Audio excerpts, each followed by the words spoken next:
He was Yang Huayan of the Sky Ocean Merchant Union, the grand merchant who forged every union into a single unbreakable banner. Right then, a voice tore from behind Yang Huayan as a hand shot up, pointing straight at him. A mocking voice hissed that his hunger knew no bounds. While ordinary people ate 3 meals a day, he devoured 3 days' worth in a single sitting. She lunged forward, clutching his clothes with trembling hands, her voice cracking with fear as she begged him to stop eating and insisted his gluttony would wreck his health. Yang Huayan lifted his tear-streaked face to her, voice quivering as he pleaded that if he stopped eating, the nightmarish memories would slam back and haunt him. She froze mid-step, a statue of shock. Her fingers betrayed her, the hold giving way. Anguish clawed at her throat as she demanded, "Are you really going to live like this until it kills you?" Huayan rasped Yanhua, the name tearing out of him like broken glass. Later that night they slipped out of town and pressed close together inside a carriage. He ripped the jewelry from his skin. He shoved it aside with weary hands, and admitted the glittering riches and gaudy jewels meant nothing after he'd gorged himself on food and opulence. His confession was nothing but a desperate bandage slapped over a wound that would never heal. He learned the ache of losing them only eased when others stood by his side.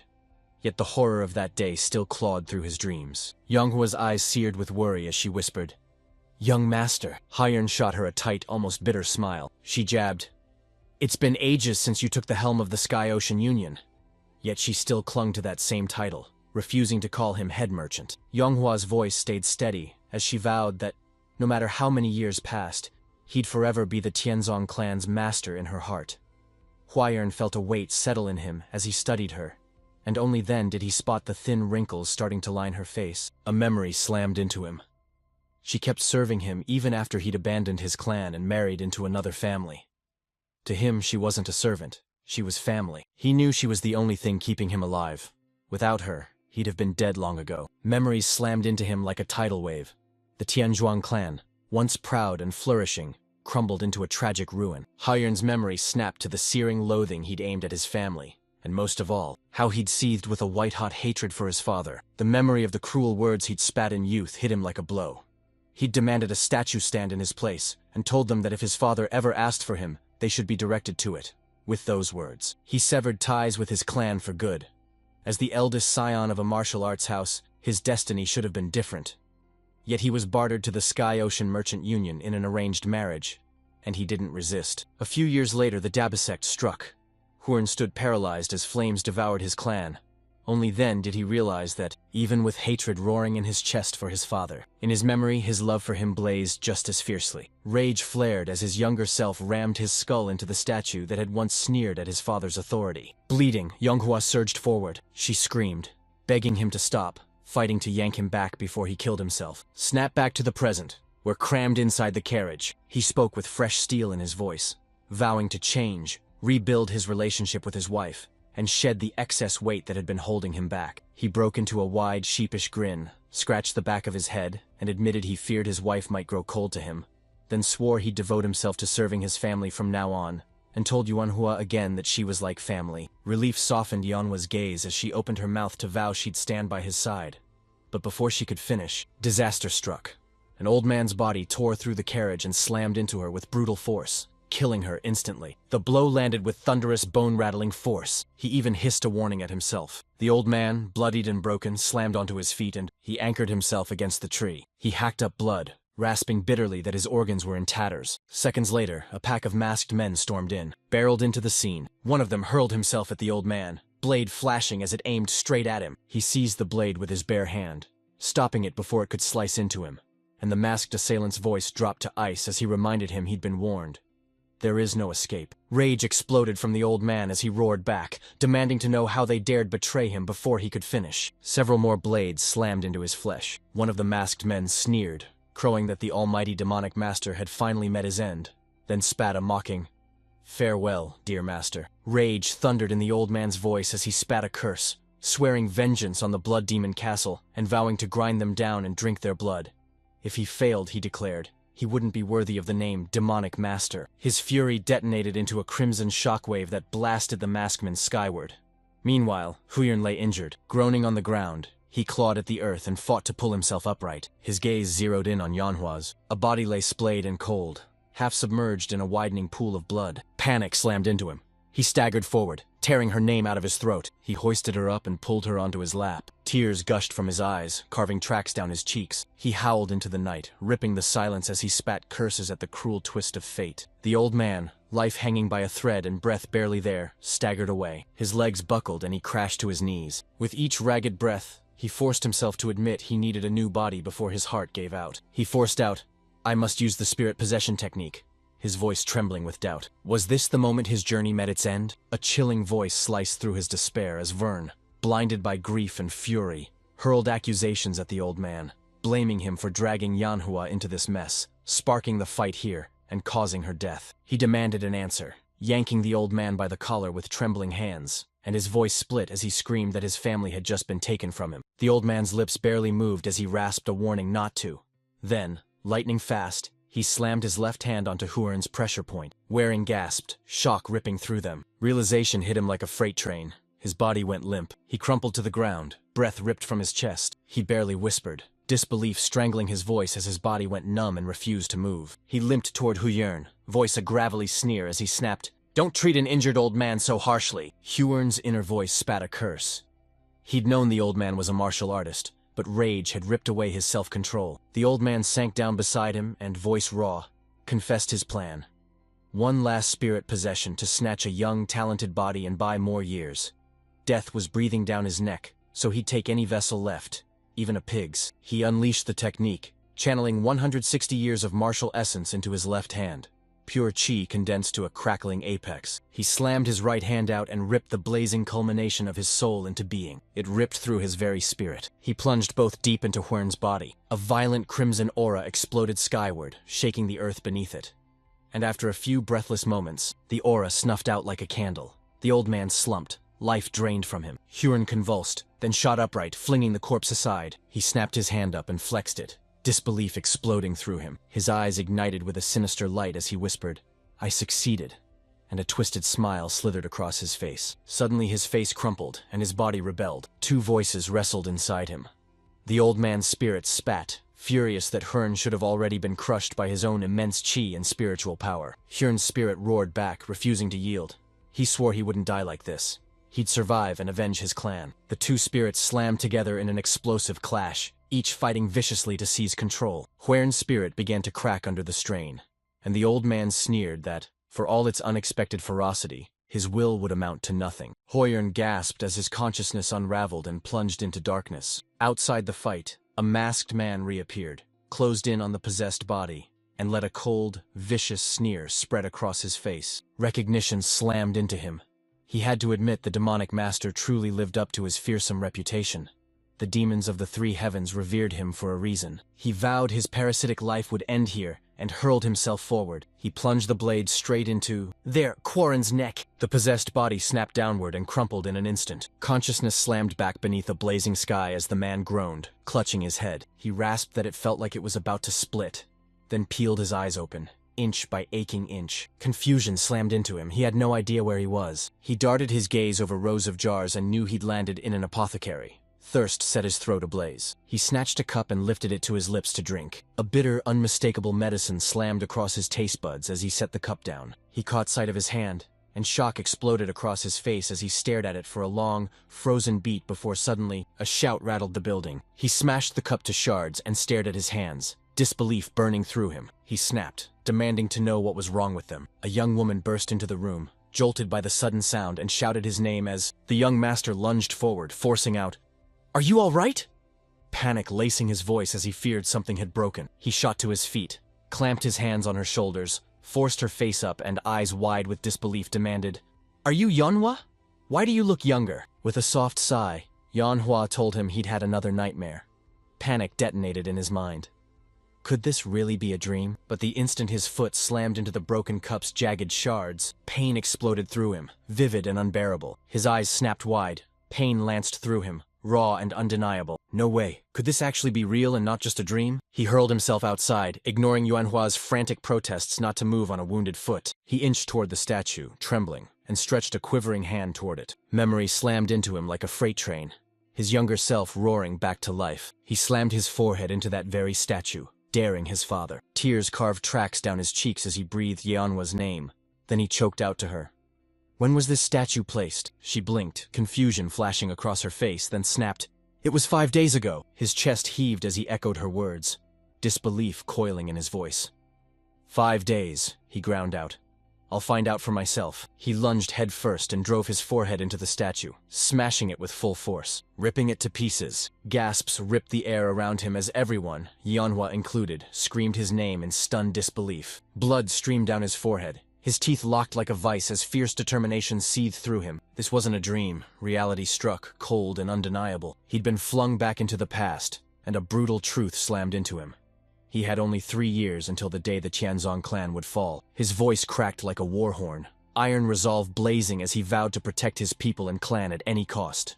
The man was Yang Huaiyan. Once a proud martial clan, the Tianzong hammered out warriors on Henan's Tianzong Mountain for generations, and numerous households across the ages adopted the mountain's name as their own. It was the Yang clan that forged them into one. All across Henan, they were called the Tianzong Yang clan, and the few who remembered still sang of their glory. Yet that era was dead, their prestige shattered, and no one praised them anymore. From that moment, they claimed a single name, the Tianzhuang clan. Yongbiang loomed in the main hall, the clan head slumped with a teacup in hand, weariness carved into his face. He let out a heavy sigh, and admitted 30 years had passed without a single martial expert rising from their line. After Elder Yongosang, the once revered supreme dragon of Henan, their clan had crumbled into a hollow shadow, and the people openly sneered at them. He spat the confession, bitterness lacing every syllable. It was a truth they couldn't deny. She slid a steaming cup into his hands, trying to soothe him, and urged them to stake their hopes on Warren, begging he recover and one day lead the clan into a brighter future. Baiyong shook his head, voice raw as he reminded her she knew how much Foreign hated him, insisting every choice he'd made came from consideration, even though his son saw only cruelty. Guilt burned him. He blamed himself for remarrying too quickly after his first wife's death, and admitted he hadn't even properly grieved before bringing another woman into the household. She flashed a gentle smile and whispered that patience might be all they needed. Warren might just need more time. Biang's face tightened as he admitted he'd felt the same at first, but the rift between them only yawned wider over the years. 5 days ago, he went to see his son, and found Warren had placed a statue in the garden, and coldly told him to pretend it was him. And with a bitter laugh, Biang apologized to his wife, calling himself too given to complaining. Yanhua hurtled toward them, panic driving each frantic step. Tears streaked down her face as she cried desperately for the clan head.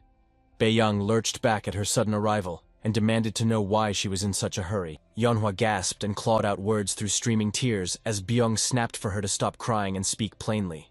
And through choking sobs she blurted that young Master Huaren had hurt himself and fallen unconscious. Biang and his wife went rigid, shock slamming into them, and the clan head's eyes flew wide as he let out a raw, disbelieving cry. Meanwhile, at the Florence quarters, tension crackled. The young man sprawled unconscious on his bed, cold beads of sweat sliding down his brow as he thrashed under the iron grip of a dream. In his dream, he stood beside a thundering crystalline waterfall as a younger him laughed and splashed through the spray, while his real mother sat nearby, watching him with a warm smile. She leaned into the roar and asked softly if he loved the waterfall's cascading rapids that much.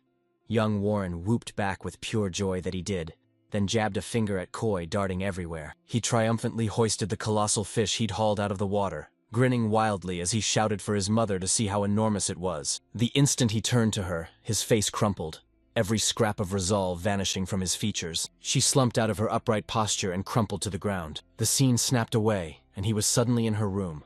She lay pale and frail on the bed, every breath a fragile whisper while tears carved rivers down the boy's face. She reached out gently, beckoning him closer, then offered a quiet apology. She couldn't join him at the waterfall to catch koi fish anymore. Warren buried his face in her chest, sobs tearing through him as he cried, "Mom!"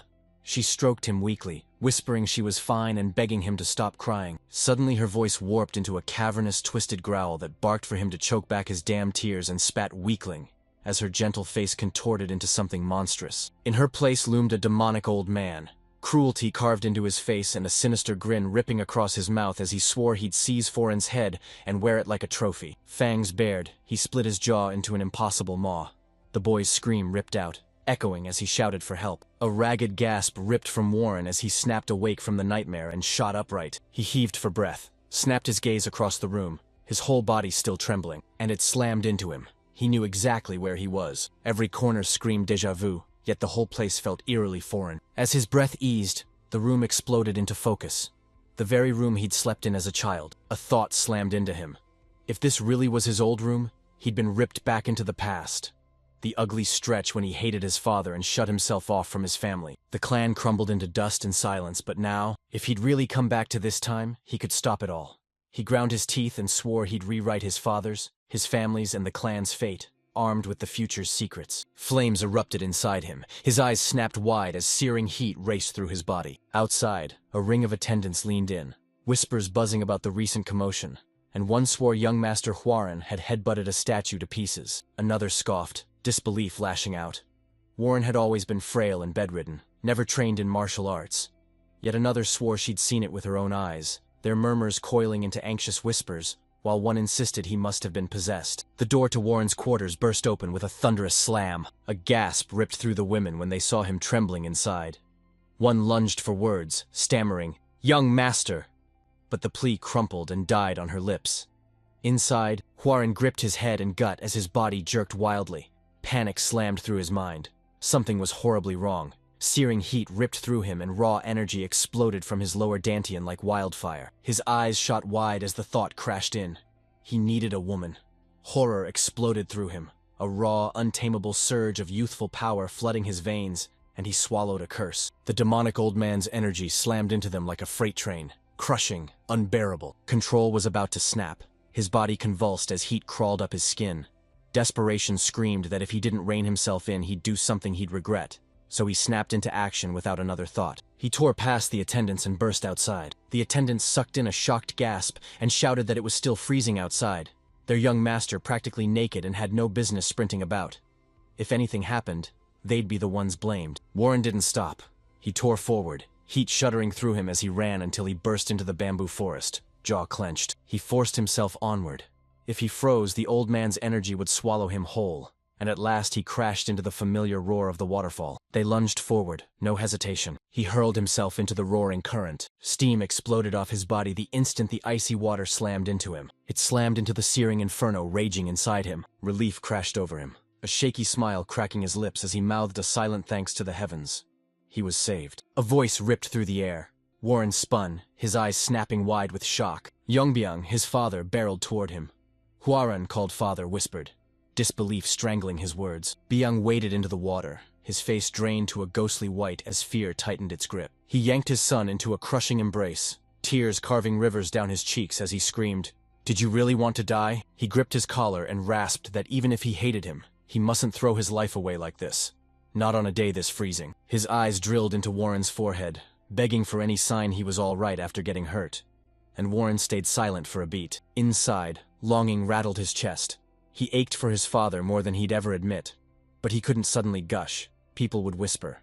So for now, he vowed to close the gap naturally, inch by patient inch. He clung to his father, arms locked tight, refusing to let go. Fire flared in his eyes as a quiet voice inside him breathed, "I'm truly back." If this was a dream, he begged to be trapped in it forever.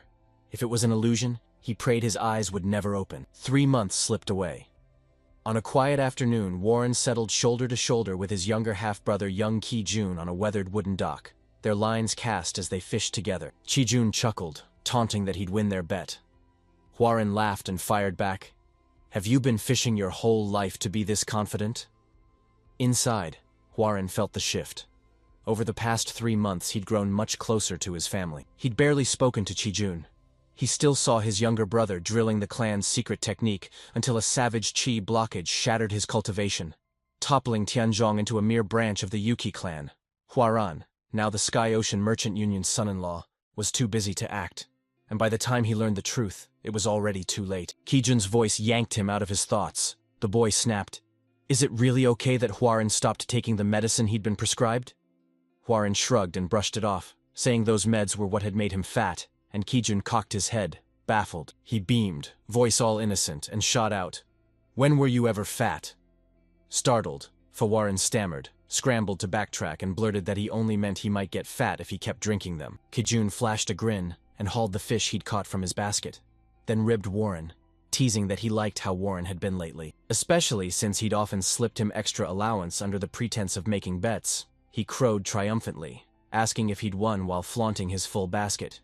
Warren smirked mischievously. In a flash, he flung his basket into the air and roared he wouldn't lose again. Kijun's jaw dropped in outrage as he shouted that his brother was cheating. Warren laughed, seized him with a wide grin, and crowed he'd already landed a bigger catch. Then he lunged, yanking Kijun into the lake. They slammed into the water as Kijun screamed and Warren erupted in laughter. Inside, sorrow slammed into Warren as he finally saw what a radiant, cheerful child Kijun truly was. In his previous life, he'd heaped crushing burdens onto his brother.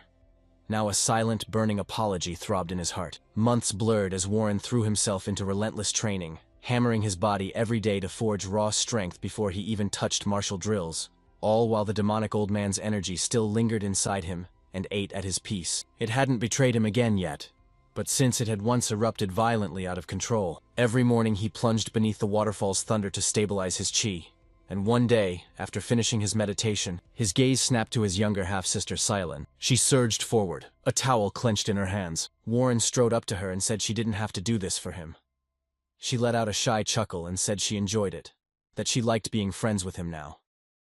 Watching her smile, regret crashed through Warren's chest.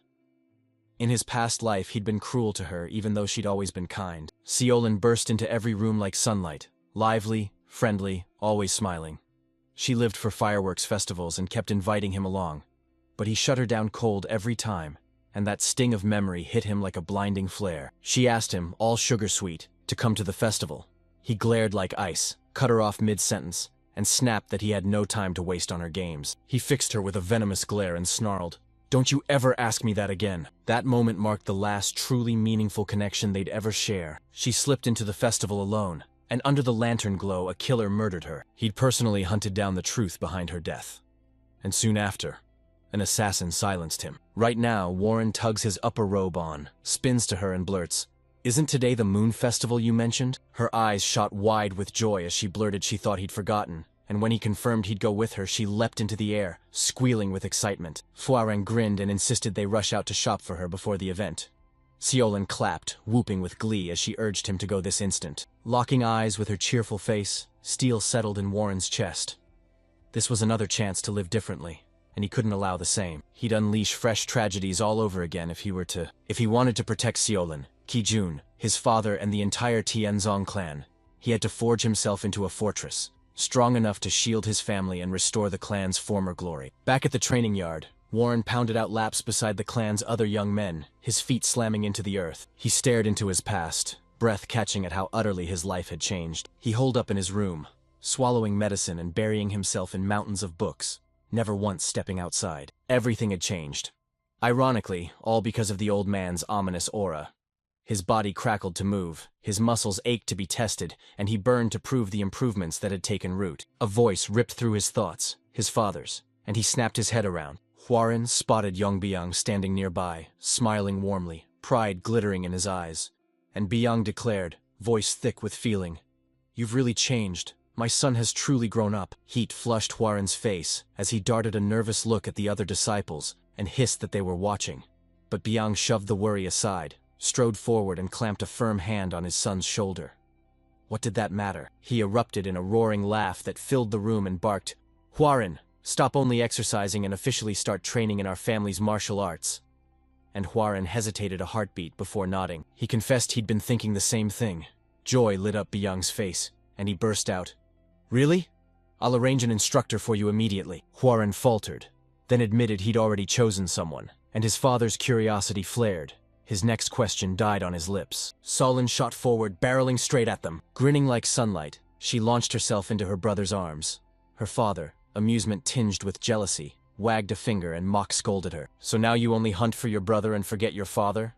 Solin whooped and spun, flaunting the new clothes. "Brother picked these out for me. How do I look, father? Aren't they pretty?" Byung sighed, helplessly conceding he couldn't argue. Seolin chuckled and, her voice warm as honey, told him she loved him. And laughter cascaded through the yard. Warren lingered, smiling warmly at the scene. But inside he steeled himself. A changed body didn't make him their protector. To shield the ones he loved, he had to forge real strength in martial arts. Elsewhere, in a worn, silent training ground, a lithe figure flowed through practiced motions with calm, relentless grace. A fine lady glided with lethal grace, her sword carving a silver arc through the air. Each strike rippled like water. Then she spotted someone closing in. She stopped dead and snapped around. "What drags you here, young Master Yong?" she snapped it coolly. Before them stood Moby Yong, known as the Dragon Flower Sword. Huaren flashed a warm, disarming smile and admitted it had been ages since they'd last spoken. He swallowed and blurted that he had something to ask her, his voice fumbling and awkward as if he couldn't find a way to start. Byung fixed him with a razor gaze, studying him until she was certain the rumors of his recovery were true. She'd never spoken to this twisted young man before, and she couldn't imagine what kind of request he'd hurl at her if she asked him point blank what he meant. Warren blindsided her, snapped into a deep bow, and declared in a steady, commanding voice, "My soul burns to learn your blade. Take me as your disciple." Shock had finally loosened its grip, and whispers slammed into her.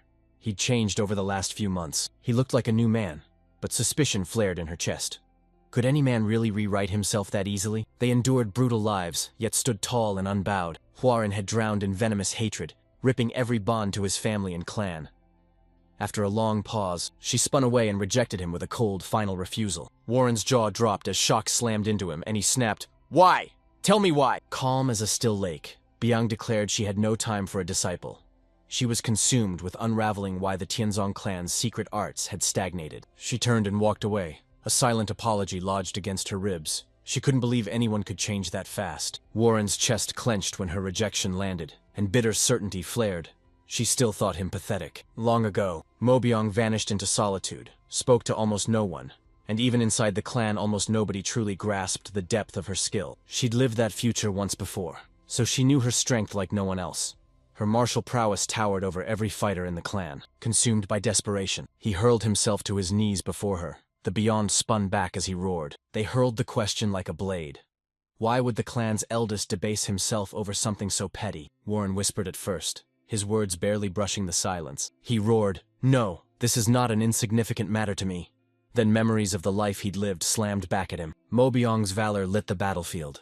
She stormed into the fray against the Dabi sect and contributed more than anyone. They named her Dragon Blood Flower, a title carved for men, not women. She seized it, fought like wildfire, and poured every last breath into rebuilding the Tianzong clan, only to be ripped away in a mysterious death. She had laid down her life for the clan, fists slammed shut with iron resolve. He vowed he wouldn't let her meet that same fate again.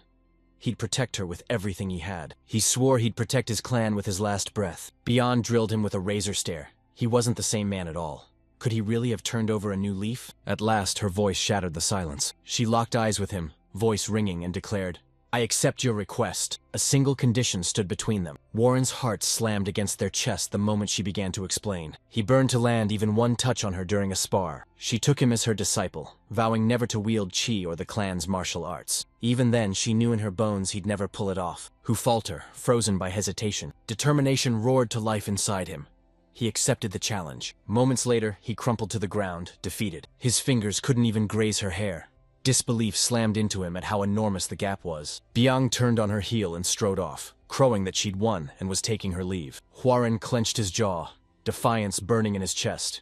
He refused to accept defeat. A savage roar ripped from him as he lunged at her again, shouting that their duel was not over. She sent his strike sailing aside with a single, effortless flick. Every time he forced himself up, a crushing blow hurled him back to the ground. Each word he unleashed, she struck him again, her blow slamming home just how weak he really was. He crumpled to the ground, every ounce of strength gone. He clung to his sword, knuckles white. She stared down at him. He finally conceded his effort deserved praise. She spun on her heel and strode out. Out of nowhere, a savage surge tore through him, and a crimson aura erupted from his body, wild and untamed. Byung slammed to a halt. Shock ripped through her. A red aura erupted and a gasp tore from her throat. "That's not the Tianzong clan's fighting style. What on earth are we facing?" Alarm ripped through her as she screamed for him to snap back to his senses. Warren sealed his lips. Not a single word.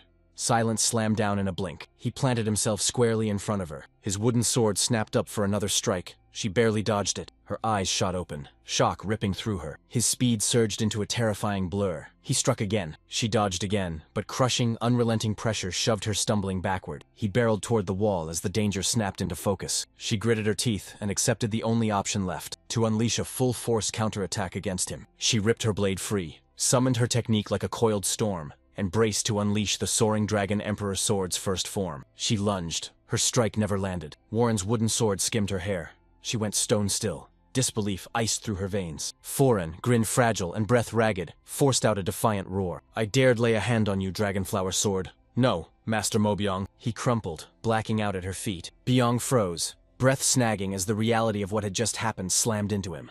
He couldn't believe it. She whipped around and stared straight at the wall right behind her. Her gaze slammed into the wreck his wooden sword had left. The wall cleaved and splintered by raw force, and her eyes flew wide as she whispered, "Just what was that?" For days, Horion ground through sword drills, every strike driven by unrelenting, laser-focused intensity. Sweat slicked his skin, every breath a crushing gasp as he ripped the blade through the air. It hurtled through the air from only a short distance away. Mobyong's gaze pinned him, silent and unblinking. Her hawk-like gaze chased every move, awe exploding in her chest. She never imagined the young master could be this talented. In just a few days, he devoured the forms of the Soaring Dragon Emperor's sword and the Azure Bamboo Sword. Once he'd seemed void of martial talent. Now he unleashed them with startling, effortless mastery. When Hwoarang finally let his weapon clatter to the ground, he sucked in a jagged, burning breath, chest heaving. He spun to face her, heart pounding, and blurted out, eager to know how he'd done. Byong's tone stayed unshakably firm. She marveled that, though he hadn't yet awakened to the technique's true secrets, he wielded both swords without a single flaw. For someone who'd barely trained, his achievement was staggering. Hwoarang let out a soft, amused chuckle, shrugged off her praise, and insisted she was flattering him far too much. Her gaze snapped razor-sharp, and she pinned him with a grave stare, declaring his progress unbelievable. She could hardly reconcile this new man with the sickly, bedridden young master he had been.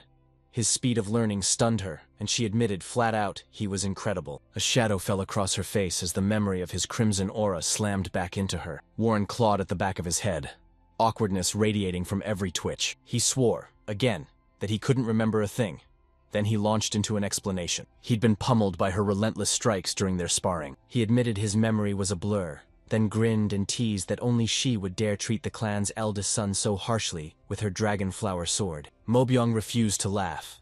She locked into a stern, unyielding silence that stretched for a long beat.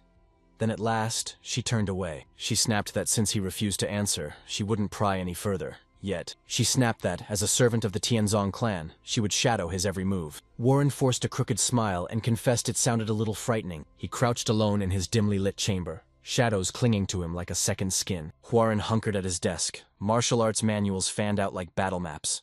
Candlelight jittering as he devoured every line and his mind raced with 1,000 urgent thoughts. After wielding both the Soaring Dragon Emperor's sword and the Azure Bamboo Sword, a brutal clarity slammed into him.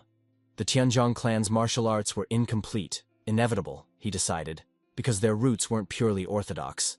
In his mind, he hunted down the roots of their clan's art. Long ago, the Tianzong progenitor had roamed Henan as a lone martial artist, hunting down wrongs and delivering justice. He wrested the demonic arts from the master of the hidden saint cult, a sect that sat in the gray between devout orthodoxy and outright demonic corruption. He devoured demonic techniques, then the progenitor labored relentlessly, forging those dark arts into something new. He channeled the arts and forged them into a soaring dragon sword. Wielding the Azure Bamboo Sword, he lashed out, every strike a desperate vow to stay on the path of justice. That process ripped the power right out of those arts. They forged Henan's greatest swordsman, but a raw truth lingered. Blending demonic martial arts with orthodox cultivation ripped the system apart, leaving it hollow and incomplete. The progenitor clawed his way to a towering peak, but never reached the true summit. To stave off unrest, he sealed away the martial arts' real origins, and over the ages that secret faded into legend, the truth they'd buried exploded back into the light, its shadow crashing down over the Tianzong clan. The realization slammed into Hwoarang. He smirked wide, fists clenching, thinking only he could complete these unstable, incomplete martial arts. Only he, someone who had experienced the future, held the knowledge to do it. The next day, Hwoarang sat with his father and stepmother in the garden, sharing steaming tea as sunlight sliced through the trees. Calm as stone, he declared he would visit the Jigal clan. His father glanced up, a flicker of surprise crossing his face, and asked what business he had there. Hwoarang shot back that he'd regained his health by learning martial arts. Duty pulled him to the Jigal clan to bow and pay his respects. He'd been betrothed to one of their daughters before he was even born. Yongbyang leaned back, a thoughtful sigh slipping free, and with a slow, decisive nod, he agreed. He gaped as time tore forward. They'd sealed the deal ages ago that Hwoarang would marry into the Jiggle clan, and when Hwoarang confirmed it, the daughter's name snapped back into his mind. Jaegol Chongyong. Byung beamed, saying he'd been close friends with Jaegol Yu-Gi-Oh! His old friend would light up at the sight of Hwarin, and he'd heard Chongyong was absolutely breathtaking. He barged in, cut his son Warren off, and demanded to know when he intended to leave before Warren could even answer. His stepmother snapped, insisting he'd only just recovered and must rest longer. Byung roared with laughter and snapped that his son was of age now. Roaming the world and making friends was what young men did, and he remembered meeting Jaegol Yugel at about the same age. His wife finally gave in, jaw tight, snapping that the foreigner had to be careful. The journey would last over a month, so he needed a rock-solid bodyguard. A few days later, Hwarin crossed paths with Mo Biang, who shot him a thin, irritated look. He greeted her with a bright grin. Then his eyes snagged on the two strangers shadowing her. Curiosity flared, and he asked, "Who are they?" The two men advanced, closing the distance inch by deliberate inch. They prowled around him, eyes devouring every inch of his physique. One of them gasped, a stunned mutter tearing from their throat, while the other sneered, declaring his frame shockingly slight. His body moved with liquid grace, folding into impossible angles. They exchanged a charged look and said in unison, the rumors were true. He'd been training in martial arts, and he was unmistakably changed. In an instant, Hwarin's gaze pinned them. The rising ghost blades, Hongwook and Namwook. He dipped his head and said it was an honor to meet them. One man laughed and, grinning, vowed that he and the Dragonflower Sword would do everything in their power to protect him. The other cocked his head and said Hwarin's body had room to grow stronger. Hwarin privately shrugged them off as muscleheads but couldn't deny their skill, since the rising ghost blades specialized in the ghost blade technique. Their father had scoured the land to pick them as his protectors. When departure came, Hwarin drew them in, declared he'd choose their path, and charged them to follow without question. Youngwook locked eyes with him for a long, tense beat, then nodded hard and answered that. Obedience snapped into place. With their agreement sealed, Hwarin shouldered his pack and stepped toward the exit. Before departing, he rushed to his family's side and choked out a final, raw farewell. Tears ripped free from Solon as she clung to him, begging through ragged sobs. "Do you really have to go?" He ruffled her hair and vowed, "When I return, I'll take you to the festival." And she looked up and asked, "Do you mean it?" A crooked grin split his face as he met her eyes and vowed, "I did." He whipped around to face Chijong. A hand clamped down on his shoulder. He barked, "Guard Seolon and the rest of the family while I'm gone." Chijong craned his neck, jaw dropping as his brother towered over him, taller than he'd ever seen. He roared, iron in his voice, swearing he'd defend their family with his life. Finally, Warren dropped into a deep, reverent bow before his parents. He barked a final farewell, coiled, and readied himself to vault onto his horse. He was a heartbeat away from walking out the door. A piercing cry tore through the air. Someone barreled toward him, lungs burning, screaming for him to wait. Hua's eyes snapped to Yonghua as he barreled forward. She skidded to a bone-jarring stop. Gasping for breath, she pleaded, "Please, let me come with you." They froze, swallowed by a jagged, breath-held silence. Yongwook cut in instantly, voice fierce as he ordered him to refuse, insisting the journey was far too dangerous for a girl. Warren shot a hand forward, freezing him mid-stride. He slid off his whore and stride toward Yonghua, purpose blazing in every step. He reached her and shot his hand forward. Yanhua flinched, bracing as if a blow were coming, and whispered an apology. Warren yanked her into a crushing embrace. She gasped, caught utterly off guard. Her eyes gaped. He whispered to her. She confessed she'd spent her whole life longing to stand by his side. He locked eyes with her, gratitude blazing in his chest, then warned the path he was choosing was a razor's edge of danger. He swallowed hard and admitted he wasn't strong enough to shield her yet, refusing to drag her into danger. She was the beloved family he clung to. He begged her to stay behind with his parents, Kijong and Se Olin, and hold a tense vigil, eyes fixed on the horizon until he returned. Tears brimmed in Yonhua's eyes, but a fierce smile broke across her face as she swore she would, at last. Hwarin vaulted back into the saddle and thundered off with his companions. He knew in his bones that when he returned to the Tianjiang clan, nothing would be the same. He swore to protect his family and save his clan from collapse. And everything began when he set out to complete the unfinished martial art. A cold fact hit him. His visit to the Jaegol clan was nothing but an excuse. Their true destination beckoned beyond. The Jaegol clan clung to the foothills of Wudang Mountain. There, on that sacred peak, he was convinced the Tianjiang clan's secret to perfecting their martial arts waited.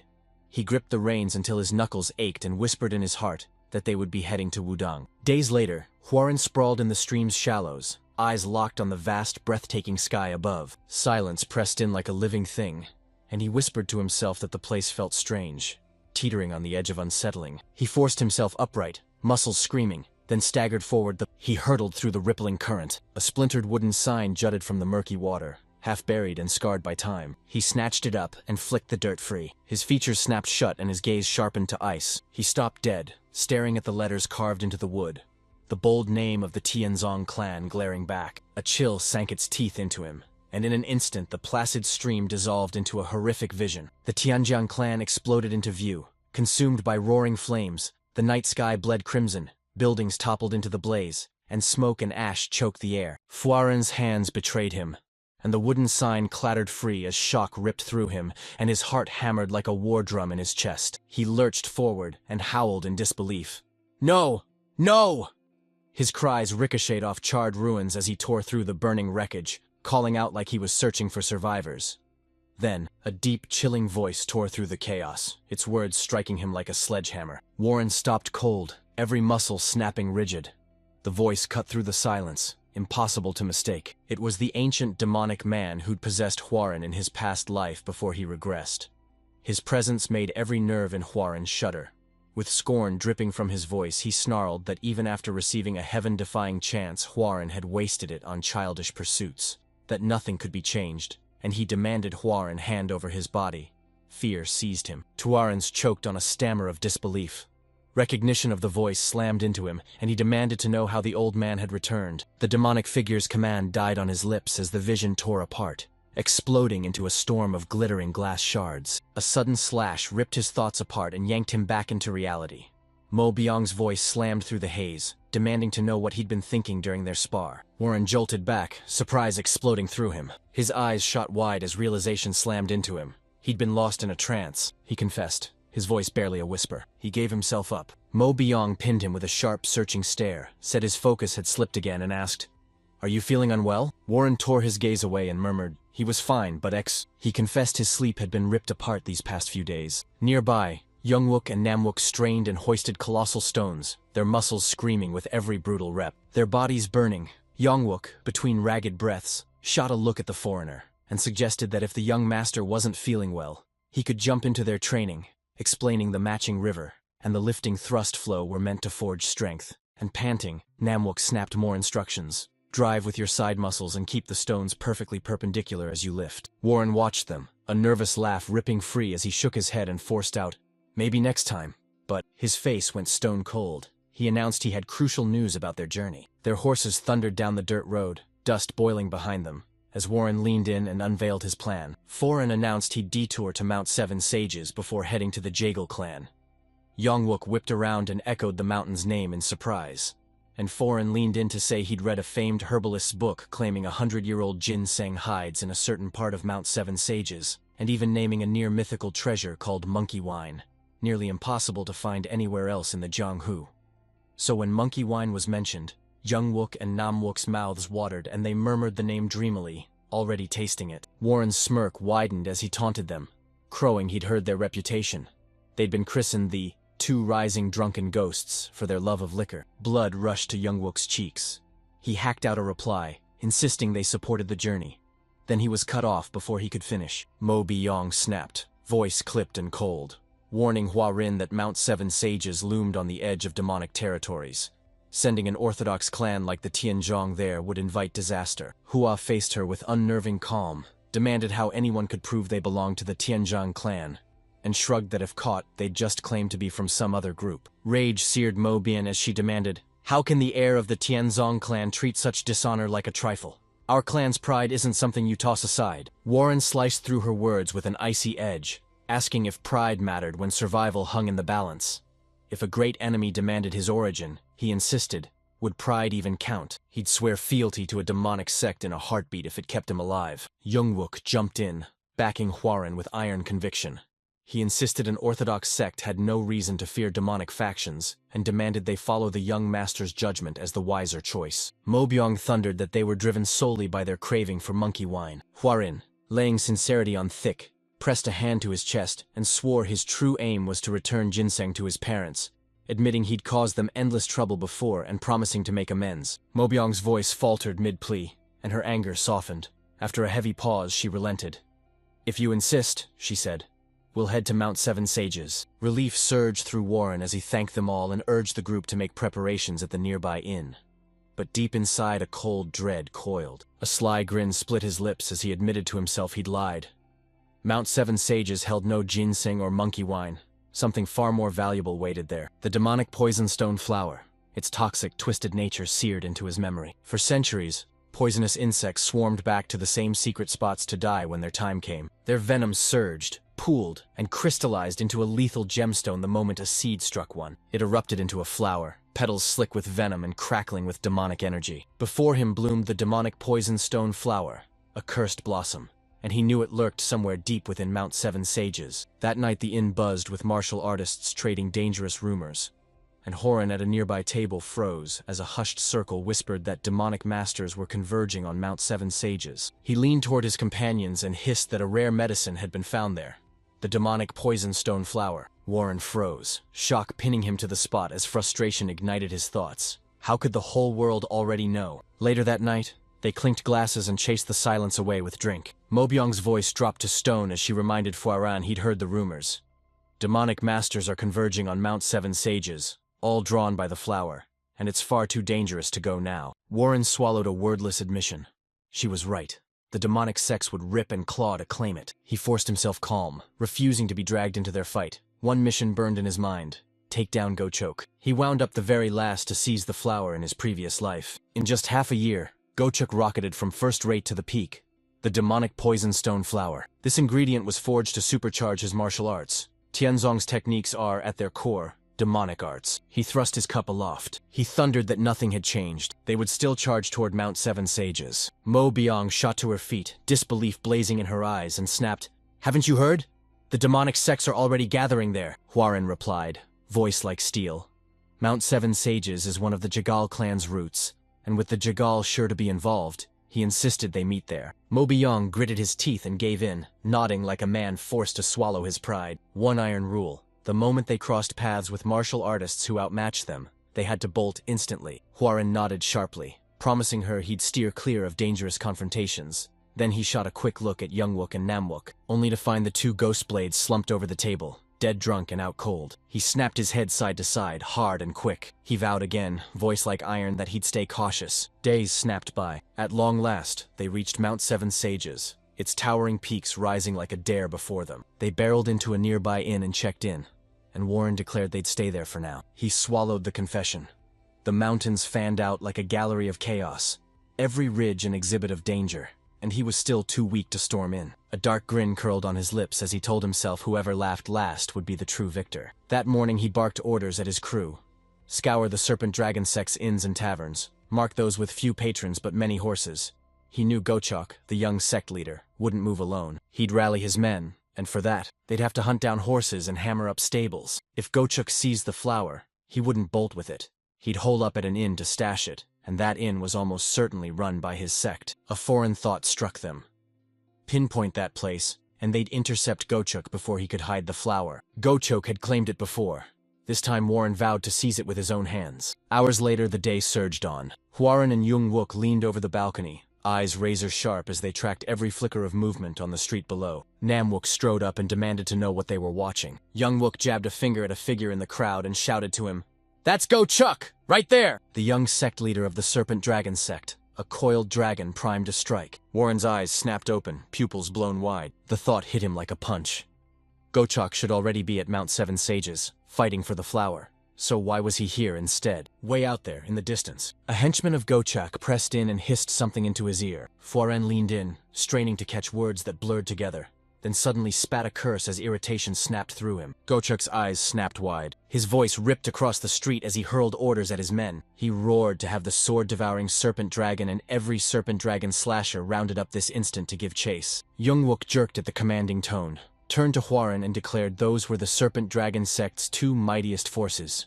Gochok's roar had blasted out so fierce even Youngwook heard it loud and clear. Warren's eyes narrowed into a razor line. Something urgent had erupted and a new opening appeared. His chance to snatch the demonic poisonstone flower had just blown wide open. So with cold, steady resolve he told his companions to gear up and follow him. Mo Biyong burst into view in an instant. Protest lit up her face as she snapped, "Are you actually going after demonic sects?"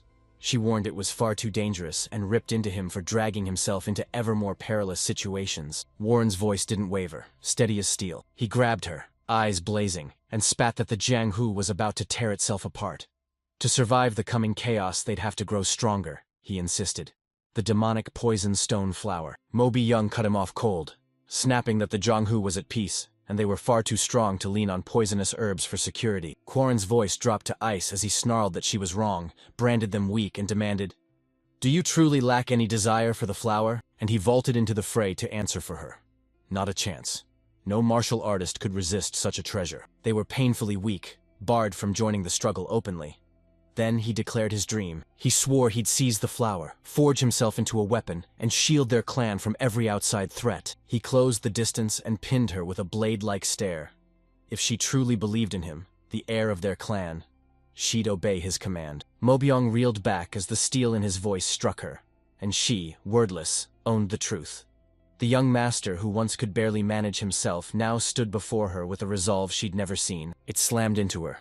Had she been blind to him as a proper adult until this very moment? Youngwook erupted in wild, delighted laughter, clapping hard, then confessed he'd never guessed the clan's heir had planted such a burning vow in his heart. Yongwook and Namwook dropped to one knee, heads bowed, pledging fealty, then declared themselves the two rising ghost blades and swore to obey every command of their young clan leader. Silence stretched on, heavy as a held breath. Mobyong bowed her head and vowed to Huaren she'd follow his will too, her voice cut like ice as she warned him.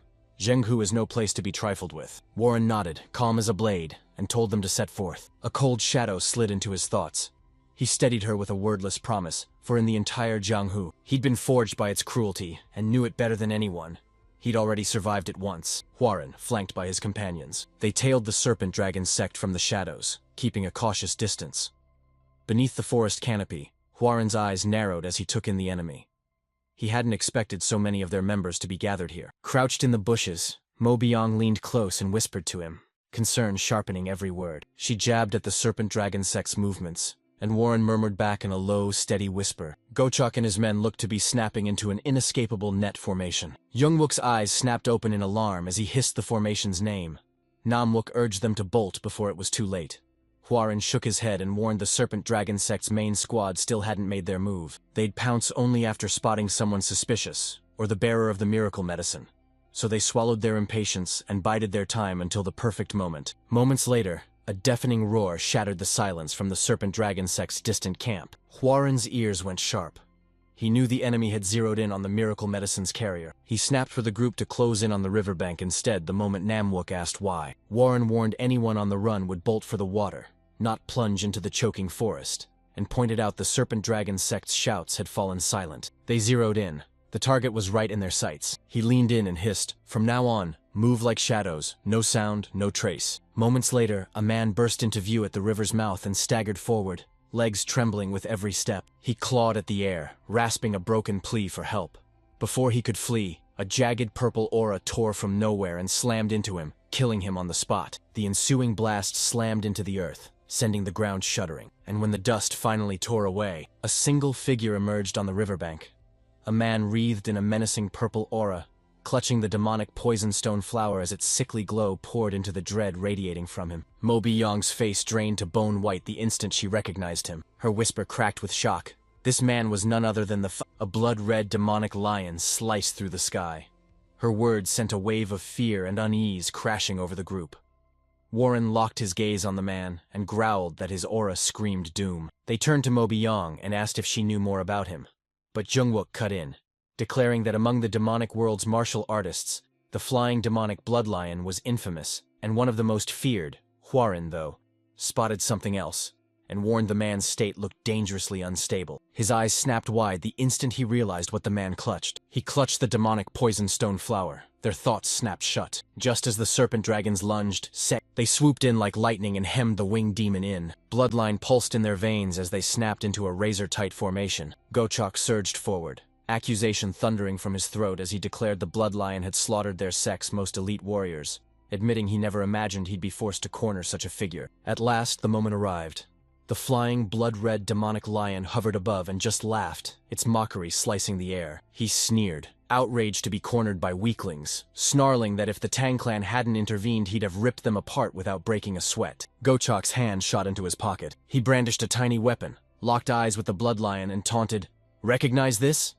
before proclaiming it the thousand-needle downpour. The bloodlion's expression exploded into shock and he thundered, "How did Gochak obtain a weapon like that?" Gochak smirked, boasting they'd paid a king's ransom to secure it and warning him bluntly not to assume it was their only one. As one, every man in the Serpent Dragon sect whipped out the identical weapon. Shock slammed into the bloodlion. Rage flared in an instant as he snarled that those worthless weapons couldn't touch him. His arms exploded into violent, relentless energy. Gochak barked the order without hesitation. His men opened fire. The sky detonated in deafening explosions as a thousand-needle downpour unleashed its deadly rain. Countless razor projectiles pelting the soaring demonic bloodlion. The bloodlion answered with a thunderous roar. He funneled his chi into a jagged wall of purple aura burst outward, fanning into a wide, spreading barrier. From their hiding spot, they watched it devour nearly the entire riverbank. Warren's eyes snapped wide in disbelief as his mind sprinted.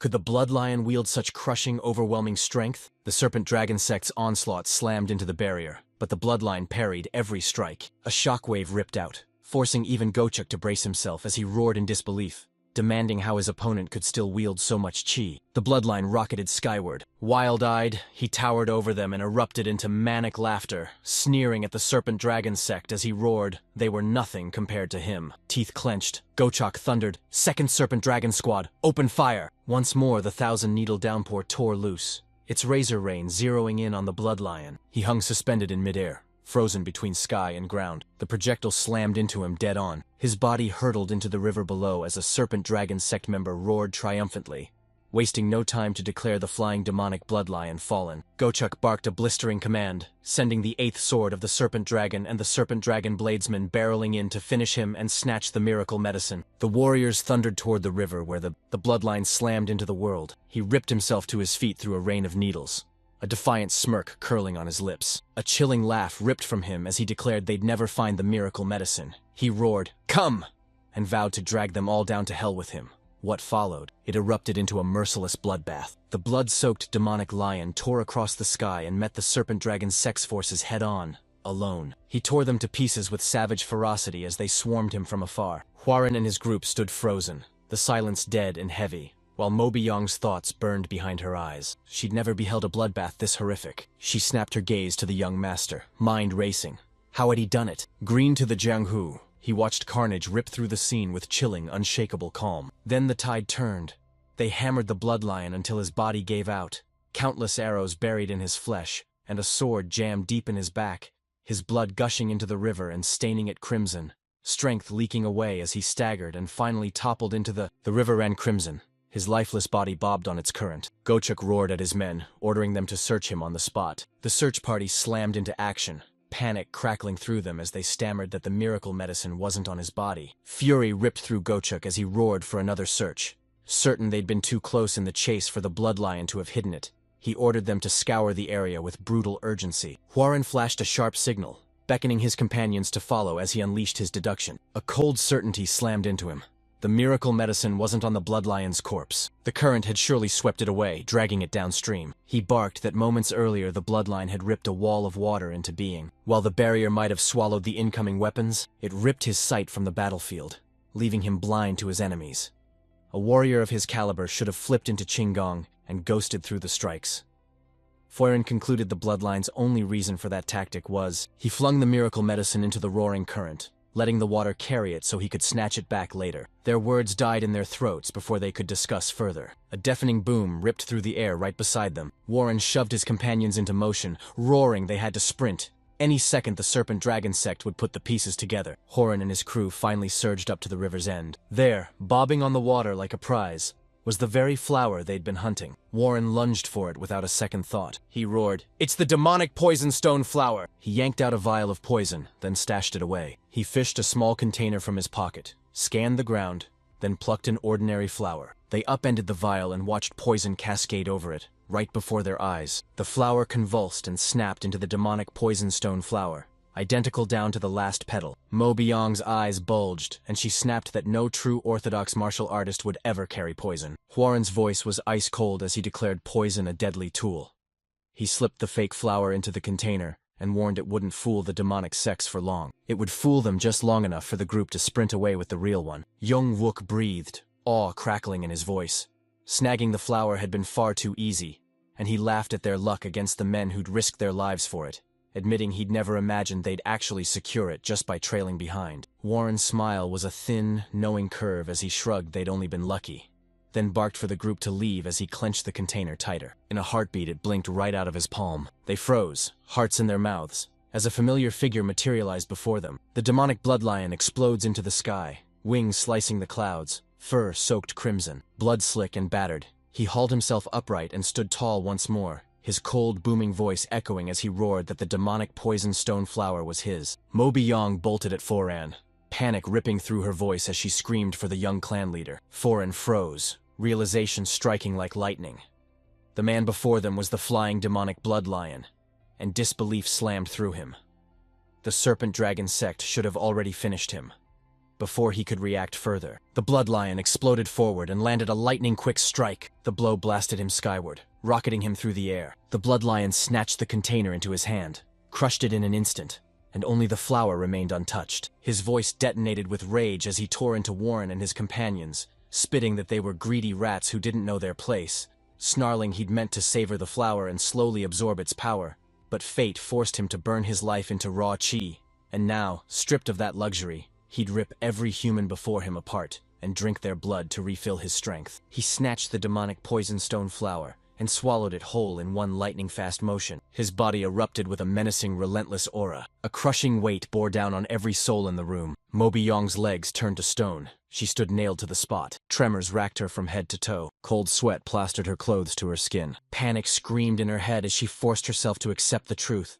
This was for the first time, she confronted an opponent whose power dwarfed hers. Each breath felt like a countdown. She was certain she'd die here. At that moment, Nam Wook and Young Wook strode forward, every step laced with cold, unshakable calm. Their presence cut against hers like fire against ice.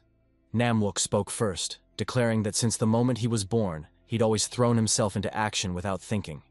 That reckless streak forged him into Ghostblade. Shoulder to shoulder, the brothers roared their claim as the two rising Ghostblades. Tianzong warriors roared they'd protect their young leader at any cost, ready to stand against the demonic monster before them, and determined to defeat the flying demonic bloodlion. Mobyong's cry ripped out, her voice cracking as she lunged to stop them, begging that he was far too strong, and warning they'd surely die if they tried. Youngwook cut her off, his voice a razor, sharp and steady.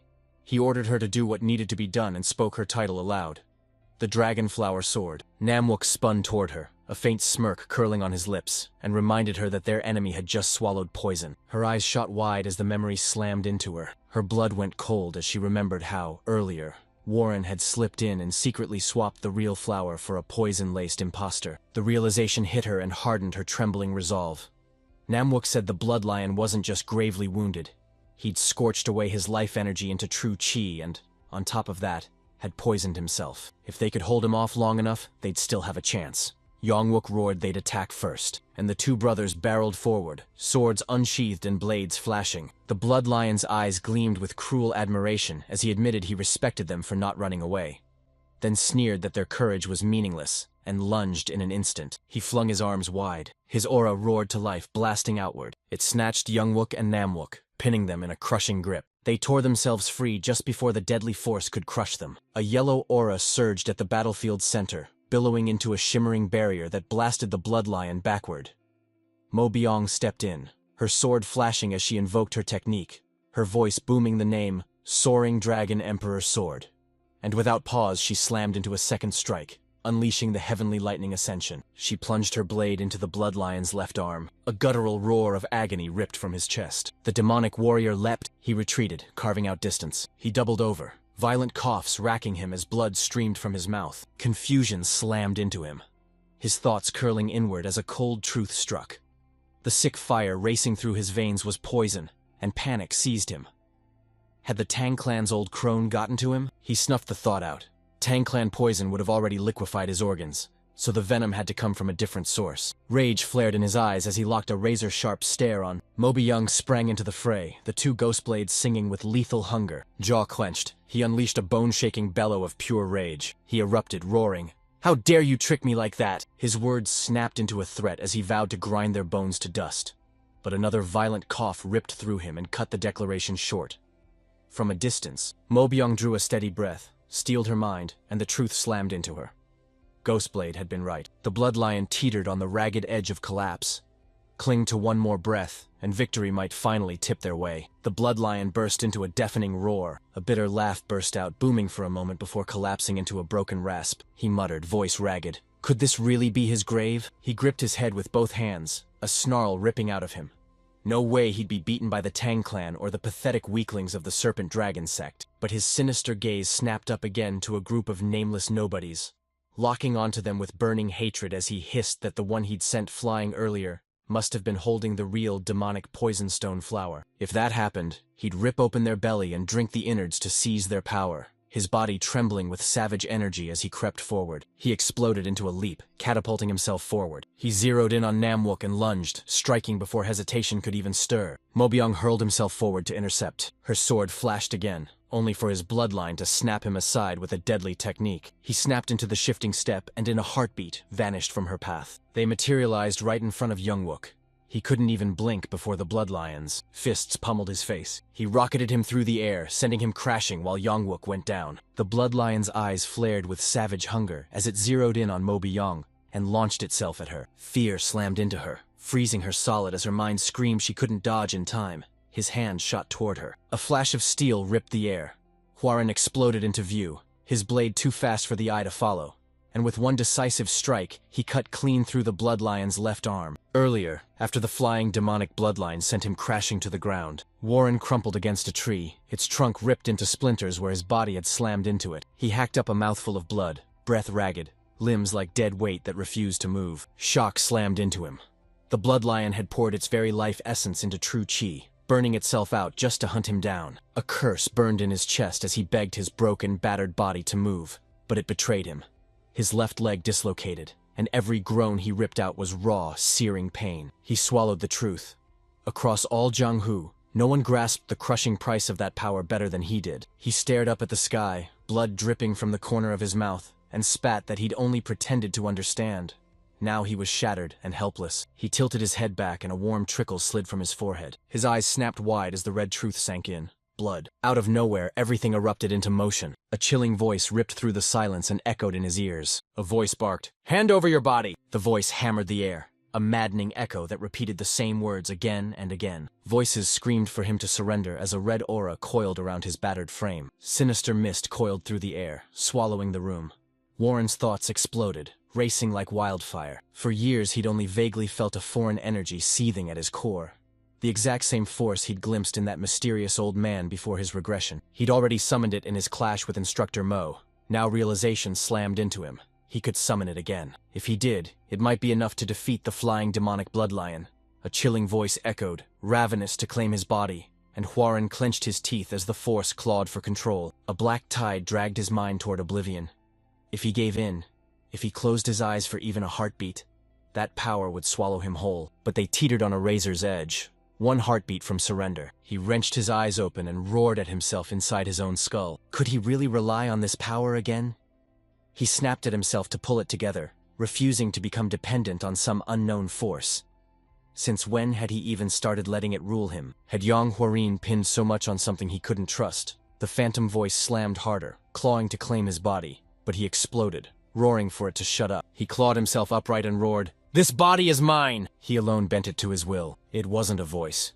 It was a phantom ripped straight from the past. He vowed to protect those he loved with his own strength as his aura erupted into a roaring blaze. In a flash, he launched himself forward, slamming back onto the battlefield. His blade tore through the air, razor precise and blazing with fury. With one thunderous stroke, he cleaved the flying demonic bloodlion's left arm clean off. The bloodlion screamed in pain. He lurched back, shock pinning his gaze to the severed limb. Rage ripped through his voice as he spat a curse straight at the boy. His eyes snapped to Hwarin's crimson aura, blazing outward. His eyes went wide as horror slammed into him. Recognition hit him like lightning.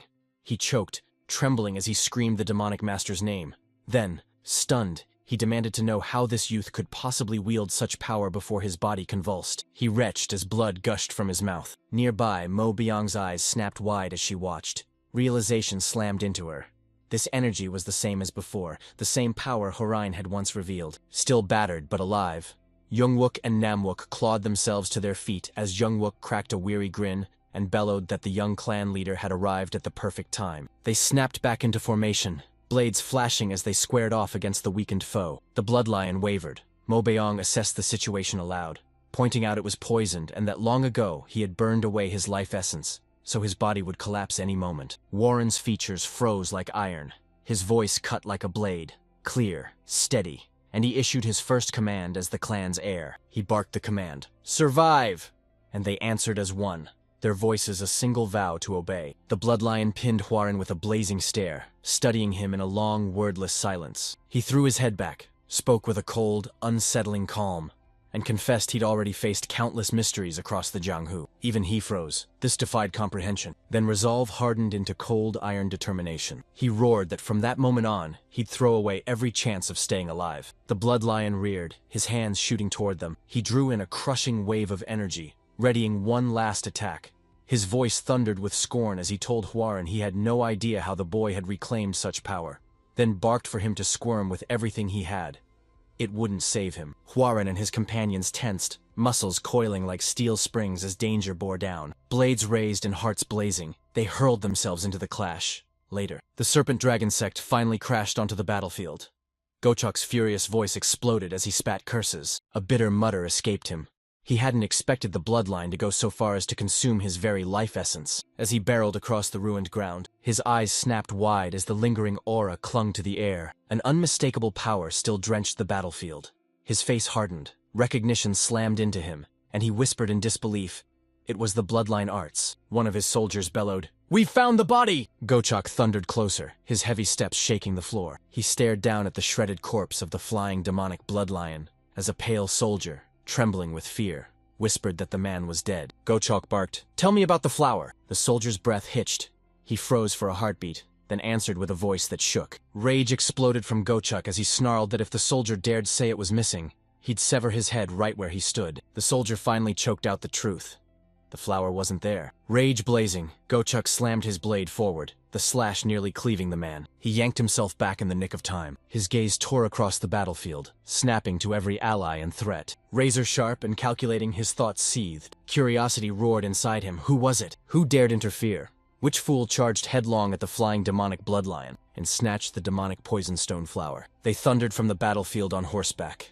Hwarin, too wounded to ride alone, slumped against Mo Beong's back, while Nam Wook clung to Jung Wook for support. Bloodied and spent, he grinned through his exhaustion as Jung Wook laughed breathlessly, unable to believe it, and with disbelief still lacing his voice, he declared they'd actually defeated the flying demonic bloodlion. Mo Beong snapped back, voice a razor. "What do you mean by that?" She cut him off, reminding him that if that bloodline had clung on a heartbeat longer, every last one of them would have been wiped from existence. Jung Wook admitted it had been close, his grin sliding into a solemn mask. Then, voice low and steady, he said only those who survive get to be called strong. Mo Beong's voice cut like ice. The flying demonic bloodlion was only one martial artist in all of Jianghu. He knew it, and that's why he'd hurled every ounce of strength into the fight. Behind her, Hwarin hacked violently, coughing up a spray of blood that splashed crimson across Mo Beong's back. Her breath hitched and she blurted, "Are you all right?" Hwarin choked out a brittle laugh and conceded she was right. Nothing was as easy as it looked, and he never imagined they'd end up facing a flying demonic bloodlion. A crushing weight pressed on his thoughts. He admitted any one of them could have died in that battle, yet his vow held fast. With iron determination he spoke aloud, declaring his promise to protect his family and clan from harm had never been empty words. With his hand, he yanked out the demonic poisonstone flower, clamped his hand on Mo Beong's shoulder, voice raw with conviction. He admitted the road ahead would be merciless, and days like this, when their very lives hung by a thread, would surely come again, for that reason. He slammed his demand at Instructor Mo and the two brothers. They had to get stronger. Jung Wook shot back instantly, confidence blazing, swearing they'd do it. Mo Beong's tone cut like ice as she declared there was one more thing the young clan leader had to explain.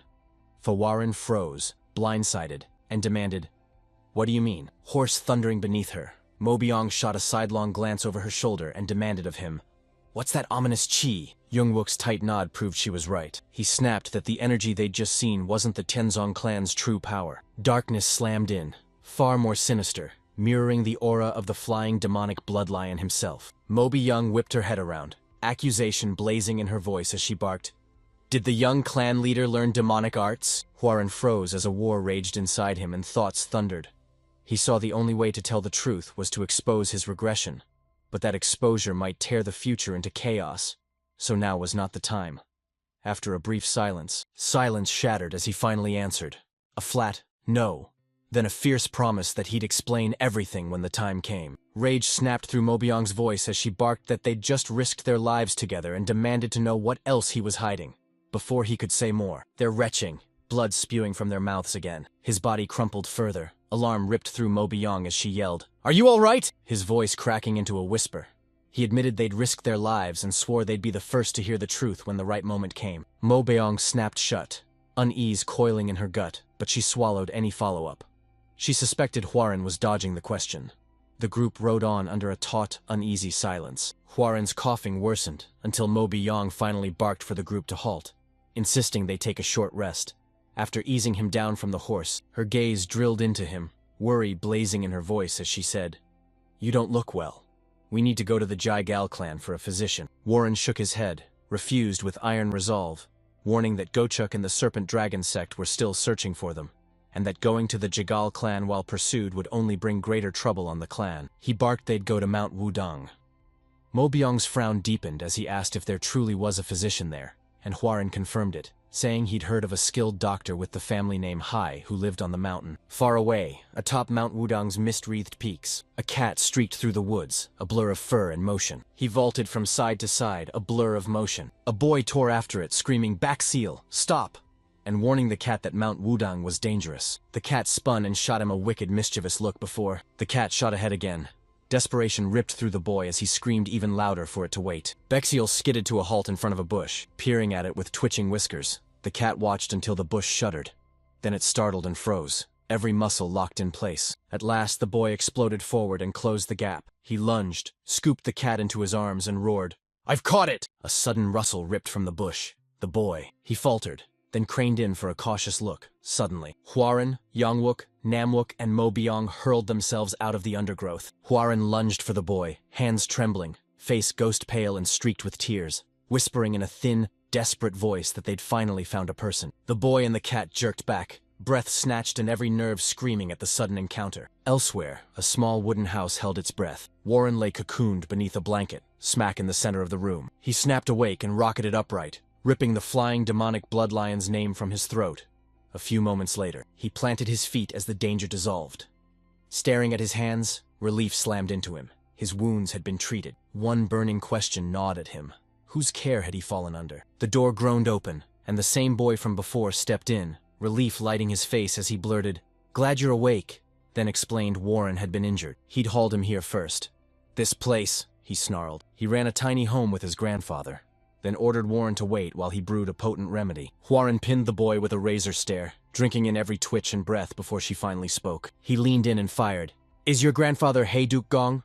The boy's firm nod confirmed it. Warren's gaze sharpened into a knife as he demanded, "So you're the boy, Hei Cheyul Ryung?" Shock slammed into the boy as he demanded, "How could you possibly know my name, Horain?" Warren balled his fist as a crushing realization hit him and his heart thundered. Clarity slammed into him. Mount Wudang was the real reason he'd come.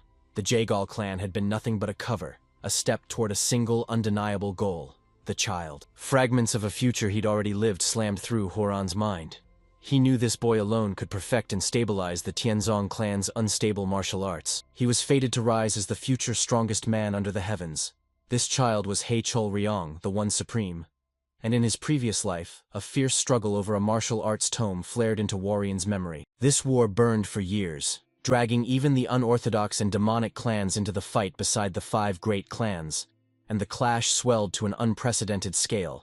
Everything boiled down to one simple reason. The tome blew the roof off martial arts with a brand new principle.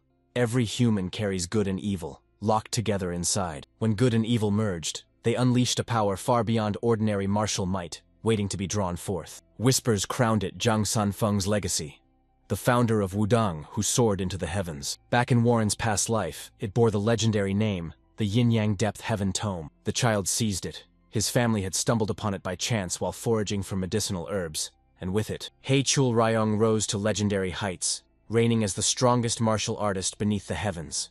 The ancient tome he gripped contained both good and evil. Could Warren snatch it? Fire of conviction lit him. At last he would complete the Tianzhong clan's dream. He'd imagined a thunderous, cinematic first meeting with someone destined for such greatness. Not this quiet, underwhelming encounter. He froze, mind racing as he waited. Chil Ryung hunched over the bubbling cauldron, fingers flying as he brewed the medicine. A brazen fly plunged down and planted itself on the boy's face. One swift, effortless sweep carved through the air. He snatched it barehanded, his gaze locked and unblinking. Shock slammed Hwarin's eyes wide open as he instantly recognized the motion. A tremor laced his voice as he shot the question. Had the boy already begun learning martial arts? Hai Chul Ryung flashed a proud grin and revealed the movement had been taught to him by his grandfather. Hwarin's eyes shot open in stunned disbelief. He stammered, "How is that even possible?" And at that very moment, an elderly man strolled past the doorway, peered inside and, voice steady, declared that Hwarin was finally awake. And Hwarin's thoughts snapped to life. Recognition slammed into him. It was Hai Dukong. Later, Hwarin strode out of the small clinic with the elder at her side. He spotted his companions waiting outside. Youngwook hoisted his broken hand, flashed a bright grin, and called out to the young clan heir. All four, Hwarin, Mobyang, Jangwook, and Namwook, dropped into a deep bow before Hai Dukong.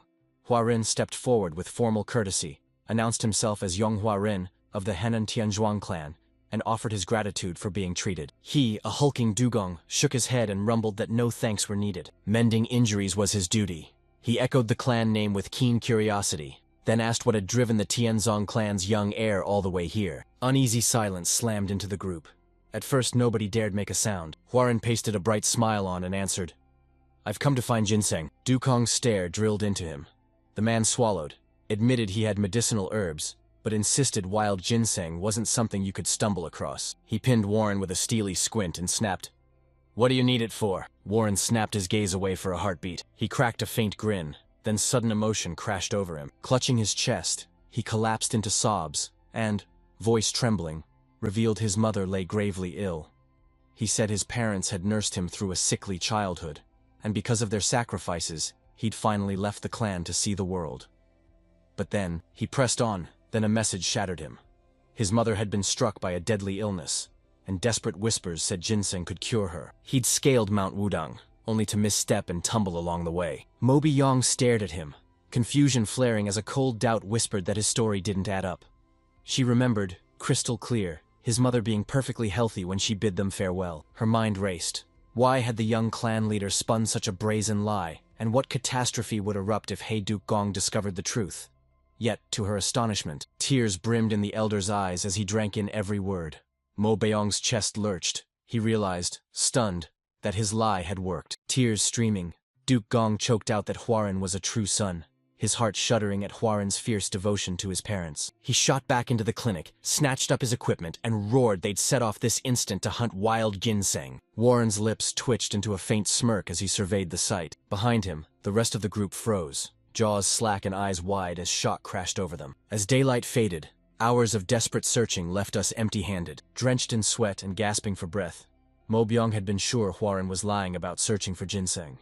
But the fierce resolve burning in his eyes shattered her certainty, and she found herself wondering if he truly meant it. Desperation drove Warren as he crawled through jagged rocks and thorny bushes, fingers scraping stone while his eyes burned with razor focus. When he locked eyes on Mo Byung, planted there and doing absolutely nothing, he barked for her to join him, ordered her to stop standing around and start searching, then nearly let the truth slip.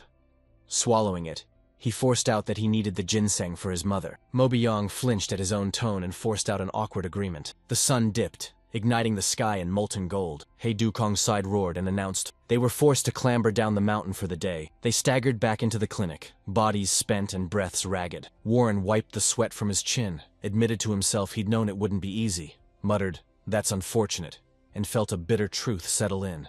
Even knowing the future couldn't guarantee success. Hai Dugong's gaze softened with sympathy, as he vowed that if he tracked down ginseng, he'd send it to Hwarin's clan, then asked whether he should hand it directly to the Tianzong clan residents. Warren dipped into a crisp bow, gratitude bright in his voice as he declared, "That would be appreciated." He locked his gaze on the mountain. He froze for a heartbeat, then whirled back to the elder. He bowed respectfully, apologized, and pleaded to stay a few more days so he could keep searching alone. Dawn cracked open the next morning. Warren sat cross-legged in his room, a faint red aura spiraling around him as he sank deep into meditation. He sank into himself and vowed to scour every haunt Hai Dukong frequented, convinced those corners would finally betray a trail to the tome. Without that lead, the moment he broke his meditation, he'd plunge into years of blind, purposeless wandering. He shot to his feet and stepped out the door. He snapped into a sharp, respectful bow before Hei Duk-gong, who sat just outside. She delivered a calm, "Good morning," her voice steady as stone. They huddled in the doorway, slipping into hushed whispers. Hei Duk-gong called out,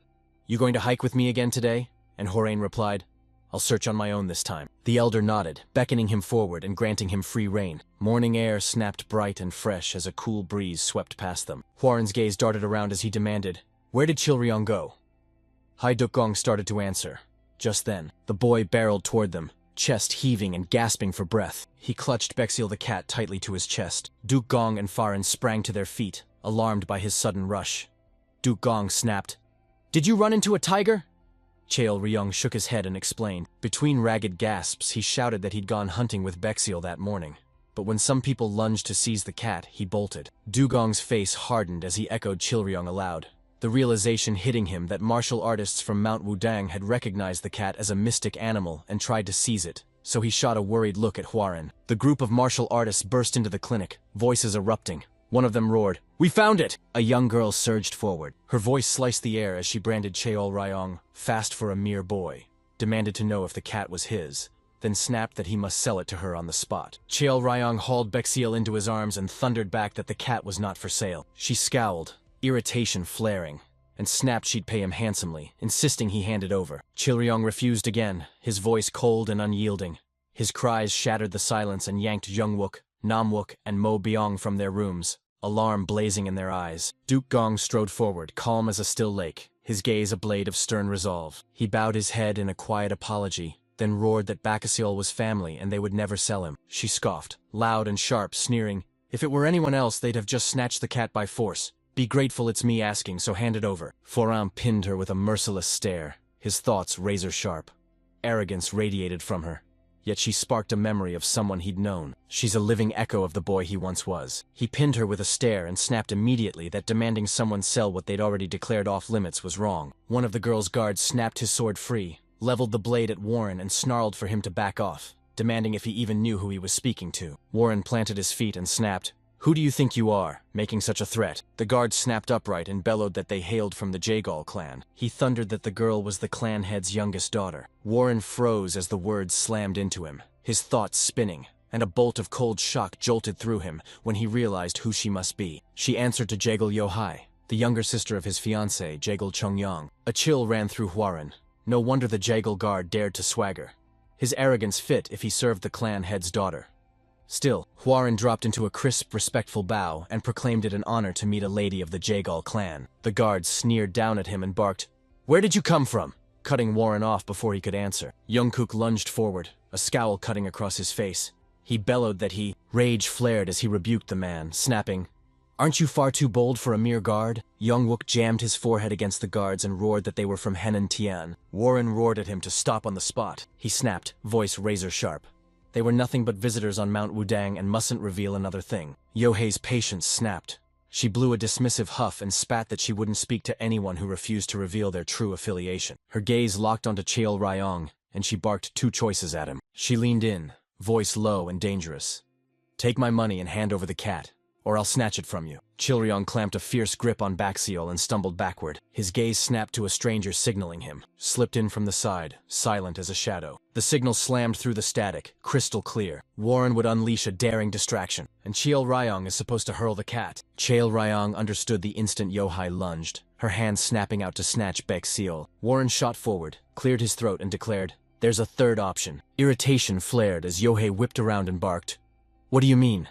Pouncing on the opening, Chaeyoung catapulted Baekseal skyward. A desperate shout ripped through the air, urging the cat to bolt. Baekseal slammed into the earth, shot into the forest, and vanished between the trunks. Yohei's furious shout ripped through the air as he whirled on Hwarin and she snapped, "How dare you interfere!" Hwarin snorted and shot back that if the cat had bolted she only had to catch it, and if she pulled it off the boy would have no grounds to complain. Yohei's hands curled into white-knuckled fists, frustration snapping through her as she barked a harsh order to her guards. She barked the order to seize the cat. The guards scattered, fanning into the forest without a second thought. Hwarin flicked a look back at Cheol-ryong and flashed a thumbs up.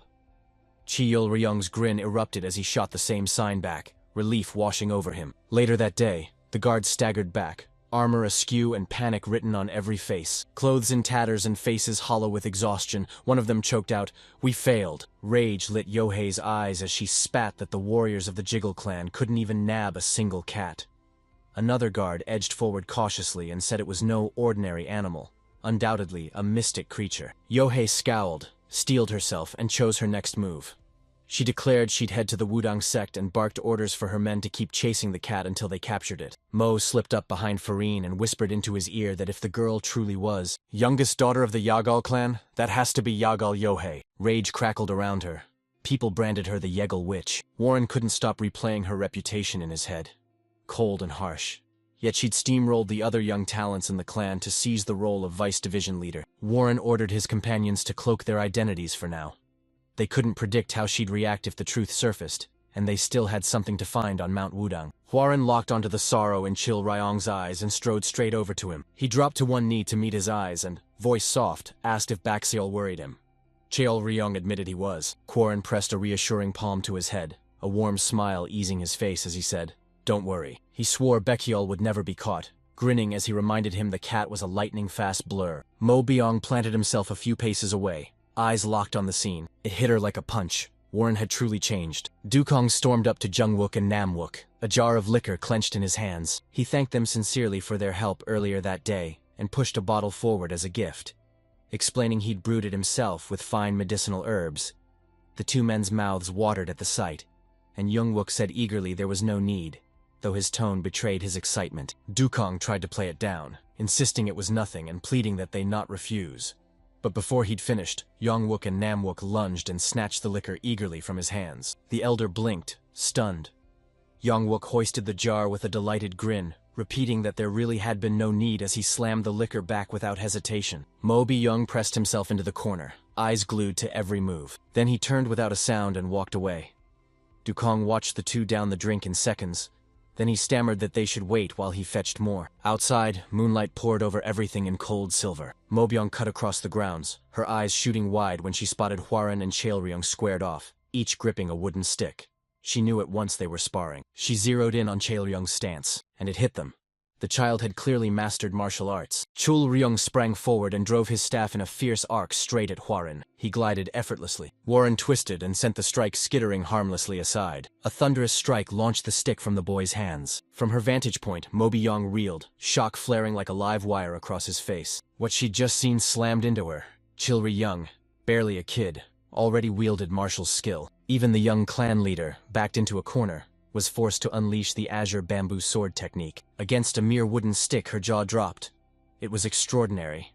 She mused that geniuses were said to grow at unimaginable speeds. What she had seen tore the very idea of normal to shreds. The next morning, Huaren pushed open the door and stepped into the dawn, a long yawn tearing from her. Yohei loomed before him. She locked her arms tightly across her chest. Warren's lips curled into a light smile, and he addressed her with calm, unwavering respect. He chirped, "Good morning, Miss Jaigal," and she ground her teeth, snapping coldly, "It's anything but good." Rage burned in her eyes as she balled her fist and snapped, "Just wait! I'll catch that cat with my own hands!" Warren's calm smile stayed fixed as he pressed, "Why aren't you already back on the search?" Crossing her arms again, Yohei snapped that she had duties to handle, and vowed she'd return to catch the cat. She spun on her heel and strode away.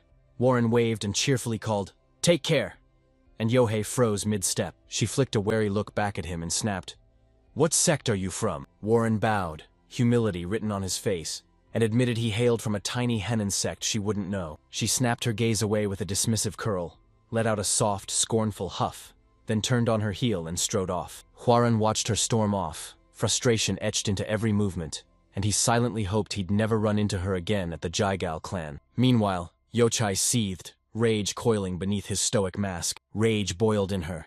He was lying to the bitter end. He'd insisted he came from a small sect, but the torrent of chi erupting from him screamed that it couldn't be real. She watched, breath-catching, as even his companions bristled with terrifying power. At last her patience snapped. She barked at her guards. She barked orders to dig up every detail about him, trace where they came from, pry into their family histories, and catalog every martial art they practice. She demanded every scrap of information, and the guards bowed, replying in unison that they understood. Right at high noon, the sun blazed overhead. Foran threaded alone through the Wudong Mountains' dense, shadow-swallowed forest, every sense razor-sharp. His eyes raked the ground, then locked onto the rock. He tore through alleys and shadows, never pausing in his hunt. He hunted the elusive tome like a man possessed. Days melted away, and not a single clue surfaced. A quiet, defeated sigh escaped him, swallowed by the weight he kept to himself. He stared as the sun bled out, certain each sunset marked the passing of another day. He couldn't linger in that place forever. Sooner or later he'd be forced to move on. Time slammed into him. How much longer could he keep stalling? Later, he burst back into the clinic where his companions waited and rounded them up. He kept his voice steady and demanded they listen. The instant their preparations finished, they'd move out. Hearing that, Yongwook and Namwook shot their arms skyward, hungry to move. Yongwook grinning that he'd been itching to get going again, while Moby Yong watched from the edge and quietly decided it was time to pack their belongings. As the group scrambled to ready themselves, Chaelryong shot out of the forest like a lightning bolt, his face drained to a ghostly pallor, ragged breaths ripping from him as he screamed for help. He burst to Hwaran's side, breath ragged, Hwaran's alarm flaring as he snapped, "What's wrong?" Tears brimmed in Chaelryong's eyes as he offered a trembling scrap of blood matted his fur. Through ragged sobs, he choked out that Bexiel must be injured. The cat should have been back by now, but it wasn't, and he feared it was badly hurt. Waring stared at the blood-stained fur, teeth clenched tight as silent rage roiled inside. He realized Yohei's men must have been hounding the cat like bloodhounds, relentless in their chase, and now the creature staggered, as if wounded. He spun back toward Chaelryong. He slammed the question at the boy. Did he know where Baek Sol's territory lay? Chaelryong echoed the word, uncertainty trembling in his voice. Hwaran snapped, "I mean the exact spot where the boy first crossed paths with the cat." Chaelryong snapped a quick nod and declared he knew the spot. No hesitation. Hwaran snapped, "We're going!" Chaelryong shot him a stunned look and asked, "Do you really mean that?" Warren flashed a grin and declared he'd help. Bixiol was family to the boy. Hwaran heaved Chaelryong onto his back, shouldering him like a battle-worn comrade. Something hurtled him through the forest. They closed in on the area. Chaelryong bellowed, "It's right up ahead!" They slammed down before a hulking rock formation looming at the mountain's base. Warren's gaze locked onto the rugged cliffs. He warned it lay miles away, tucked far from sight like a buried secret. Chaelryong snapped his head once, a sharp, decisive nod confirming it. Side by side at the foot of the rocky mountain, they hurled Bexiel's name into the cliffs, their cries ricocheting off the stone as they called the cat again and again. Moments later, Chaelryong's gaze snapped to something and he barked Hwaran's name. He jabbed at a blood-streaked patch of fur on the ground and shouted in alarm, "It's Bake Sales!" Warren dropped into a crouch, hunched over the traces as a brutal certainty slammed into him. They were close. He shouted for the white cat again, steadying Chaelryong with the undeniable proof. The signs showed Bexiol had been nearby, and that if they kept hunting, they'd finally find it. Warren's gaze snapped elsewhere. A massive, suspicious boulder towered before them, daring them to step closer. He locked onto it, pulse pounding, and told Chaelryong, "This has to be the place." He strode up to the rock and planted his hands on its surface. He shoved, a faint breeze sliding from behind, and snapped to Chaelryong, "There's an opening on the other side of the boulder. Step back." He summoned every last ounce of strength. Hwaran dug his heels in and heaved, every muscle screaming as he tried to shove the massive stone aside. It didn't even twitch. He ground his teeth and conceded, seething that it wouldn't budge. He spat a silent curse. His chi was too weak to budge it. Should he fetch Instructor Mo or summon the Ghost Blades? Right then, Chaelryong's eyes snagged on something beside the rock. He crouched down and hissed, "There's already a hole." Hwaran forced a brittle laugh to hide his pride, and insisted his effort had carved that gap. Chaelryong just shook his head, and said it had always been there. Warren's voice died in his throat as the boy's remark hit him. Chaelryong insisted Baek Seo had slipped through that opening, determination hardening his voice. Hwaran hunched down and slid into the tight passage, warning Chaelryong to wait outside because it was dangerous, and that he'd check it himself. Chaelryong gave a reluctant nod. Hwaran twisted and shoved his way through the narrow gap, bursting out on the other side. He shot to his feet, eyes sweeping the cavern in stunned awe, and whispered to himself that it stretched far wider than he'd imagined. He plunged deeper into the cave's yawning darkness. His eyes devoured the stone walls as awe hit him. How had a vast chamber been hidden behind a single boulder? Suddenly, a blinding beam of light slammed into him. He snapped his head up, alarm blazing in his eyes, poised in the glow. His eyes snapped wide when he recognized the symbol carved behind the man. The yin and yang emblem. Breath seized in his chest as realization slammed into him. The figure before him crystallized into Sage Jiang Sanfeng, and a fierce thrill shot through him as he realized he'd finally unearthed the hidden resting place of the Taiji Depth, Heaven Tome. His gaze snapped to a familiar figure nearby, and he tore a raw cry from his throat. He slammed to a stop the moment he saw Bexiel lying there, the cat's white fur streaked with blood. Outside the cave, Chilryong paced the narrow mouth like a coiled spring, every nerve on edge as his ears hunted for the slightest sound. At last something shifted within. He shouted, voice cracking, "Bakesol!" A heartbeat later, Warren shot out of the narrow hole. Chilryong's eyes shot wide as shock slammed into him. Moments before, tears welled up in their eyes. Warren locked eyes with him and softly whispered that he'd found Bexiol. Chilryong surged forward, shouting the cat's name as relief crashed over him. Chilryong sank to the ground, cradling Bexiol in his arms as tears streaked his face. He choked out, voice cracking, that she was so weak, his muffled sobs sweeping through the clearing while he pressed the injured cat to his chest. A short distance away, Warren loomed, watching in dead silence. His eyes locked onto the boy for a heartbeat. He pivoted slowly, peeling his gaze away like a final, silent goodbye. In his hand, he seized the very tome he'd been hunting all along. Earlier, deep inside the cave, Warren crept up to Beksul, dropped to the cat's level, and chided him with a soft, affectionate scold. Relief slammed into him as he asked, breath catching, if she knew just how worried Chilryong had been. Relief surged through him. The wound was shallow and could be treated. He pinned her with a hard stare, pulse racing. Was she one of the mythical creatures raised by Jiang Sambong? He scooped the trembling, frail animal into his arms. They hissed, "Hurry back!" Bexiel needed treatment, and he had to return too. Right then, the cloaked silhouettes huddled nearby it disintegrated into a choking cloud of dust.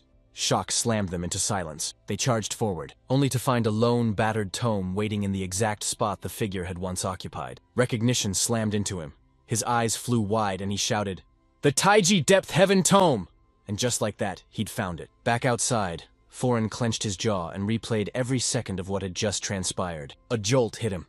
If he hadn't hunted down Bexiel, he'd never have uncovered the tome. Past life him would have turned his back on that child without a second thought. He launched his gaze skyward and he whispered that he'd changed, then clenched his jaw and swore he'd change even more. He swore the Tianzheng clan would soar to the peak of Henan and wrench itself free from the grip of ruin. He swore an unbreakable oath. His family would live in happiness, and he swore he'd make it happen. Later at the clinic, Bexiel lay on the cot, patched up in a tangled web of bandages. Elder Dugong leaned in, probed her wound with steady hands and declared he'd done everything he could.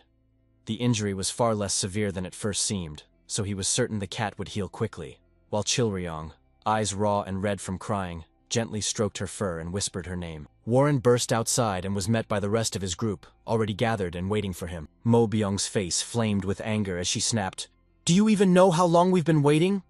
Then tore into him with a fierce scolding. They snapped that he should have at least warned them before dashing off alone. Warren cleared his throat, forced out an apology, and confessed, voice trembling, that he'd barreled off the moment he heard the cat was hurt. He turned away, announced they'd found the cat, and more importantly, he'd seized what he'd been searching for, then ordered them to leave. Mo Byung announced they were ready to move out, then leaned in with bright curiosity. What did he mean by obtain? Had he finally found the ginseng they'd been hunting? Warren shook his head, a smirk curling as he shot back that he'd unearthed something far better. Mo Byung scoffed. What could possibly top ginseng? Warren turned back to her, voice low and unshakable as he declared that what he'd found was a future. He spun on his heel and strode off, leaving the others gaping in stunned confusion. Before they departed, Warren stepped up to Elder Dugong and Chael Ryong once more, dipped into a brief, reverent bow, and poured out his thanks for everything the elder had done for them so far. Chil Ryong's face crumpled with sorrow as he pleaded, "Are you really leaving?" Warren's hand shot into his pocket, and a jade plaque snapped free, gleaming like a dare. He pressed the token into the boy's hand and barked that if Chael Ryong ever needed help or fell into danger, he must take it to the Tianzong clan in Henan. One day he'd need it, so never lose it. Chael Ryong seized it eagerly and vowed to keep it safe. Warren spun away and vowed he'd see them again, but before he could even leave, Elder Duke Gong suddenly bellowed, his voice tearing through the silence. His eyes cut like ice as he snapped, "Warren, why are you being so kind to them?" He snapped, reminding him they were nothing but country folk who foraged herbs and nursed the sick. He spat. Why would someone like Warren lift a finger for people he doesn't even know? Warren froze, the question hitting him like a sucker punch. For a heartbeat, words jammed in his throat. He finally admitted it. At first, he'd only come for the scripture buried inside that secret technique. But memories of the hours he'd spent with them at the clinic slammed into him. At last, he roared his answer, shattering the silence. He snapped, eyes blazing, that Chul Ryung reminded him of himself. The reply hit Dukong like a punch. He staggered, went stone silent, words lodged in his throat. Cheol Ryung flung his arms skyward and shouted for Hwarin to visit them again. Hwarin lifted a hand and waved back with a faint smile. As the group prepared to leave, Mobyong fixed him with a suspicious stare and demanded if he'd really handed the Tianzong clan's jade plaque to the boy, snarling that an honor like that isn't handed out lightly. Hwarin declared, voice steady and unshaken, that he'd learned much from Cheolryong and that the boy was worth far more than a single plaque. For one sharp heartbeat, Warren's mind darted to a single memory. The day he first met Yonghua slammed back into him. He'd been drinking all afternoon when a young woman swept up to him, her lively smile beaming. She swept into a flawless bow and declared, "I'm Yonghua." She beamed, declaring she'd serve him from that moment on, then stepped forward with a warm smile and said, "Nice to meet you." The first time her energy slammed into him, Warren reeled, utterly stunned. But then he cracked a grin and fired the greeting back. Back in the present, the group vaulted onto their horses, spurred them, and thundered away. Mobyong caught Hwarin beaming out of the blue and asked what kept that grin glued to his face. And Hwarin chuckled, asking if he really looked like that. Youngwook fired off. "Are we heading to the Jaegal clan next?" Hwarin shook his head and declared they'd return home instead. Mobyong's eyes flew wide. "What? I thought we were meeting your fiancé." She burst out. "We're practically at the Jigal clan's doorstep. Turning back makes no sense." Foram bristled, snapping that it was far too soon to visit them or to see his fiancé. Young Wook shot back that they should show the clan he'd healed. Hwarin planted her feet, jaw hard, and cut him off, insisting they were going home. They froze as the metallic bite of blood flooded the air. Faces snapped into hard masks and, as one, they hissed, "Blood." Mo Byong jabbed a finger in one direction and shouted, "It's coming from there!" They lashed their horses into a sprint and moments later crashed into a horrific scene. Bodies littered the ground, motionless and strewn in every direction. Warren's face darkened, a storm gathering in his eyes as he silently damned the martial artists for the slaughter they'd unleashed. He demanded, "How can you kill like it's nothing?" Youngwook shot him an anxious look and begged, "What do we do?" Warren's eyes narrowed into cold slits and his voice turned to ice as he snapped that they mustn't meddle in another's fight and ordered them to move on. He spurred his horse forward, leaving the others frozen in his wake, and Mobyong's voice ripped after him. "Young master!" Warren snapped the reins and let his voice fall to a whisper. When Mobyong asked what he meant, he breathed a quiet confession.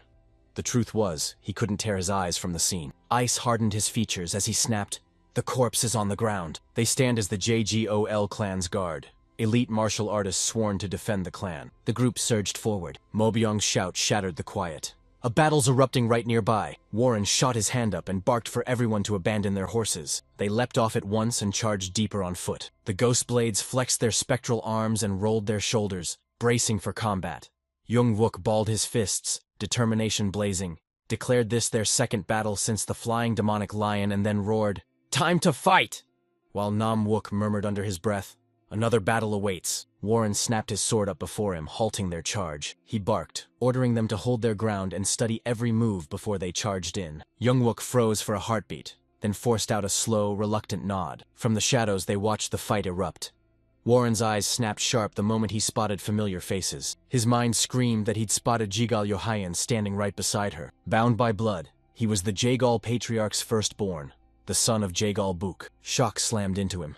He'd never spotted them during the Wudong mountain chaos, not even in the distance. The masked man thrust his hand skyward. A sudden, searing blast of energy hurtled straight at Yohei and Buk. An elderly man surged forward, becoming a human shield between them and the threat. He took the hit square to the body. Blood poured from his mouth and seeped through his robes. Yohai's scream tore through the air as she cried out for Uncle O. Desperation carved her features, sweat plastering her skin as she clawed and gasped for air. They watched the scene erupt, then snapped their gaze toward Mobyong. They leaned in and asked if she recognized the men in white.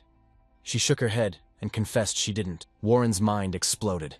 If their identities stayed unknown, the group was still pulling strings from the shadows. Spotting the horned green snake masks in white clothing, his memory snapped into razor-sharp focus. Certainty struck like lightning. They were the Green Blood Viper Squad, and he could already see the bloody history they'd go on to write. When Duke Sang ripped the pill of life from the fabled Green Blood Viper, he blasted past mortality into the divine realm, then forged a killer clan under the Viper's sigil. Soon they were feared for merciless cruelty and deadly, flawless strikes. Warren's pulse spiked. One burning question tore through him. Why strike the Jagal clan now? He swallowed a curse, the words strangled back in his throat. A desperate thought burned through him. If only he had more information on them right now. He might just forge a proper solution. He locked onto the battle, his face hardening into a razor-sharp glare. He went stone still for a heartbeat. Then, without warning, he sprang to his feet. He inched forward, every step deliberate. As his hand shot to the hilt, he yanked the sword free from its sheath. He ground his teeth and branded himself a fool. He already had the Taiji Depth Heaven Tome and the demonic Poisonstone Flower, had sworn to go home, refine his family's martial arts and change their future. Had promised himself that, and yet his treacherous feet dragged him straight into danger while he screamed inside. Why am I doing this? A masked assailant hurtled at Gal Buick and Yohei. The blow hung in the air, a heartbeat from hitting its mark. The man's head snapped clean off, sailing from his shoulders as Hwarin appeared before them in a heartbeat, sword out, and its edge dripping blood. Both, Jiggle and Buick, the Green Blood Viper Squad leader, froze mid-breath, shock cleaving him to the spot for a heartbeat. Yohai's eyes shot wide and she cried out, "Is it truly you?" Hwarin whirled to face them and declared, "Young Hwarin of the Tianzong clan," his voice sharp and unmistakable. The Green Viper Squad leader snarled, fangs bared, and roared, "Kill him!" One of the masked assassins lunged forward. Moby Yong, Jungwook, and Namwook slammed into the fray, forming a human shield that swallowed the strike aimed at Hwarin. When the dust finally settled after the clash, Yahello Buick gaped at Hwarin, blurted, "Is that really you? I thought you were too sick to even move," and admitted it had been a long time since they'd last met. Hwarin silenced him with a razor-sharp snap. "This isn't the time to talk." Buick clamped his mouth shut, stunned. Hwarin was almost unrecognizable after just a year. The leader of the Green Viper Squad cocked his head, curiosity flashing in his eyes, and snapped, "Who is Hwarin, really?" Hwarin leveled his sword and snapped that they were just travelers who'd happened to pass by. The masked leader sneered, a contemptuous scoff ripping through the silence. He spat, "It doesn't matter. You'll all die here anyway." Hwarin's mind snapped into action. A head-on clash would doom them, even though the enemy didn't have overwhelming numbers. The J-Gulls lay crumpled and breathless, already too exhausted to fight. He vowed he'd drag every last one of them out alive. To pull it off, he had to hatch a razor-sharp strategy. A split second stole his chance to decide. Moby Yong surged forward and roared, "I will fight!" The squad leader curled a mocking lip and spat.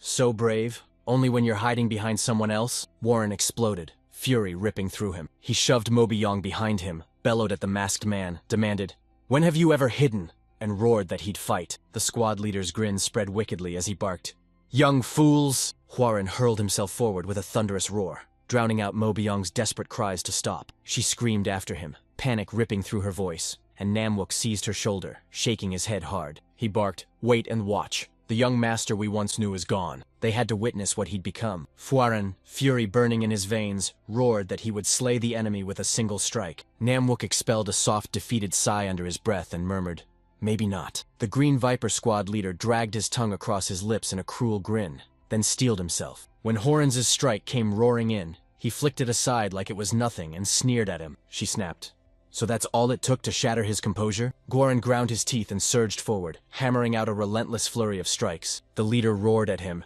demanding to know what he was plotting, but as he moved, his feet betrayed him for a heartbeat. Hwarin's eyes locked onto the opportunity. They surged forward, unleashing a ferocious attack. His blade arced across the leader's hand, shearing one of the leader's fingers clean off. The Green Viper Squad erupted into panicked shrieks, all clamoring for their leader. Even Hwarin's allies gaped, jaws dropping as they stared at the impossible thing he'd just pulled off. Hwarin's jaw snapped shut. Inwardly he owned it. He'd planned to sever the entire arm. The enemy contorted his body, turning a fatal strike into a mere graze even with his vision clouded. Still, Hwarin grinned, a surge of certainty crashing through him. He had finally achieved the goal he'd been chasing. Mo Beong hurled himself forward again, bellowing that it was too dangerous. This time, Jungwook lunged in and stopped her, demanding they let Hwarin keep going. Mo Beong hesitated, but week after week she insisted she still couldn't stand by. Hwarin pressed on toward the squad leader with slow, deliberate steps, a cold, razor-sharp calm settling into his mind. Hwarin repeated the words in his chest and drove his mind into razor-sharp focus. He had to make sure everyone walked out alive. Facing the future's most notorious assassination force, brute strength wouldn't save him. He needed razor-sharp cunning. Not an instant win, but one tiny opening. And from this moment, every move was a gamble. The squad leader leveled a cutting glare, locking eyes with him. They held that tense, breathless stare for a long beat. Then, Hwarin's pierced the man's mind and planted a cold command. "Deliver a message to squad leader Dokasang." The masked leader froze, his eyes snapping wide as cold dread slammed into him. The words weren't spoken aloud. They were roaring inside his head. Kept his voice rock steady, Hwoarang dropped the bomb. He too was from the Hidden Saint cult. Perched at the back, Youngwook narrowed his eyes at Hwoarang and hissed that the young master looked like he was mouthing something. The sound slid past his ears like a ghost, leaving him clueless. He suspected a special technique, and Moby Yong, eyes locked on Hwoarang, whispered that it was the sound transmission technique. Astonishment flared inside her. This wasn't a skill anyone learned overnight, so she strained to pin down when Hwoarang had picked it up. Hwoarang plunged his voice through the technique into the Green Viper squad leader's head, promising that if he carried the message to Duke Sang, he'd be forgiven. Then he barked for the masked leader to leave at once. The Green Viper squad leader gnashed his teeth, rage coiling in his gut. He snapped, tearing into Hwoarang. "How did you know the squad leader's name?" His voice razor-sharp as he pressed again. "Who is Hwoarang truly?" Tension knotted in Hwoarang as bitterness flared. He'd dropped Dokasang's name, yet the leader still eyed him with doubt. He froze for a heartbeat. He'd thundered that 5 years earlier. He stood in the wreckage as the 3 demonic heavens obliterated the Hidden Saint cult, then demanded to know whether the Green Viper squad was one of the factions plotting to resurrect it. Then, with steely conviction, he roared that he too was a man of the Hidden Saint cult. The masked leader sprang into action. With a single explosive step, he launched himself forward. He planted the blade's edge against Warren's neck. From the rear, his companions unleashed a frantic alarm, their voices ripping through the air as they cried for their young master. The Green Viper squad leader's gaze snapped into a thin, venomous slit. He sneered at Hwoarang, calling him nothing but a child, barely grown. And yet the kid knew the squad leader's name and the secrets of the Hidden Saint cult. The masked man admitted he couldn't believe it. He challenged Hwoarang. "Answer one question, and I'll accept your claim." He roared, demanding to know which heaven of the Hidden Saint cult he belonged to. Hwoarang froze. His thoughts sprinted, battering the walls of his mind. It slammed into him. He was being tested, exactly as the information from his knowledge of the future had warned. The Hidden Saint cult wasn't a single united force. It had splintered into a loose alliance of 3 factions. The Sun Saint cult burned with a single obsession: raw, absolute power. The Moon Saint cult hunted its sacred creed with fevered, uncompromising zeal. The Hidden Saint cult stepped between the two as mediator. Tension snapped tight. No one could pin which faction the Green Blood Viper squad belonged to. Hwoarang tore into the problem, picking apart every angle with laser focus. He scoffed at the thought that the Hidden Saint cult, or the Moon Saint cult, would build an assassin network. Yet a cold knot in his gut whispered it could happen. Every instinct of the Sun Saint cult screamed for them to do it. He felt the gamble in his gut, but he'd always bet on the likeliest winner. He gambled everything on this one choice. Silence pressed in. Farine let a tiny, fragile smile slip across her face. He slammed his hand to his chest and bellowed that he hailed from the Sun Saint cult. The 2 men locked eyes, the silence stretching taut between them. Then, finally, the Green Viper squad leader ripped his blade free and they roared, "Retreat!" Before you could blink, the shadows swallowed the entire squad. Just as the danger faded, Warren's body turned on him. He crumpled to the ground. Crimson dripped from his nose and mouth. He spat a curse under his breath. Then the realization slammed into him. He'd suffered an internal injury. The blow from the earlier strike crushed him far more than he'd expected. A haze swallowed his vision. Mo Byung barreled toward him as his vision blurred and consciousness began to slip away. Warren's eyes snapped open. He hauled himself upright, inch by inch, until he sat, every movement heavy and deliberate. He tore his gaze across the chaotic, fucking packed scene, every inch buzzing with motion. Hands flew as people dove into their tasks, every motion sharp and focused. Jagal Yohai stood frozen. When his gaze landed on her, he breathed her name like a secret. Silence snapped as Yohei hurled an object straight at him. He jolted, snatched it out of the air and stared. His gaze drilled into the object cradled in his palm. Yohei snapped, "It was her!" The clan's healing medicine would mend his internal injuries. Warren's frown sharpened as he snapped that he hadn't helped her expecting anything in return. Yohei whirled and bellowed, "Would you only accept it if I begged?" Then demanded he take it at once, cutting him off before he could reply. She strode away. From across the room, her voice slid into a hush as she muttered a Hwoarang's lips stayed still. But a faint secret smile sparked inside him the moment he heard it. He blurted out that he'd never realized Yohei could be so disarmingly cute around her. Out of nowhere, Mo Byung materialized behind him, peering intently at the medicine with a hungry, electric curiosity. She blurted that the rare remedy was reserved only for the Jagal clan's direct lineage, then confessed she hadn't expected Yohei to give it to him. Those inside snapped that she should make her presence known. She'd just jolted him out of nowhere. Mo Byung brushed aside his protests and ripped into him, confessing she'd been terrified when he lunged at the assassin, convinced he'd gone mad. Hwoarang declared, voice steady, "I was only trying to save everyone." Mo Byung slumped down at his side. She leaned against his back, barely touching him. her hand anchoring on his shoulder as her voice folded into a whisper, and she asked why he'd changed so much. She snapped, "That was only a few months ago!" He seethed with self-hatred and loathing for the world, turning every day into a living hell. That was the Warren she had known. Today he hurled himself into mortal danger to protect them all. She told him she was impressed and proud, but curiosity burned through her. She had to know what was driving him to act this way, those gripped by hesitation. He whispered his answer, his voice cracking as the first words stumbled out. Memories of his past life slammed back into him. Silence stretched on for a long, aching beat. Silence shattered the second he finally spoke. He swore he was pouring every ounce of himself into this now, so he'd never have to stare down regret later. The next morning, Warren's crew surged forward, shoulder to shoulder with the Jaegal clan. They urged their mounts along the road, hooves drumming a steady, unbroken rhythm. Jaegal Book spun to Warren, gratitude blazing in his eyes, and thanked him for deciding to accompany them back to their clan. Buick admitted, voice raw, that his family had no fighters left. If the assassins had struck again, the clan would have teetered on the brink of ruin. Warren shrugged, voice cool as ice. It was no problem.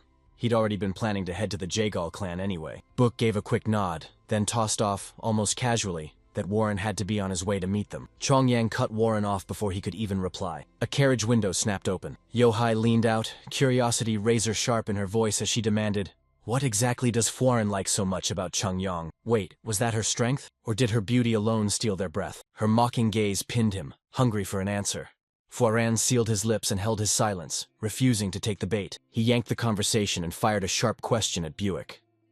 Why had the assassins singled out the Jaegal clan in the first place? Buick and Yohaya froze in place, unease carving their faces as they traded a nervous, jittery glance. Garen leaned in, pushing the point. The Jaegal clan was the region's undisputed powerhouse, this territory their own front yard, and he demanded to know what could possibly drag assassins across miles just to strike right here. Yohei faltered, his reply barely a whisper. She stammered, scrambling to insist it was nothing more than a coincidence. Buick shook his head, cutting her off. This was no coincidence. Warren had thrown his life on the line to save them, and Buick insisted Warren deserved to know the truth. He swallowed and admitted he couldn't pin down the exact reason. It only looked like the assassins were moving in to snatch someone. Yohei.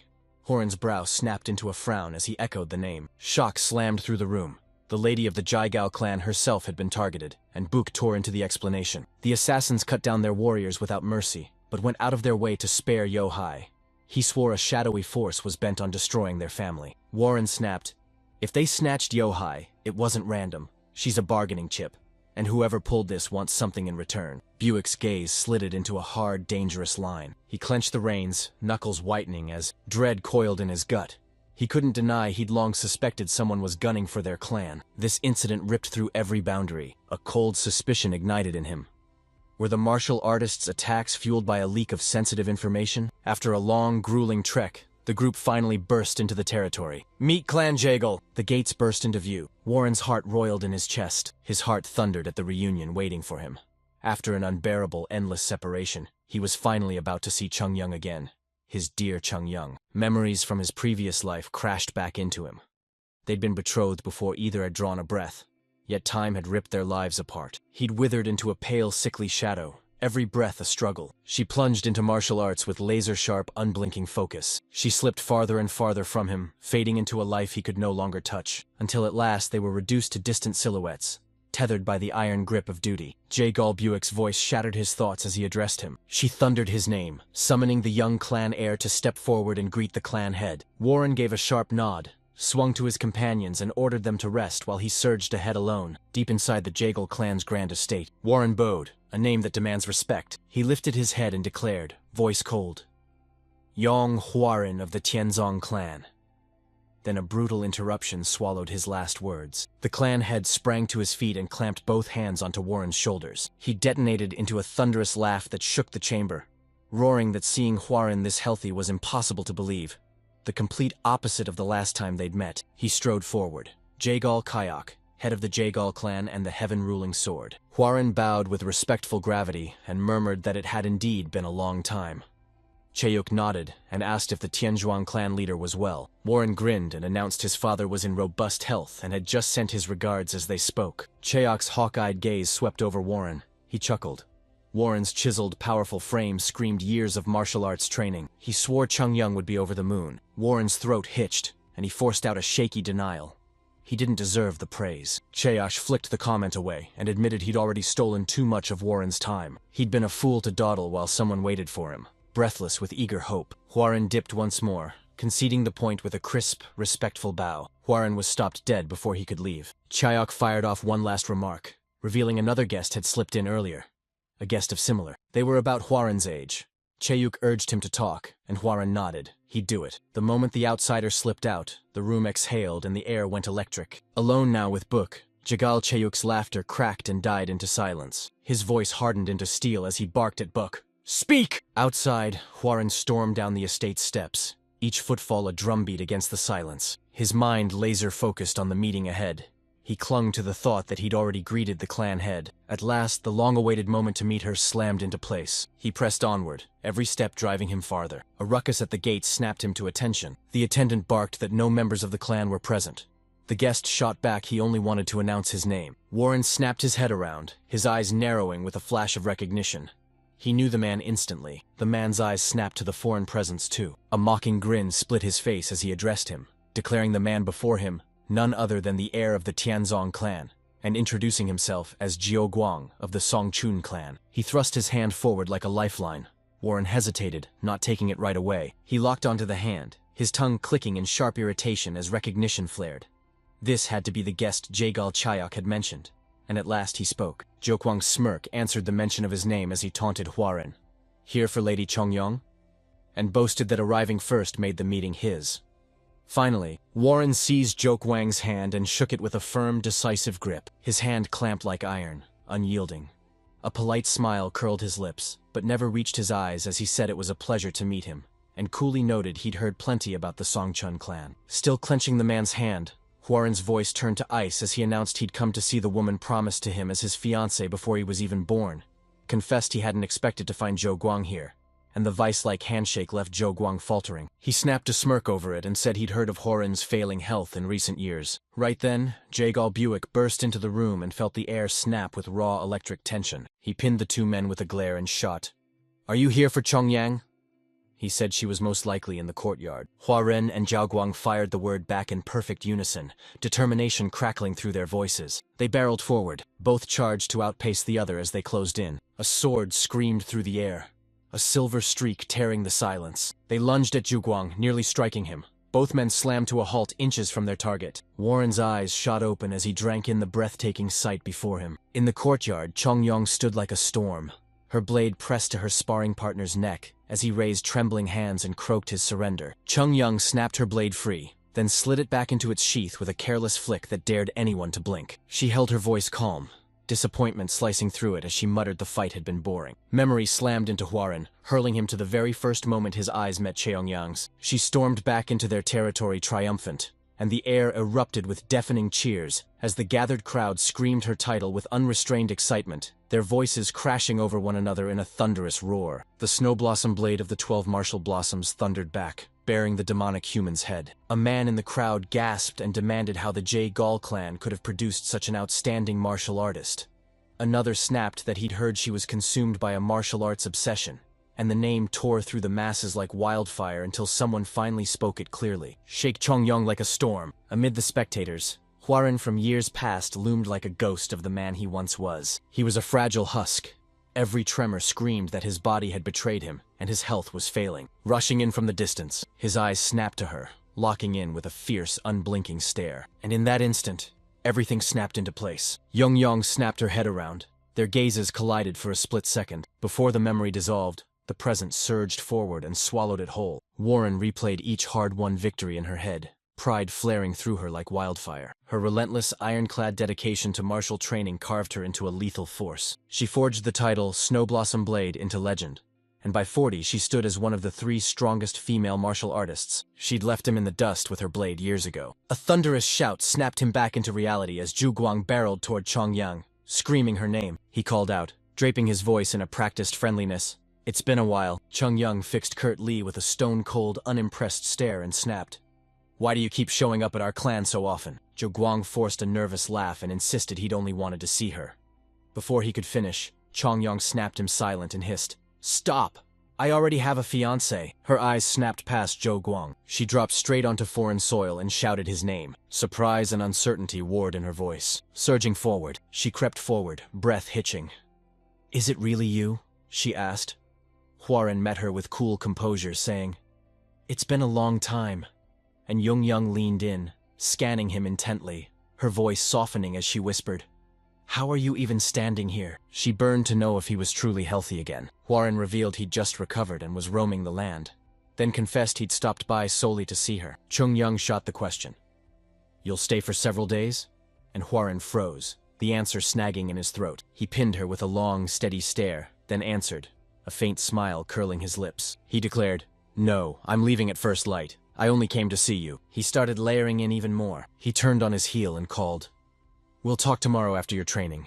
I have something I need to tell you. Chungyang's eyes pinned him as he walked away, her face a locked vault. Zhouguang's face contorted with jealousy and rage, his fist clamped like a vice, the storm inside him impossible to hide. Within his chambers, Huaren hunched over a stack of books, eyes devouring every line, when a visitor arrived. He refused to lift his eyes. He snapped, Did Zhou Guang show up because he had something to say? Zhou Guang strode inside. They dropped into the seat opposite him and cut straight through the small talk. He ripped the words out and declared he was in love with Chongyang, and Huaren regarded him coolly, saying it was bold to confess such a thing. Gok Wang leaned in, relentless, demanding to know if Huaren truly intended to marry her. Huaren snapped, Zhou Guang has no manners. Zhou Guang scoffed, then pressed on, irritation mounting until it laced every word. He declared that Chongyang burned for martial arts, so she hunted a partner to magnify her strength. He then scoffed at Warren, snarling that Warren was weaker than him. Jukwang crowed he'd already carved out a name for himself over the past few years, and were christened the Azure Cloud Dragon Blade. He snapped,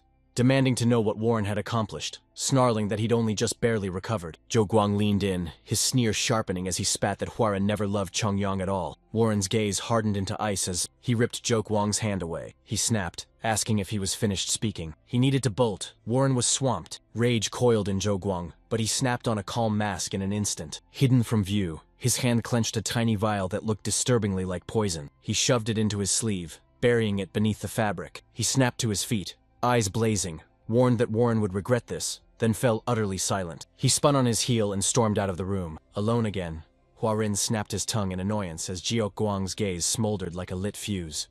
Trouble was about to explode. His gaze snapped to the Taiji Depth Heaven tome lying before him, and he muttered that he might have to unleash it sooner than he'd planned. Before long, another visitor strode through the doorway. Waring spun to the door, ready to snap, then froze the moment he saw who stood there. It was Yohei. She pressed the question inward. Had she disturbed his rest? Warren took her in, struck that she was far more refined than when he'd last seen her, every inch a proper lady, and the transformation hit him as oddly out of place. She was nothing like the mischievous girl he'd met on Mount Wudang. When he demanded why she'd come so late, she revealed she'd heard he was leaving in the morning. She plunged into a deep, reverent bow, each word she spoke ringing with solemn respect. Huaren snapped that if she stayed, she'd sabotage Chongyang's training. Chongyang had pressing matters waiting at home. Yochai nodded, understanding clear in her eyes. Then her demeanor snapped, changing in an instant. She leaned in, grin sharp as a blade, and jabbed, "You're really going to marry my sister?" Warren bristled, annoyance clawing at him, but he sealed his lips. Her gaze drilled into him, razor sharp and relentless, pushing him further. He swallowed a tight inward sigh, baffled that so many people were suddenly fixated on his marriage. He squared his shoulders and tore through the silence to lay everything bare. The next morning, the world jolted awake. Foreign and his group snapped into action, muscles coiling as they readied to depart. Joggle Book, Chung Young, and Yohai stood at the front to see them off. And Book snapped, "Huaren, do you really have to leave so soon?" Huaren bowed once, cool and composed. He'd already paid his respects to the clan head and met Chung Young, so he excused himself. Buick smirked, joking that Chung Young would be left disappointed. Chung Young dropped her gaze as sadness darkened her face. Huaren's soft call sliced through the quiet. "Can we speak privately?" she asked, snatching the moment before the woman could even answer. A thunderous shout ripped across the distance, the voice roaring his title and naming him heir of the Yang clan. It was Zhou Guang.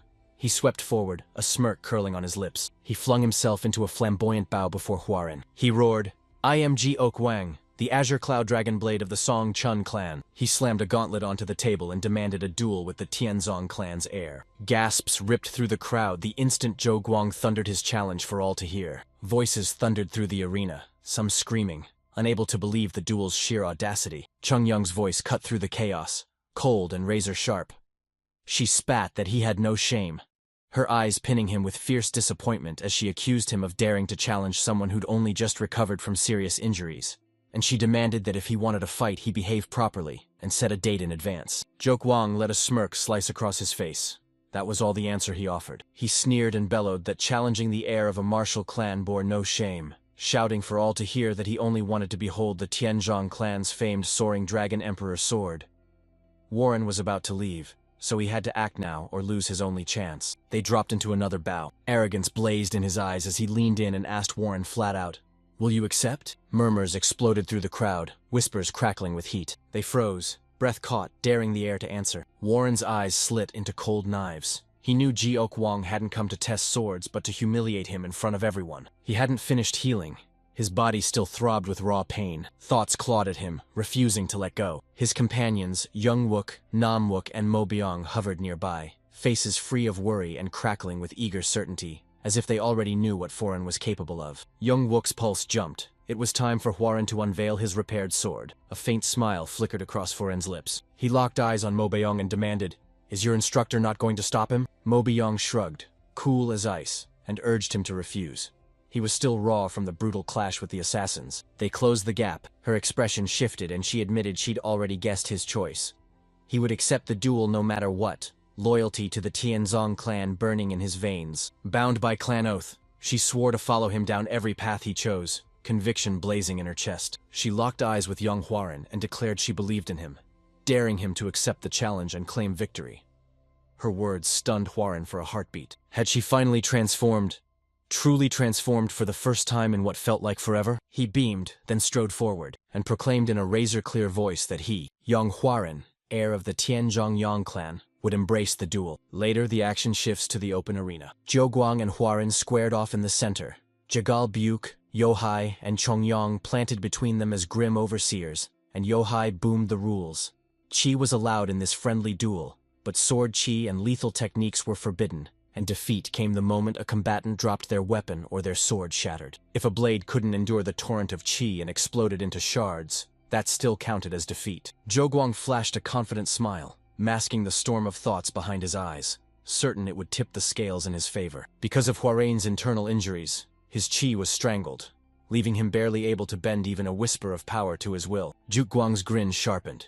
He dragged this out and toy with his rival, savoring every second before the duel even began. Hwaran slammed a new layer onto the contest, instantly cranking the stakes through the roof. He threw down a wager. Lose, and you'll be banished. Barred for life from the Jagal clan, never to set foot inside its gates again. Zhou Guang snorted and accepted instantly, taunting Hwaran with a cold grin, as he reminded him what would happen if he lost. They decreed he would be the one forbidden from returning. Hwaran replied, calm as ice, that the wager must be honored. Yohai blinked as the sudden twist hit her, and her mind raced through every implication. If Hwaran won, Zhou Guang would be banished for life, never again allowed to set foot in their clan. If Hwaran lost, it barely mattered. He'd wind up living with Young anyway, and Yohai gaped at how that plan had been hatched in a single heartbeat. Jagal Book barked a command at the two combatants too. They regenerate, mending every wound with their own power. The crowd exploded into a thunderous roar. Anticipation slammed through the arena like a thunderclap, electrifying every soul. Yohai leaned in, closing the gap to her brother. She jabbed the question, who did he think would win? Then hit him with a sharp reminder that a foreigner tore through the assassins just days ago. Buick shook his head and snapped that the Yang clan's prestige would crumble. Yohai gaped and demanded why, and Buick said flatly that though Horan's future gleamed, his injuries had gutted his strength. Zhou Guang was rough around the edges, but years of hard-won, hands-on experience had sharpened him. They called him the Azure Cloud Dragon Blade. His sword tore the air with a dragon's cry, and his chi billowed like drifting blue clouds. Buick declared his skills already rivaled the elite rookies of the great sects. If they fought this instant, Hwaran would be crushed. Book whipped his gaze to Chongyang and asked if she agreed. She fell silent, eyes riveted upward to the sky. At the center of the arena, Zhou Guang smirked, confidence blazing, and roared his name with pride. Zhou Guang, Azure Cloud Dragon Sword of the Songchun clan. Hwaran's voice cut through the hush, cool and steady. Young Hwaran of the Tianzhong Yang clan. He narrowed his eyes, a cold, predatory stare locking onto his target. Zhou Guang scoffed, ripping Hwaran's pedigree to shreds. He sneered. spitting that the Tianzong calling themselves the Dragon Clan was a joke now that they'd been reduced to nothing but writhing worms. Warren's face hardened like steel. With quiet, burning resolve, he vowed to show him why. Both men snapped their swords free, steel flashing like lightning. Their locked stares thrummed with raw, electric intensity. Moments before, they lunged forward in perfect unison. Their blades slammed together, the impact sending a ringing shock through the air. Zhou Guang's smirk cracked as he ripped his technique free. He roared a challenge and unleashed a blur of shifting strikes. Warren fought with raw desperation, every fiber of him refusing to surrender. He became a blur, slipping past attacks and snapping his blade to deflect every incoming strike. He lurched backward and found his footing, but Zhou Guang gritted his teeth and slammed down, pressing even harder. They lunged forward with another thunderous roar, daring him.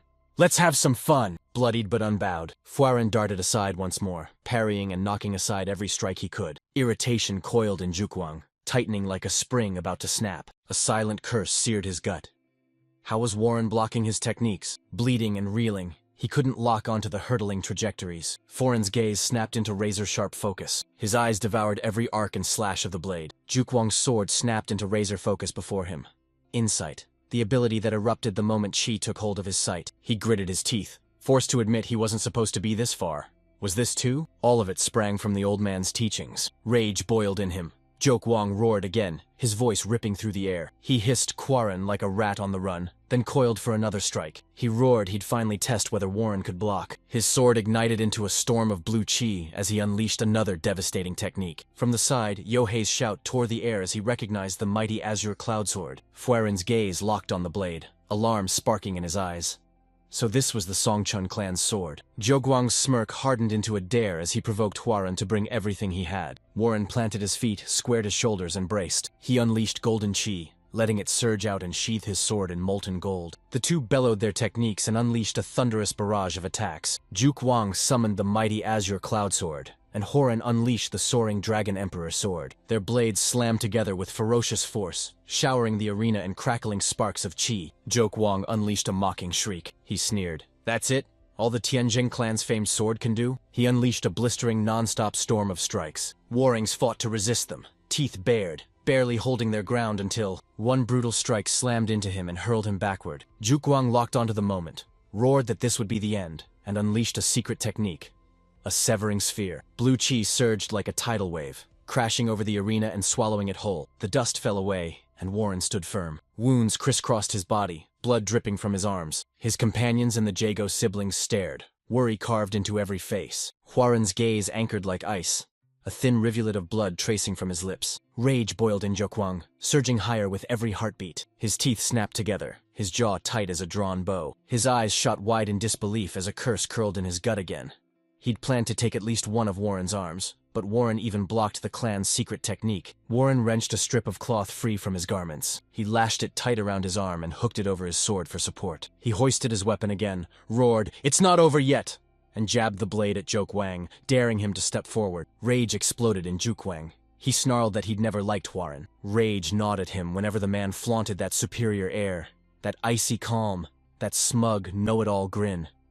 At first, everything had revolved around Chongyang, but now it was personal. He roared, "I just want to crush you." His aura detonated, pouring out a white-hot tide of killing intent. From the side, Yohei screamed in protest, shouting that this wasn't a friendly duel anymore as she spun to her brother, desperation raw in her voice. She screamed at Buick, begging him to stop the match before it spiraled out of control, and Buick remains dead silent. Yohei whipped around to Chongyang, desperation clawing at his throat as he begged her to step in. She stood rooted, eyes glued to the battle unspooling before her. Warren stared, eyes locked on every move. He eased his blade down, every inch a slow, deliberate heartbeat. A storm tore through his mind as the brutal truth sank in. Zhu Guang was right. He'd been lying to himself, wearing a calm mask as death closed in, pretending he'd already seen the future, when in truth the future was a blind, shifting void. Guilt decked him like a punch. He knew he wasn't a saint. He'd ripped a child's future away. But the instant he charged forward, steel filled his heart. He planted his feet and met it head-on. He marched straight into the storm. He slammed the door on his shame-soaked past.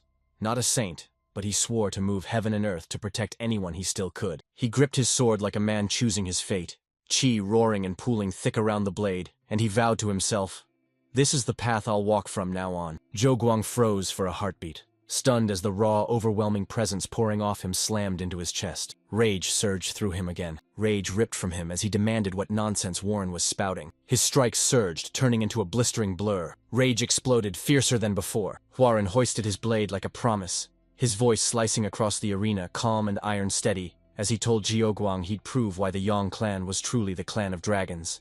And their clash erupted into even deadlier fury. A savage gust ripped through the arena. A suffocating pressure rolled off it, making the crowd tremble, and Yohei's bellow cut through the roar.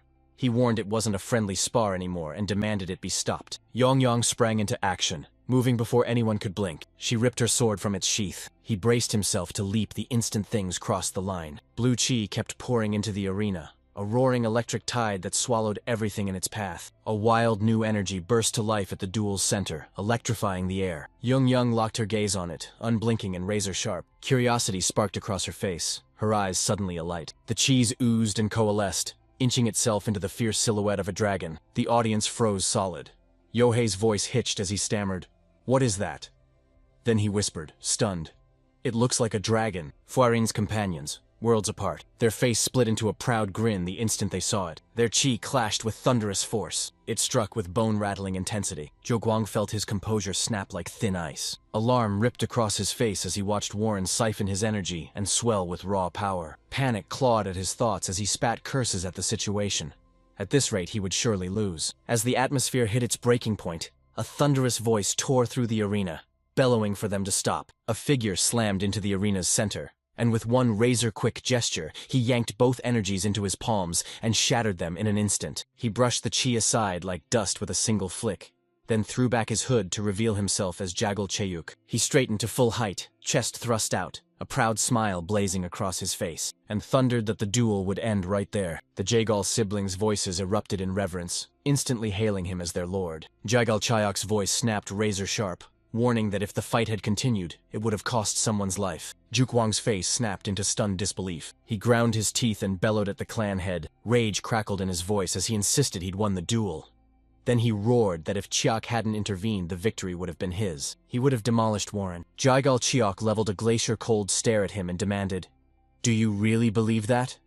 Then reminded him that, according to the rules, a snapped or fallen blade spelled instant defeat. Wang's eyes shot open as he looked. He slammed to the ground and horror ripped through him as he stared at his blade snapped clean in two. His face drained to bone white as his voice cracked, shaking out a desperate denial. He hissed, "This can't be true." Desperate, he lashed out and branded Warren a sorcerer to justify himself. He swore he'd felt it. Warren lay gravely wounded, unable to summon any of his power. Suddenly, unnatural strength ripped through him. Jiaoguang bellowed it had to be demonic arts. Before his rant could spill another word, Chongyang cut him off, moving in with ice-cold precision. She snapped her sword up, pinning the cold tip against Jiaoguang's throat. She snapped, "Stop making a scene and drop it for once," shoved the wager he'd agreed to in his face and demanded, "Have you already forgotten?" The crowd froze, breath snatched away as Jiaoguang froze on the spot, his pride splintering into 1,000 jagged pieces. Several heartbeats later, he finally spun, his back turned. He strode out of the arena, each step a thunderclap. They slunk away, humiliated, while Jagal Choyok clicked his tongue in bitter disappointment and muttered that the Songchun clan had truly fallen, scoffing that someone like Jaok Wang could ever claim to be the Yang clan heir. His gaze snapped to Warren, and a grin split his face. He let out a thunderous laugh, hailed the Yang clan's young master, called the duel a dazzling spectacle, and admitted he was genuinely shocked by the performance. He rested a firm hand on Warren's shoulder and marveled.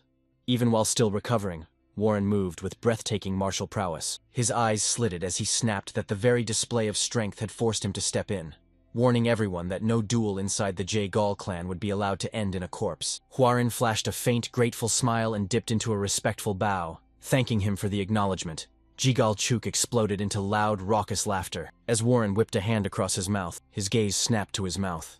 Blood was dripping from his lips. Jagal Chuk snapped a sharp tongue click and scolded him, incredulous that he would leave in that state, then urged Warren to rest in the main estate for the night and set out the following day. He urged him to seize the time and finally sit down for a proper, no-nonsense conversation with Chongyang. Warren sank into a deep, respectful bow once more, accepting it quietly. He sprang off the stage and sprinted back to his companions. Jigal Chuk's gaze pinned him, eyes flashing with hungry interest. A triumphant grin exploded across his face as a cold realization slammed into him. The Tianzong clan truly harbored a dragon among their ranks. He couldn't deny it. They'd earned the title, Dragon Clan. Yet when his gaze snapped to his own hand, he spotted it, wounded and bleeding, and memories slammed back into him, vivid and inescapable. The instant he snuffed out Warren's chai, his eyes narrowed into razor slits as thought sharpened. Could it be? He mouthed, but no sound escaped. After a long, tense pause, his quiet contemplation shattered.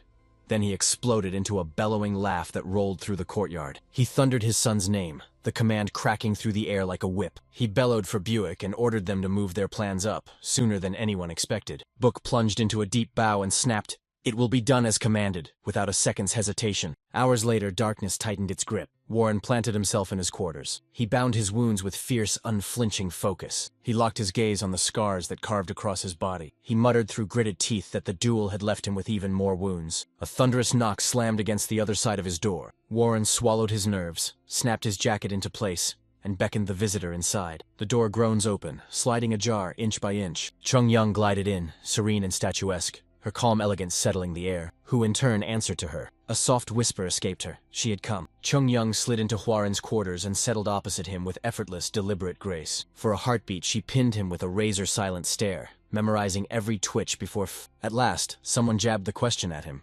"How do you feel?" Warren thrust his injured hand into the air. He stared at it, a faint, rueful smile flickering as he confessed he'd gone a little too far in the duel, then brushed off her concern and insisted he was fine. A suffocating silence dropped between them, stretching taut until He finally forced out a sound just as Chung Young's voice ripped the silence apart. Chung Young conceded, voice tight with respect, that Jok Wang had been a formidable opponent. Warren gaped. She leaned in and poured out the details. She warned that the Song Chun clan's Azure Cloud sword tore opponents apart with overwhelming chi, and Zhu Guang's martial prowess burned with deadly force. Bloodied but unbowed, Quarren surged forward, overpowered him, and left him sprawled in defeat. She pressed on, calling out the exact technique Warren had unleashed at the end. To her eyes it looked like the soaring Dragon Emperor sword, but a cold, wrong pulse thrummed through it. She confessed, eyes wide, that she'd watched him siphon his opponent's energy, bit by bit. A jolt of suspicion hit her. Had he secretly mastered a Wudang martial art? She asked, her curiosity burning with earnest intensity. How? He skyrocketed to that level almost immediately after recovering. Warren let a faint, secret smile flicker at the corner of his mouth. He noted inwardly that Chung Young's martial arts obsession still burned like wildfire, and he let out a resigned sigh. He'd seen this line of questioning coming. Chung Young snapped back to herself and blurted, "Did I say too much?" She leaned in, snapping him to attention and reminding him he still had words he needed to tell her. Warren conceded she was right, snapped upright, and told her he had something important to share. He revealed that once he recovered, he plunged headfirst back into his martial arts training. He finally seized a goal, or, he admitted, it had been the same burning aim buried deep in his chest all along. He thrust his right hand skyward and roared that his only desire was to protect his clan and family. He swore he'd stop at nothing to make it happen. A confident smile curled on his lips as he turned to face her. She cut in, declaring she did too. They have to be gunning for the exact same goal. He told her, desperation burning in his chest, that he hoped she would live with. She seized her freedom and charged down the path she chose. Chung Young cocked her head, confusion burning in her gaze, and pressed, "What do you mean?" Fuaren's face went stone cold as he told her he was certain she'd rise to be an exceptional martial artist, and he wouldn't stand in her way. Chung Young froze, the world tightening into a single breathless beat of silence. Her features hardened into a cold mask as she snapped, "Is there another woman?" Warren coughed, then rushed to deny it. No, that's not what this was. The truth was stark and simple. They didn't love each other. Martial arts consumed her, she breathed it. Fierce loyalty burned in him for his clan and family. He prayed she'd live the life she truly wanted, unshackled from any obligations that might stand in her way. They locked eyes, and for a long electric moment neither looked away. Chung Young shut her eyes and let a soft sigh escape. She drew a breath and confessed one burning wish she begged him to fulfill. Surprise punched through Warren. He locked onto her and blurted, "What might this wish be?" That night, under a cold silver moon, Hua Ren and Chong Yong faced off in the training court. Chong Yong's request had drawn them there. Warren scratched the back of his head, disbelief cracking his voice as he blurted, "Your wish was to duel me?" Chung Young's eyes blazed with fierce light as she snapped that he should know the truth inside and out. She explained that every clash of blades was a lesson. When swords crossed, you could read the other's thoughts and pull out the words they refused to say. She declared, voice like iron, "This is my answer," dropped into a blade-ready fighting stance. Warren's lips curled into a small smile as he hoisted his weapon and coiled into his own stance, answering without a beat that, of course, he'd grant her wish. In the next instant, they hurtle at each other, steel clashing beneath the moon's cold light. Steel screamed through the courtyard as they traded blows, yet alongside the clashing of swords clashed, smiles lighting both their faces. They reveled in the exchange, laughing wordlessly as every strike spoke like a private conversation. Warren let out a barely audible whisper. One last, hushed goodbye. A final thought burned in his chest. Goodbye, Chongyang. When dawn cracked open the next morning, Huaren and his companions planted themselves at the exit of the Jagal clan grounds, muscles coiled and eyes razor-sharp. They dropped into a deep, reverent bow, heads pressed low as respect poured from every motion. They charged toward the Jagal family, then vaulted into their saddles. They tensed like coiled springs, ready to bolt. Warren whipped around one last time and looked back over his shoulder. His gaze snapped to Chongyang, who stood off in the distance, watching him like a silent sentinel. She beamed at him, a warm smile blooming across her face. He shot a smile back, an unspoken goodbye burning in his eyes. He and his group spurred their mounts and thundered away. Back at the training courtyard, the swords they'd used in their spar still jutted from the packed earth. They planted themselves shoulder to shoulder, drenched in the sun's molten gold as a peaceful hush wrapped them like a warm cloak. At long last, their long journey had ended. They finally tumbled into the inn, flopping onto chairs and beds and lounging like exhausted conquerors. Liquor's sharp bite hung heavy in the air. Every so often, laughter ripped through the clinking of cups, bright and impossible to ignore. Youngwook leaned in, curiosity blazing in his eyes, and blurted to Warren, "When did you find the time to train this much?" Namwook blurted out, demanding to know what those bizarre techniques had been in the duel, and Youngwook swore the final strike was unmistakably the Soaring Dragon Emperor sword. Yet it flowed with a strange, unfamiliar twist, unlike the art they knew. Fuaran chuckled, reminded them he'd been at their side the whole time, then shot back, "How could I possibly have practiced on my own?" Inside, his thoughts screamed a whole different story. Silently, he owned the truth. The blade he'd wielded was the Soaring Dragon Emperor sword. His chi flatlined, and the Taiji depth heaven art slammed in, wrecking everything he tried. The Soaring Dragon Emperor's sword was meant to overwhelm an opponent with raw force, roaring into being as a blue dragon. Fused with the Taiji depth heaven arts, it twisted into a technique that consumed his opponent's chi to suppress them. And he reflected. The Jagal clan head snatched it from the jaws of disaster at the last second.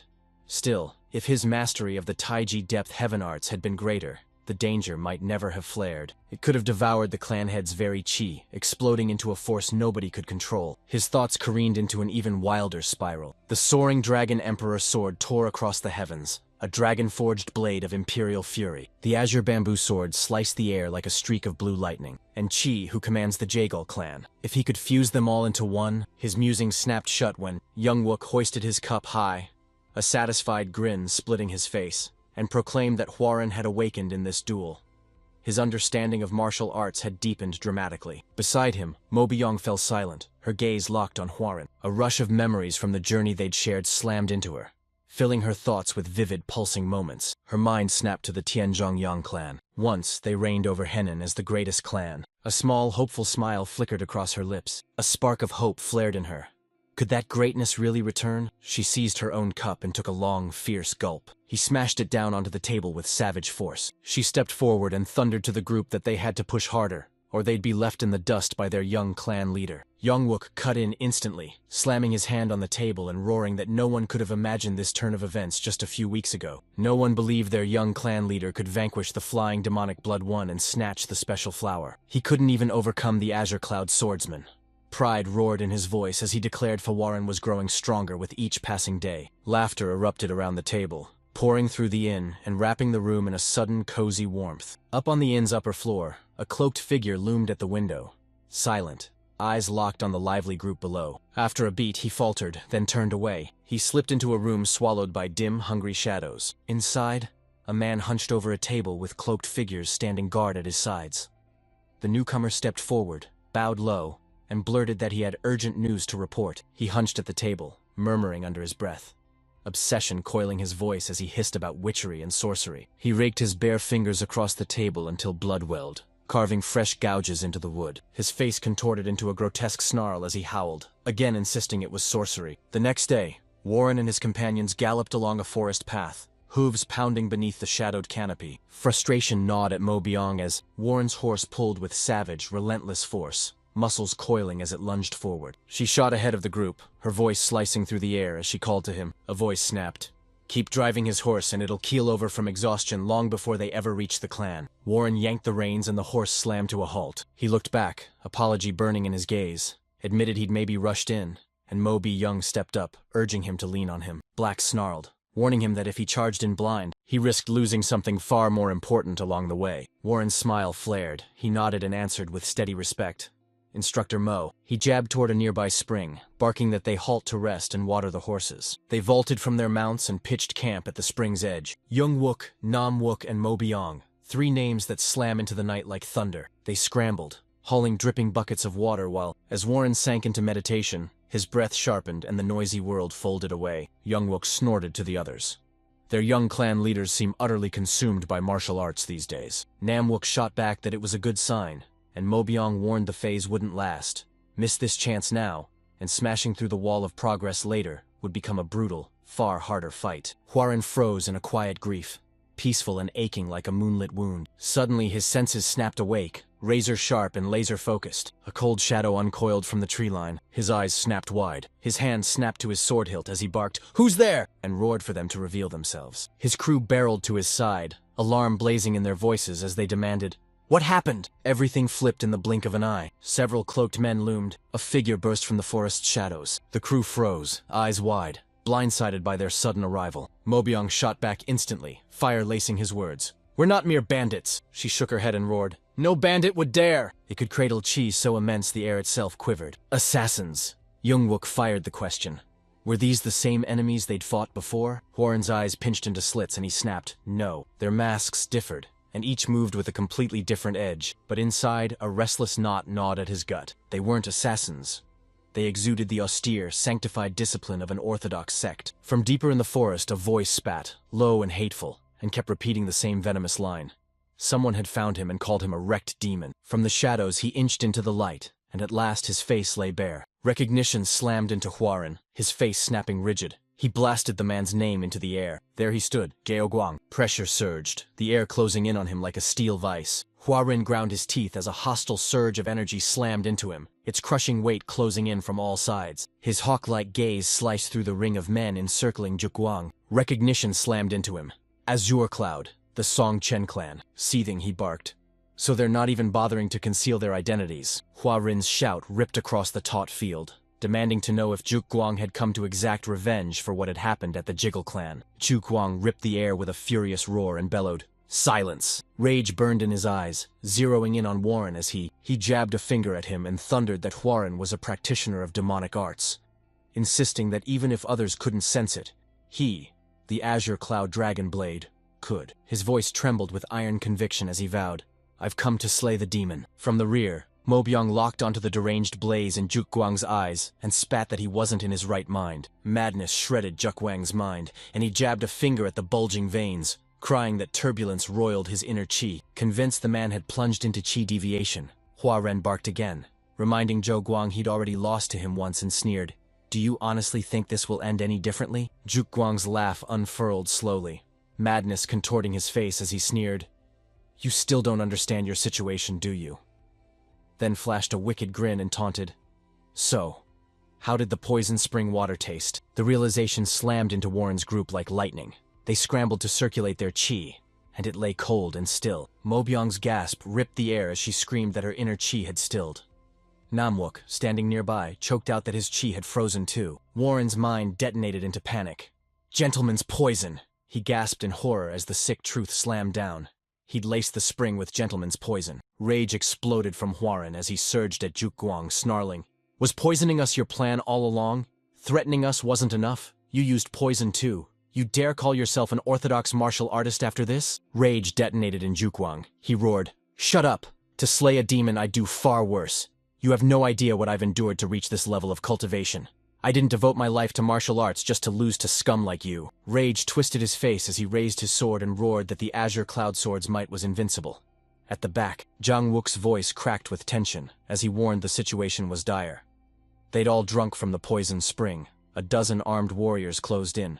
Zhou Guang reeled from a chi deviation, and their enemies were bent on killing them all. Hua Rin's mind snapped into action. Zhou Guang's chi wavered and faltered.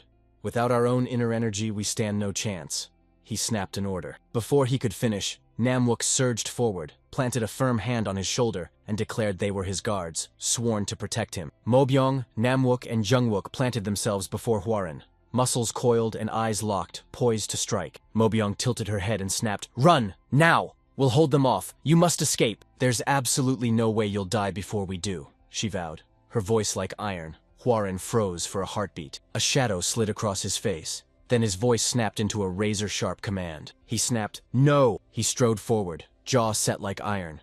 Not today, he thought. Today no one will die as he swept past his companions. Realization slammed into Mobyong. His eyes snapped wide. She screamed in panic, begging him to stop, but he turned away and ignored her in an instant. Warren's pure chi roared awake, spiraling violently through every fiber of his body. It compressed until it became unbearably dense, then detonated outward, its color snapping to a brutal dark crimson as it surged uncontrollably. He mouthed a fierce vow. "Because I'll make sure of it." Jukwang convulsed as rage and fear ripped through him. "I knew it!" he roared. "You demon!" Blood streamed from Warren's nose as he charged ahead, thinking, "This is the first time I've ever forced my chi out. This crushing, tyrannical aura feels like 60 years of cultivation packed into one presence.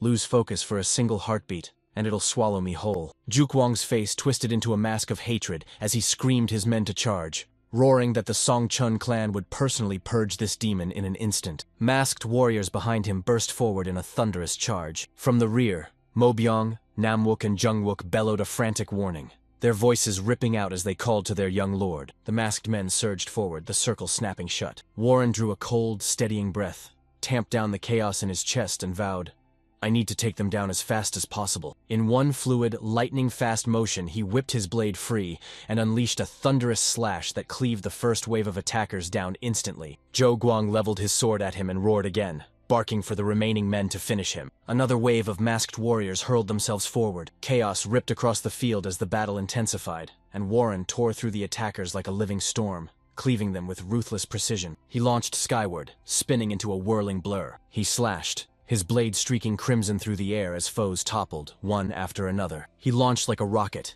tearing into the sky and blasting straight over Jukwang. Blood trickled from Zhou Guang's mouth as he glared upward, fury blazing in his eyes. His jaw locked. "He must die!" he screamed. "We strike as one." The masked warriors shot skyward again. Crackling energy coiled around Hor as he hovered.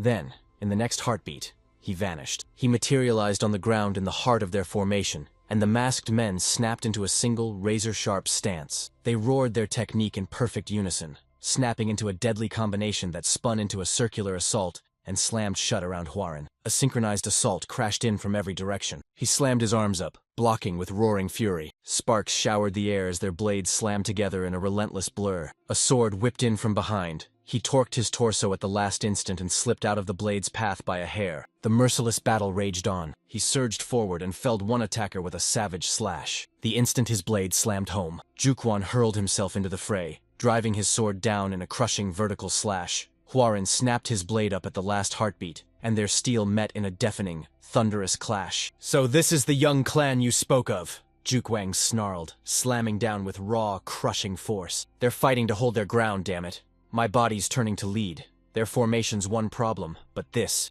The old man's chi is devouring me. If I don't jolt it loose right now." A distant cry sliced the silence and snapped his attention. "No, Master Mo!" Jungwook's voice exploded, panic tearing through it, and Hwarin whipped his head around to see Mobyong locked in a brutal clash. One of the masked men slammed his fist across her shoulder, sending her staggering backward. His eyes snapped wide with shock. He acted without a second thought. He cut his duel with Jukwang short and hurtled toward her, roaring, "Master Mo!" Jukwang's roar split the air. "Don't let him escape!" His men lunged at Hwarin instantly. A thunderous crash ripped through the air as masked attackers slammed a ring around him, encircling him completely. Desperation ripped from Mobyong's throat as he shouted, "Young lord!" Hwarin froze, pinned and hemmed in on every side with no escape. High above, Jukwang rocketed into the air, sword aloft as he roared. "You bastard!" he screamed. "This is the end!" And at that instant the formation's core detonated, spewing a massive wave of demonic chi. Heaven's lightning ripped him skyward in a roaring ascension. Demonic, enroared and surging as a surge of power rocketed skyward, shuddering the entire battlefield as a blinding flare tore through the clouds. Then it buckled, shuddered, and imploded inward. Silence slammed over the area as dust and smoke swallowed the air. Kneeling on the ground, Mobyong gaped, jaw slack as awe washed over him. She knew it the second it flashed. The heavenly lightning ascension, she thought. Even she could barely replicate that elite sword art. So how did he pull it off? She spun to the side and yelled at Namwook and Jungwook, both still clawing themselves up. "Two rising ghost blades, you all right?" Namwook groaned, rubbing his head, and Jungwook gave a weak nod beside him. "I'm fine, just this pounding headache." What the hell was that? They gaped at the yawning crater ripped into the earth, and at its center, Horine loomed, wreathed in dark, roiling demonic chi. Namwook's voice cracked with disbelief. "The shockwave didn't reach us." Mobyong leaned in, peered hard, then gave a firm nod. At the last second, the young lord snatched control of it. Warren stood like a statue at the crater's center, utterly motionless. Panic tore through his mind. "Master Mo! Master Mo!" His vision smeared and the world around him dissolved. When it cleared, he snapped awake and realized he was sitting in a boundless plain stretched to the horizon, every puddle a tiny mirror throwing back the sky's flawless blue. Confusion clawed at him as he staggered, sweeping his gaze around and whispering, "Where is this?" Horan's consciousness slowly stirred, and he realized he stood amid an endless sea of mirror-like puddles beneath a wide-open sky, and he whispered to himself, "This is a mind space." He gritted his teeth, resolve flaring, and roared that he had to return. Master Mo and the two rising ghost blades were still locked in battle, and he couldn't turn his back on them. Out of nowhere, the puddle's glassy calm exploded into jagged ripples as a demonic aura crawled up like black smoke, and in a heartbeat the water bled a sickening, blood red. Before Warren could react, something yanked him into the crimson depths, and beneath the surface countless pale hands clawed from the darkness, snatching at him as he plunged deeper into the void. Outside his mind space, Warren's chi exploded, ripping outward uncontrollably in a brutal, surging wave of power. The ground shuddered under the full force of it. Nearby, Dukong stared in alarm and demanded, "What's happening?" Mobyong's face hardened as she snapped they had to stop it. The being before them was no longer the young lord. She admitted she didn't know what it was, but insisted they couldn't let it roam free while puppeting Warren's body. Dukong bellowed that their inner chi was utterly spent. How could they possibly halt that monstrous force? Mobyong snapped, rage erupting. "Are you just going to stand there and watch the young lord be devoured?" Before either of them could move, Namwook jabbed a finger forward and bellowed, "Warren's on the move!" Their gazes snapped to a figure closing in on the bloody Zhuguang, slumped against a tree. Warren glided with a chilling, dead calm, his gaze hollow and stripped of any feeling. He launched himself like a bullet, his sword driving straight for Zhuguang's heart. Deep in the mine, Warren plunged through crimson water as a cold, hungry darkness closed in to swallow him whole. A soft light blossomed into being. A delicate hand pressed into his back and hoisted him upright. He fought his heavy eyes open, and was met by his attendant's familiar face, smiling faintly at him. "Yanhua," he breathed, disbelief cracking his voice. The instant her name escaped him, warmth surged back through his veins. Consciousness slammed back into him.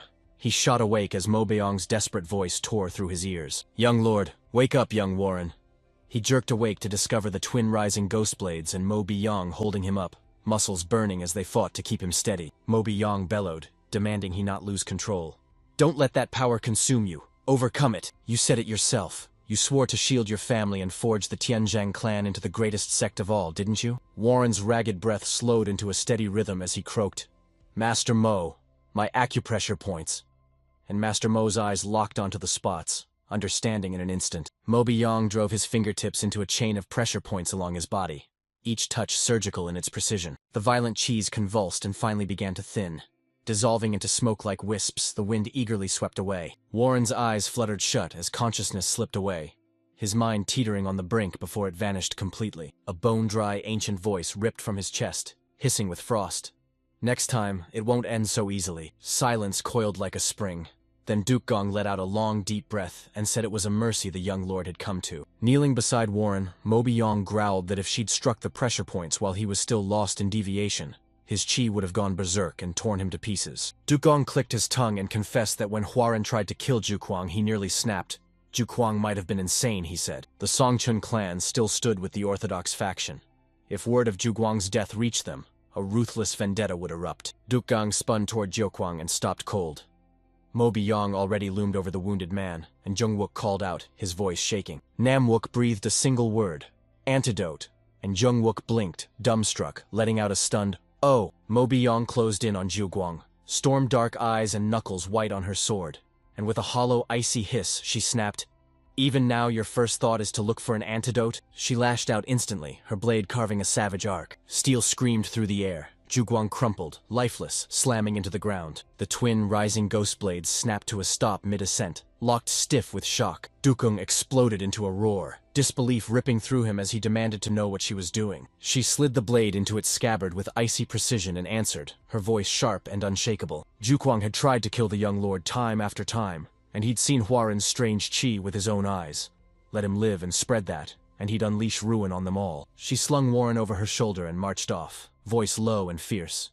No one else needs to get their hands dirty. I'll handle it. Dukung tracked her retreating silhouette and murmured that the young lord's transformation had remade her as well. He folded his arms and hissed under his breath. Maybe they all did. He clicked his tongue, spun to Namwook and barked, "Hurry! Find the antidote!" Namwook slammed a tiny vial to his lips and downed it. Youngwook screamed, "How can you be sure that's not poison?" Namwook smirked and explained that when you sniffed an antidote, a dizzy, parching rush hit you because the poison inside your body flared up to defend itself. Poisons reeked like death's breath, wrenching your stomach into nausea. Once someone recognized that tell, tracking down the antidote became a snap. Youngwook inclined his head in a small, impressed nod, and Namwook flashed a sly grin as he hoisted a pouch. He said, "Next to the antidote I found something else, and it screams expensive." Time slipped forward. Warren clawed his way back from the fog. He pried open his eyes and realized he was lying in a bed at an inn. He shot upright and whispered, "I'm back at the inn." He snapped into a lotus and spun his chi into a fierce spiral around his core. After a few heartbeats, his eyes snapped wide, shock blasting across his face. His inner chi didn't just return, it roared back to life, flooding him with raw power. Strength swelled inside it, making it far stronger than before. He relived Zhuguang's attack as a feral, uncontrollable power detonated inside him. He let out a heavy sigh and slumped back. He slammed his arm over his eyes, heart hammering. He'd just dodged disaster by a hair. His chi erupted into chaos and threatened to tear his whole body apart. He snapped upright and muttered, "If I could lose myself, even die, unless he mastered the Taiji Depth Heaven Tome, everything he'd done would crumble to dust." A bolt of clarity roared through him. This power was no ordinary chi. Maybe it was the weary soul of an old man. If so, the presence inside him was hiding truths he hadn't yet grasped. Elsewhere in the inn, Moby Yang stood flanked by the twin rising ghost blades. They sat huddled at the table, voices low. Then Warren barged into the room. Relief flooded young Wook as he rushed over and urgently fired. "How are you feeling?" Warren shot him a quick, "I'm fine," then locked his gaze on Namwook, who cradled a small golden token. "What's that?" Warren demanded. "Oh, this?" Namwook shot back. "Zhuguang had it. It glittered with value, so I snatched it." Warren's eyes locked on the token, and recognition exploded across his face. He murmured that it was Cho Wu Hee's golden token, the very proof that grants a meeting with Hainan's most beautiful woman.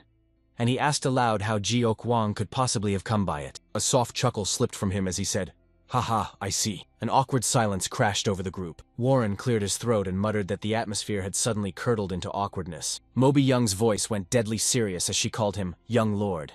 Then her words were ripped away before she could continue. Huaren cut her off, bowed his head slightly, and offered a sincere apology to her and the twin rising ghost blades, confessing the poison had wiped out his inner chi, that Jiok Wang had already slipped into madness, and that he'd only tried to protect them when desperation left him no choice. Moby Yang shot to his feet, dropped into a deep, reverent bow, and poured out his thanks to him. She snapped that no matter what had happened, if he hadn't jumped in, they'd all be dead.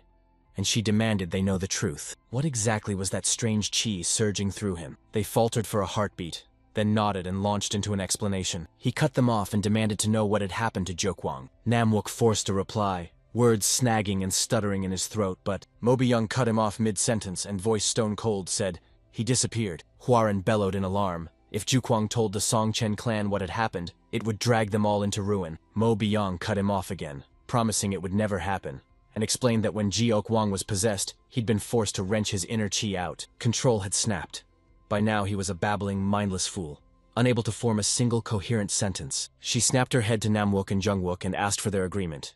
Both men gave slow, reluctant nods. Warren sagged as relief flooded him and declared, "If Master Mo claims it, I believe her." He clenched his fist and erupted into a fierce, unyielding declaration. He opened his mouth to explain something.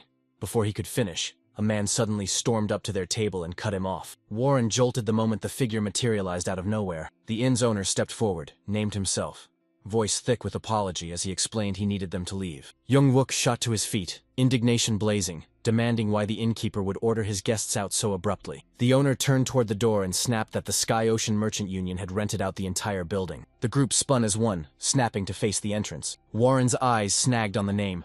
He hissed it under his breath, disbelief roaring in his chest. He plunged into a distant memory and breathed the name, Sky Ocean Merchant Union. Wait!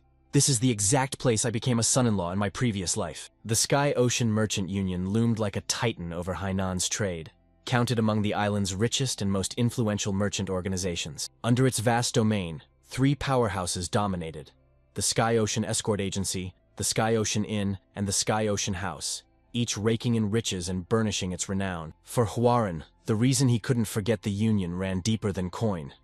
In his previous life, he'd been its master, and the raw sting of how that life ended still burned in him. She'd tried to drag him down into the strange, twisted factions abyss. His thoughts were ripped away when the innkeeper's anxious voice cut the silence again, sharply ordering them to leave the premises. Hwaran braced himself. If the Sky Ocean Merchant Union was really behind this order, no wonder the innkeeper cowered. Calm carved into his face, he pushed himself to his feet. He dipped into a crisp bow and said, voice steady, that he respected the request, but, as a paying guest, he couldn't simply submit to the Sky Ocean Merchant Union's demands. Yongwok slid to his side, leaned in and hissed in his ear. The Sky Ocean Merchant Union is no foe the Tianjiang clan can underestimate. They wield obscene wealth and brutal martial might. Before Hwaran could form a reply, the inn's doors slammed open and a man strode in. He swaggered in, chest thrown out with arrogant poise, every step screaming pure confidence. Warren's face hardened the instant he recognized him. Bitter as bile, he thought. That bastard, of all places here. He swept his gaze around, sneered with arrogant venom, and shot. Don't you know who I am, Warren? Where did you come from? Hwaran declared, his voice calm and unshakable. I'm young Hwaran of the Tianjiang clan from Henan. His eyes narrowed into slits as he scanned Warren from crown to boot, drinking in every detail. A beat later he sneered he'd heard the Tianjiang clan's young master was too frail to ever leave home. And Hwaran locked eyes with him, calm as ice, snapping, Do I look sickly to you now? Silence swallowed him. His arrogance wavered for a heartbeat. Then he closed the distance. His shadow swallowed Hwaran as he spoke, voice iron hard and edged with barely masked condescension. He barked that the Sky Ocean Merchant Union's men were bone-weary, spent and staggering after a grueling voyage. He only begged to be left to rest in peace, insisting that Hwaran, also a martial artist from Hainan, could surely understand the weight of their hardship. Warren's lips curled into a cold smirk as he shot back. That sounded a lot like a threat to my ears. And the man's composure snapped. He barked, What did you just say? Warren's smirk twisted as he lifted a finger toward the ceiling and snapped, If an orthodox sect wields its power to force its will on others, tell me, how is that any different from the demonic or unorthodox factions? His face flared crimson with fury as he ground his teeth and snarled, You insolent wretch! Warren threw his head back and laughed, the sound bouncing off the inn's rafters. So the Sky Ocean Merchant Union truly wields the fearsome power everyone whispers about.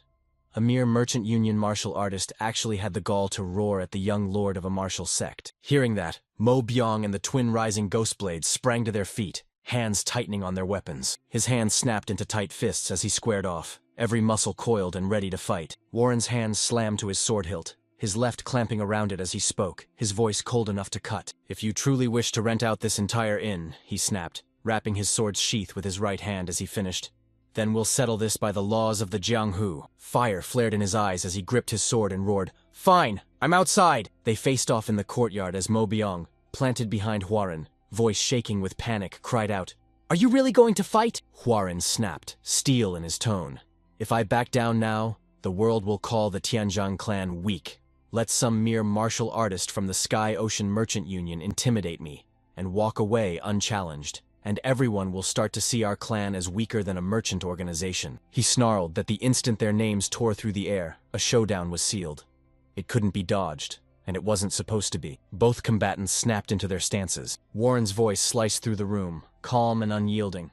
The loser stays silent. Win and boom. Their words snap into law in an instant. No warning. The man catapulted himself forward. He lunged, driving his blade straight at Warren's chest. Warren juked aside, the attack slicing empty air like it never stood a chance. He flowed like water, every motion honed to surgical precision. Shock ripped his eyes wide as he darted aside, muttering under his breath. He rooted himself, feet driven into the earth like iron anchors. He ripped into a lightning-fast onslaught of thrusts, each strike quicker than the one before. Hwarin tracked him with razor focus, slipping past every strike with balletic precision as he dissected his opponent's technique and blade. Why does that sword look so slow? Then catapulted skyward in a single, towering leap. Hwarin ripped his blade free as he hurtled through the air. He cut in with a razor-fast descent, landing before his opponent could even react. Hwarin's blade slammed down and stopped a hair's breadth from the man's throat. Nearby, members of the Sky Ocean Merchant Union clustered in stunned whispers, and one of them hissed that no matter how fiercely their companion swung, his blade couldn't so much as graze the young lord. Another snorted. Those aren't the movements of a sick man. And the first declared, the rumor that the Tianzhang air was too frail to move was a flat-out lie. Hwarin's blade hovered at the man's throat as a commanding woman's voice sliced across the courtyard. Stop right there. The man clenched his jaw and slowly lifted his head, eyes locked on the sword resting against his neck. The assembled crowd dropped into low, reverent bows the instant the gilded carriage door swung open. She glided into the room, and every head snapped to her as if gravity itself had shifted. She advanced, gaze razor-sharp, locking onto Hwarin, standing tall with a subordinate kneeling at her side. Hwarin's eyes snapped wide as recognition slammed into him. Hua Wongqiang, he seared the name into his mind. The daughter of the Sky Ocean Merchant Union's master, and the woman who'd once been my wife in a past life. Shock ripped through him. Why is she here? She lifted a delicate fan to her face, voice poised and elegant. I am Hua Wongqiang. I did not expect to find a hidden dragon within the Tianzhang clan. Hwarin turned his gaze away, collected himself, and replied evenly. I am Yang Hwarin. Hua Wongqiang sized him up in a heartbeat, curiosity flashing in her eyes. She leaned in and declared, Join me for a meal today. What do you say? Hwarin's breath seized as a storm of memories slammed into him. A surge of memories from the life they'd built. Every laugh, every fight, every quiet morning crashed through them. Laughter tore through the silence, cold and hungry. The arguments, the bitterness that once carved every corner of their relationship. A bead of sweat carved a cold path down his temple. He wrapped his words in politeness, but his voice cracked as he said, I appreciate the invitation, but I have matters that require my attention. I must decline. I hope you understand. Hua Wongqiang's face snapped rigid for a heartbeat. She shrouded her face completely with the fan, and silence stretched between them, taut, sharp, and unbearably awkward. She snapped the fan shut with a sharp flick, irritation threading her voice as she said, It was a pleasure meeting you, Lord Yang Hwarin. She spun with effortless grace and murmured, I have a feeling we'll be seeing each other quite often. She swept off with her entourage. Hwarin let out a soft, stunned breath, eyes nailed to the Sky Ocean Merchant Union as they vanished down the road. Mo Byung swaggered over, admiration crackling in his voice as he announced he'd wowed her again.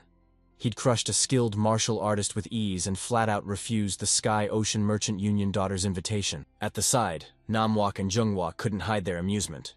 Jungwak sighed, eyes dreamy, muttering that if a woman like that had offered wine, it had to be exquisite. Hwarin shoved their comments aside and stormed back toward the inn, snapping, Let's just eat something light and leave quickly.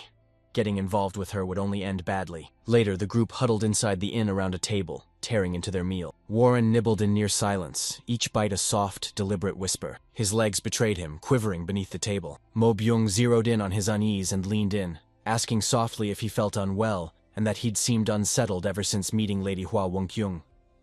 Hwarin pasted on a shaky laugh and stammered that he was fine. He shot to his feet and spat, That! He needed to clear his mind, sink into meditation, then hammer his doubts into silence with sword training. Mo Byung sprang to her feet and volunteered to go with him. But Hwarin dismissed her with a single wave, insisting he'd go alone. He sliced through the quiet streets under the fading light of dusk. His mind plunged back into the past. Memories of his former life with Hua Wongqiang crashing over him. Memories slammed into him. Her waiting on street corners, eyes glowing with affection. Their laughter, the fights that exploded between them, the cozy warmth and the sharp sting of bitterness. The way she'd fix him with a look that held love and hatred at once. He snapped his tongue and muttered to himself, Damn it, it's buried in the past. It's over, Hwarin. He fought to shake off the memories when a sudden commotion nearby ripped his focus away. Shouts slammed into his ears. He breathed, A fight! And barreled straight toward the noise. He burst into the crowd. His eyes exploded wide with disbelief the moment he recognized one of the fighters. That man, he thought, his pulse hammering. Gochuk! Gochiok planted himself in the middle of the street, teeth gritted, and the chain leash biting into his hand as the rabid black dog beside him growled and snapped. Ahead of him, at a distance, a man loomed with his sword bared, primed to fight. Hwoarang crouched in the corner of a nearby building, eyes narrowing as the impossible question slammed into him. How had Gochiok managed to travel all the way here? He snapped his gaze to the beast beside him as an uncanny aura pulsed from its body. Gochiok's voice roared like thunder, his shout slamming into the man standing before him. Listen one last time. Surrender that thing now, and we'll walk away quietly. Keep denying it to the bitter end, and you'll die right here. The man opposite him exploded, fury snapping in his voice as he bellowed, "How could you hand over something that doesn't even exist?" Dropping into a crouch, Gochiok stroked the black dog's head with an unsettling calm and intoned, "This dog can smell prey from 50 kilometers away. It's a black wolf. The fact that it came to you means you have that thing." From his hiding spot, Hwoarang's face froze as the pieces clicked into place. The black dog had trailed the demonic poison stone flower's scent straight here. He plunged his hand into his pocket, yanked out the very flower, and scowled. If the flower's with me, then why are they targeting that young man instead? Meanwhile, Gochiok's patience snapped. Teeth clenched, he pinned the defiant man with a razor stare and growled, "Do I really have to kill you to find it?" He roared above the din, every ear snapping to him as he proclaimed, "Listen up. I am Gochiok, the young sect leader of the Serpent Dragon sect of Hubei. Anyone who helps me seize that man will be handsomely rewarded by my sect." The nearby crowd of martial artists snapped to life, every body coiling like a drawn bow. Some traded razor glances while others clenched their weapons, knuckles going white. Gochiok crept in, slowly encircling the man with cold menace. The young man stood firm, refusing to waver. He roared back, defiance blazing, "When you meet the king of hell in the underworld, tell him you were killed by Zhang Seok." When the name hit his ears, Hwoarang's eyes widened a fraction. Zhang Seok. That name tugged at the edge of his memory. He looks like a vagabond, yet he exudes a quiet, unshakable dignity.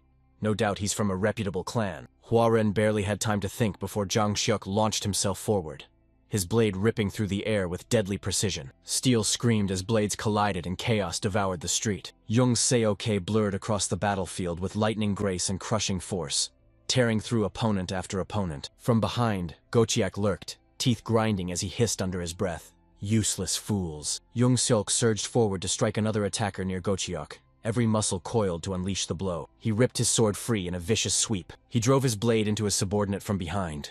Steel tore through the man's body and lanced into Jong Seok as well. Jong Seok staggered backward, blood gushing from the wound as he screamed. "You plunged your blade into your own subordinate, an act so monstrous even the demonic cult wouldn't dare." Gochiok shrugged, his voice ice cold.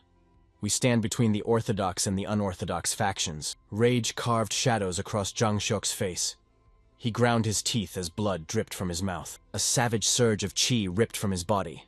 From the corner he thundered, "You people have crossed the line!" Hwoarang's eyes snapped wide as Zhang Seok's overwhelming energy rippled outward and slammed into him. That chi, he thought, shock snapping through him. My God! How did I not recognize his name right away? He clawed through his memory, ripping out every scrap he knew about the man. They call him Zhang Sayuk, the demon's hero, the last disciple of the late hidden saint cult leader who was obliterated by the three demonic heavens. Zhang Seok mastered forbidden demonic arts, yet a chivalrous heart burned in his chest, and he won his title by honor and unyielding strength. Years later, he'd erupt into a force fierce enough to challenge Hachel Ryong himself for the title of the strongest under the heavens. Fingers clawed at the wooden wall beside him as Hwoarang crushed a plank in his hand, his knuckles tightening as his mind raced. A man like him bled out on foreign soil because I took what wasn't mine. Gochiok unleashed a savage roar and lunged at Zhang Seok, his sword slicing through the dim light. "Die!" he bellowed. Before he could close in on his target, a massive slab of wood rocketed straight toward him. Gochiok yanked his sword up at the last second. Steel screamed, sparks sprayed, and the blow hurled him stumbling backward. His eyes snapped to the sound and he barked, "Who's there?" Hwoarang strode out from the shadows, fingers curled on the hilt. He leveled a calm, razor-sharp voice and ordered, "Stop right there! Go!" Chuck's glare hardened like steel. "If you're just passing through, slip away quietly," he hissed, but then recognition hit him like a thunderclap and his voice shot up. "Wait, you're the one who took down Doggy Gong today, aren't you? Step aside. This isn't your fight." Warren's voice held eerily steady, cold as steel. "This worries me, Warrior Young. You're running on empty. Come on, let me lift that weight off your shoulders." Gochiok's jaw clenched like steel, fury igniting as he hoisted his sword. Do the high and mighty really have to spill each other's blood? he sneered. A ripple of murmurs swept the gathered crowd as an onlooker jabbed a finger and whispered, "Isn't that the Tianjiang clan's young master? The one who dueled Dojgong earlier?" Another spectator snapped a sharp nod. "He's fighting again." The first shook his head. "No, I've been watching from the very start." Gochiak was moments from killing that vagabond, and no one dared to step in. That young master barreled in. Right then, Youngwook and Namwook burst onto the scene, bulldozing their way through the crowd. Youngwook raked his hand through his hair and muttered, "Is that the young lord? He's fighting again, huh? That title's sword demon is starting to suit him perfectly." Namwook smirked and shot back, "Well, it's better than standing around doing nothing."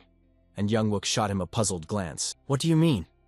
Nam folded his arms and snapped out an explanation. Most swallowed their words, afraid of the serpent dragon's sexual past and the suffocating reach of its influence. But he veered off and carved his own path. In the Jianghu, they brand that path with a single word: righteousness. At the heart of the commotion, Jiangsuk locked eyes with Huaran and snapped, "I appreciate your concern, but don't let yourself be humiliated for me." Huaran shot a quick, sharp look at the raw wound on Zhong Seokei's shoulder before he thanked them for stepping forward, his voice a razor of unshakable resolve. "Hands off. This isn't yours to claim. Just recently I swore an oath to myself. I throw lifelines to those I can, and march the road I carved. Don't waste a single breath worrying about me." Before Jung Sayok could even respond, Go Cheok exploded in fury and lunged forward, bellowing, "You brats!" Their swords slammed together in a deafening clash that reverberated through the square. Sparks detonated when the two titans of Qi smashed together. The crowd's gasp slicing the air as the battle exploded back into chaos once more. They clashed with unbridled, bone-shaking fury. Warren stayed ice-cold, moving with deliberate, surgical precision. Gochi Ok stumbled, his timing collapsing under his opponent's relentless rhythm. He ground his teeth and spat through clenched jaws.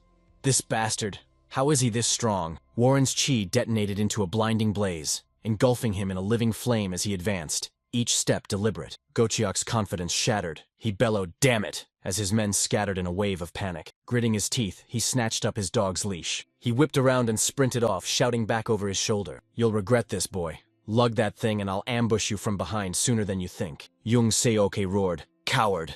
His gaze narrowed to a knife as he watched the figure dash away. "We have to kill that black dog," he snapped in his head. "If it catches the scent of the demonic poisonstone flower again, it'll lead them straight back to us." He clenched his sword until his knuckles burned, chi crackling around him as his gaze pinned the escaping beast. Then, in one lightning-fast sweep, he unleashed his blade. The sword lunged forward, lightning incarnate, cleaving the air. "Lock your sights dead on the dog." At the last instant, the black wolf sprang aside, the strike missing it by a whisker. Behind him, Jiangsuk snarled, "You missed!" Warren wasn't finished. His eyes narrowed to steel as he concentrated, whispering the name of his technique. The soaring dragon emperor's sword ripped into the sky, and the flying sword technique hurled it across the heavens in an instant. The sword snapped midair and rocketed upward at blinding speed. A piercing whistle shredded the air. Then it dove back down toward the target. A sharp yelp burst out the moment the sword struck the dog cleanly. The crowd plunged into stunned silence, astonishment blazing in every face at the display. Warren drew a slow, heavy breath, let his hand fall, and murmured, "Woof." The crowd exploded into thunderous, feral cheers. Their voices ricocheted through the square as Yonghua Rin stood statue still in its center. He stared down at his hands, still trembling, disbelief roaring through him as he realized after hammering the flying sword technique hundreds of times, it finally obeyed him. This was the first moment he'd truly mastered it. He snapped his fist shut in quiet satisfaction and fought to steady his breath. Not far away, Jung Seyuk froze, shock locking him to the spot. His eyes shot wide as recognition slammed into him. The sword move Hua Rin just unleashed was unmistakably the hidden St. Colt's flying sword technique.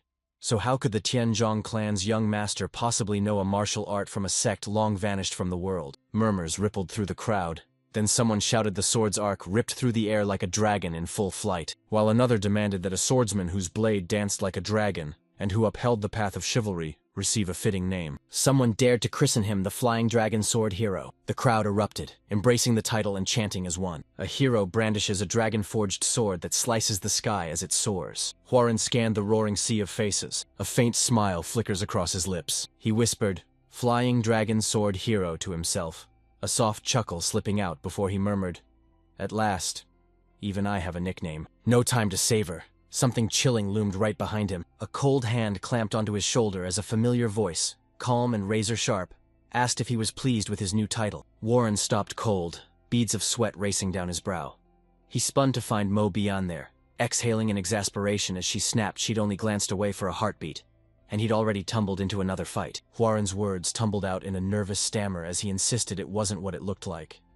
Mo Bian cut him off, dismissing the excuses and flatly explaining that the Song Chun clan, bound to the orthodox faction, couldn't use force freely, while the Serpent Dragon Sect answered to no such code and could strike whenever they pleased. She froze, pinned him with a razor-keen stare, then her eyes melted into gentle warmth. A small, amused smile tugged at her lips. She couldn't hide her awe. Hwarin had crushed Gochiok and emerged completely unscathed. As his master, she roared approval at his jaw-dropping improvement, pride blazing in her eyes. Hwarin's reply died as a raw groan ripped through the air, shredding their moment. Jung Seok, bloodied and grievously wounded. His legs buckled, and he slammed into the ground, every last ounce of endurance finally gone. Later that night, Jung Seok jolted awake in a dimly lit room, dazed as the shadows pressed in. He snapped upright and found his wounds already tended, as Hwarin hovered nearby and asked, "You awake?" Jung Seok stared at his bandaged body, disbelief burning in his eyes. Then, voice raw, he forced out a trembling, "Thank you." He insisted Hwarin hadn't just saved him. He'd pulled him from the brink and bandaged his wounds. They plunged into a deep bow. He roared that Young Hwarin was a true hero, and then, voice cracking, admitted he couldn't imagine how to ever repay such kindness. A thin, knowing smile tugged at Hwarin's lips as he told Seok bluntly, "If you want to repay me, seal it by forming a contract within that period." He'd become Hwarin's personal bodyguard, a living shield against danger, and he'd be paid fairly. With a sudden tug, a small pouch snapped into view. Hwarin set it on the bed and flipped it open. A bolt of disbelief hit Jung Seok. Her eyes snapped wide at the sight of a mountain of silver glittered inside. He choked on his words, stunned by the generosity. And Hwarin said a swordsman like Seoki doesn't live the wandering life for no reason.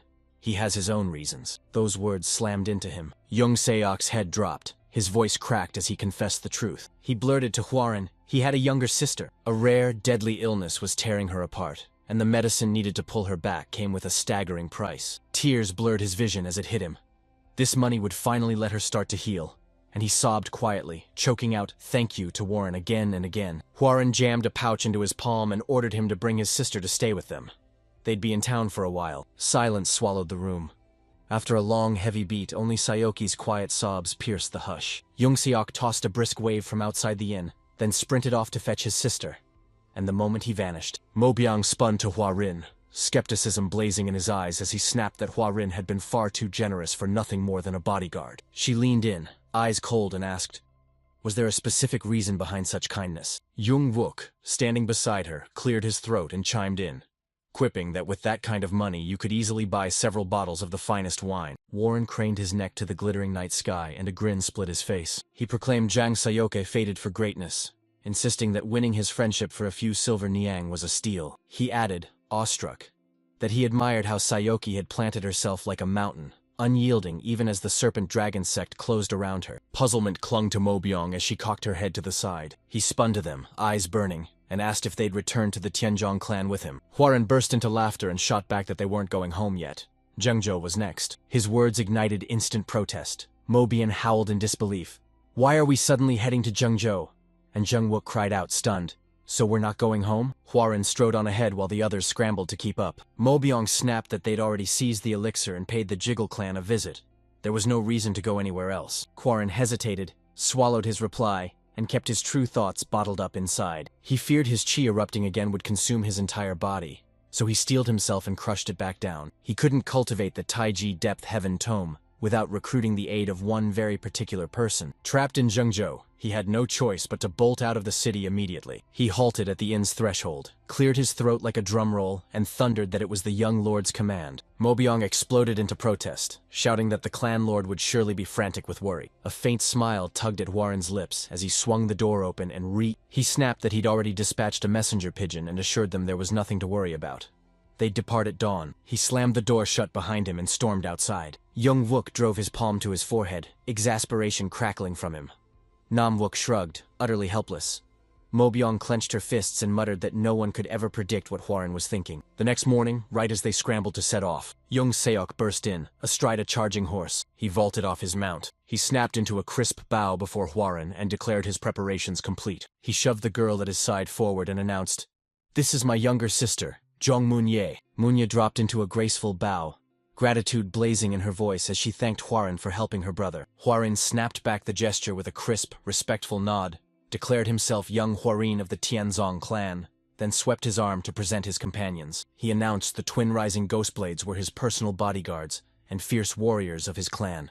The twins snapped upright, chests forward and faces hardened into cool masks to impress Munye. Huaren's grin curled wickedly as she teased they'd sooner stand guard over wine than protect a single person. Namwook erupted, accusing Huaren of painting them as villains.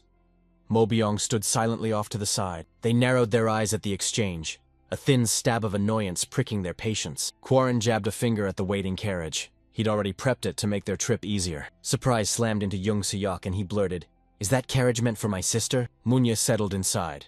Huaren whipped around to Namwook and urged him to take the reins. Namwook shot back, sneering that he wasn't the only one who could take the wheel. Warren's smirk curled as he shoved his hand into his pocket and whipped something out. He brandished a bottle of golden wine and declared that whoever served as coachman that day would receive a cup of it. The two swordsmen froze, gasping at the sight. Namwook shouted in disbelief. Young Wook echoed him, crying, "That precious drink!" And in the next instant, the two sprint straight for the lashing reins, flat out. Shouts exploded as Young Wook bellowed he'd drive the carriage, while Namwook roared that Huaren had chosen him. They exploded into a ferocious argument, heads clashing as they battled to claim the role. Inside the carriage, Jung Munye pressed a hand to her lips to stifle a soft laugh as Huaren and Jung Seyuk chuckled at her side. From the sidelines, Moby Young scowled and folded her arms, a sharp, barely concealed disdain slicing across her face. Her lips twisted into a thin, silent sneer, cold and unmistakably disapproving. The group surged forward, launching their journey into the unknown. Young Ho-rin, Jung Sayok, and Jung Mun-hye huddled shoulder to shoulder inside the carriage, tension crackling between them. Mid-ride, Jung Seyuk spun to face Ho-rin. He leaned in, voice gentle, and politely asked if he could finally put into words the question that had gnawed at him for years. He burned to know this instant whether the martial art Ho-rin unleashed against Gochek was one of his clan's secret techniques. Young Moon-hye cut her brother down with a sharp rebuke, reminding him it's rude to demand someone's martial arts, and Jung Se-ok realized his mistake and hurriedly apologized. Across from them, Ho-rin locked his gaze on the siblings, a faint secret smile curling behind his eyes. He'd deliberately flashed his technique, so of course Jung Se-ok would be curious. Knowing Jung Se-ok was a direct disciple of the hidden saint cult, the fountainhead of the Tianjiang clan's swordsmanship, he knew Jung Se-ok would recognize it instantly. After a moment, Ho-rin's voice cut the silence. He declared it a secret clan technique and revealed his ancestor had learned it from a great martial master long ago. Jung Se-ok dropped into a deep, respectful bow, eyes bright with awe as he said the technique had seared into him. He confessed he'd been dying to try it firsthand, and hurried to insist he meant no disrespect. A slight grin curled his lips. Warren flashed a grin and challenged them to a friendly spar that night after dinner, pointing out that during Jung Se-ok's fight with Gochek, he'd held back. Now he burned to test the limits of his true power. Jung Se-ok exploded into a belly laugh and shot back an eager yes. He declared it would be an honor to spar with him. Later that evening, the sun plunged beneath the horizon, and darkness rushed in. They skidded to a halt in the wide-open field and instantly snapped into formation, ready to clash in the duel. Both men ripped steel from their sheaths and they lunged forward in the exact same instant. Their blades slammed together, ringing out again and again. Every exchange cracked through the field. When they finally reeled back, catching their breath, Warren let out a long, relieved exhale and suggested they call it a night. Jung Se-ok slid his sword into its scabbard and tore the duel apart in his head. As he'd expected, Huaren's blade danced with elegant, refined precision. The moves veered slightly from the hidden saint cult, but the foundation was unmistakably the same. Certainty burned in him. Huaren's soaring dragon emperor sword was a twisted reforge of their cult's demonic dragon emperor sword. Yet, a single question burned in him. Why did the original technique's overwhelming power drain away the moment it fused with another cultivation method? He strode back toward the carriage, his thoughts sharpening in the hush. Behind him, Warren watched his retreating figure. A sly smirk split his face. If all went well, he'd soon seize one of Jung Sayoki's chi cultivation methods. Later that night, the group hunkered down beneath a sky ablaze with stars. Jung Sayok and his sister edged aside a few steps, huddling close to swap urgent whispers away from prying ears. Munye shot the question at her brother, eyes flashing. "How did your spar with Horin go?" Jung Sayok snapped that he was sure the Tianzong clan was tied to the hidden saint cult. Moon-hye, stunned, blurted, "You really believe that?" And he nodded like a verdict. They warned that whenever Horin's sword technique fused with that other cultivation, its power bled out. She knew their cult's martial arts bristled with lethal power, and Money fixed him with a knowing look. She sensed he was weighing whether to teach Ho-Rin their chi cultivation technique. Young Seok choked out the truth. Ho-Rin had already done so much for them. He pressed a gentle hand to his sister's shoulder and reminded her that Ho-Rin nursed her back to strength, and she burst to her feet, walking free at last. Munhae erupted with a bold declaration. She would personally pass down the hidden Saint cult's chi cultivation technique to Ho-Rin. Jung Seok staggered back, eyes wide with disbelief as he asked if she was truly serious. Manya nodded, voice like steel, and warned her brother never to bind Ho-Rin to their fallen hidden Saint cult. That secret order lay in ruins, and dragging Ho-Rin back into it would dare the heavens themselves. Words spent, they slipped back to camp on silent feet. At dawn they hit the road again, propelling their journey forward. Afternoon hit, and they burst into a broad field of delicate flowers clung to the rocks beside a thunderous, cascading waterfall. Warren tossed out a plan. They'd crash there for the night. Later, he stood alone amid the flowers, wind slicing cool across his face as he drank it in. Jung Moon-hee closed the gap, striding in from afar. She leaned in with a soft greeting and asked if he was just out for a walk. Hwa-Rin spun to her, a warm smile lighting his face as he asked, "What brings you here?" She dropped her gaze and confessed she'd been tormented, not knowing how to repay the immense kindness he'd shown her and her brother. A small, sheepish chuckle escaped Warren. He waved it off. "Nothing special, I just did the right thing." Munya shook her head and insisted any favor received must be repaid. She stepped forward and vowed to pass her clan's chai cultivation to him. Her brother believed its guidance would forge his martial arts into something far stronger. Ho-Rin cleared his throat, voice steady and composed as he flatly refused to take such a lavish gift for a trivial favor. Then Munhai's voice suddenly surged. They closed the gap in a heartbeat and seized his hand in a vice-like grip. Her eyes quivered as she implored him to take it. She swore that otherwise peace would never find her or her brother. Warren froze, his face flaming crimson as he fought to meet her eyes, stammering before he jabbed a finger and blurted that she was still holding his hand. Realization crashed into Muni. Her cheeks flamed crimson as she ripped her hands away and let him go. She spun away and clamped her face in trembling hands, cheeks blazing. Warren stood statue still, eyes glued to his hand, then ripped the silence open and spoke again. Silence cracked like breaking glass. After a long pause, he finally agreed, voice steady and fierce. "If that truly was your wish, I would accept it gladly." From a distance, Moby Young watched them, silence coiling around him like a spring ready to snap. She watched them, her heartbeat tightening at how close they'd become. A foreign tightness seized her chest. She pressed a trembling hand to it and whispered to herself, utterly bewildered. A strange emotion churned inside her, and she scrambled to pin down what it was. She stayed glued to them, silent, as Warren and Money walked. Side by side, they sprinted through the flower field nearby. Jung Wook, Nam Wook, and Jung Sayok perched shoulder to shoulder, laughter bursting out as they clinked glasses and drank, faces glowing with easy joy. Peace claimed me as they eventually pushed onward with their journey. Jung Wook clenched the carriage reins, muscles coiled as he drove the horses like a man daring fate. He jabbed a finger forward and bellowed, "The—" Zhengzhou surged into view at last. He burst into the bustling town, its chaos crashing over him. The group slammed to a stop at an inn. Warren barked at everyone to rest, then tore off to track down the person he was searching for. Moby Young stood just a breath away. After a heartbeat of silence, she demanded to go with him. Warren snapped a sharp nod. He agreed. The two strode shoulder to shoulder through the bustling streets of Yungzhou, stuck by them until they reached another inn. Outside, a boy swept the dirt as Warren strode up and asked if he could point him to the man called the Omniscient One. The boy's eyes lit like wildfire as he shot back, "I know him, and if Warren's been looking for that man, he's already too late." Warren's face blackened with fury as he demanded to know what the boy meant.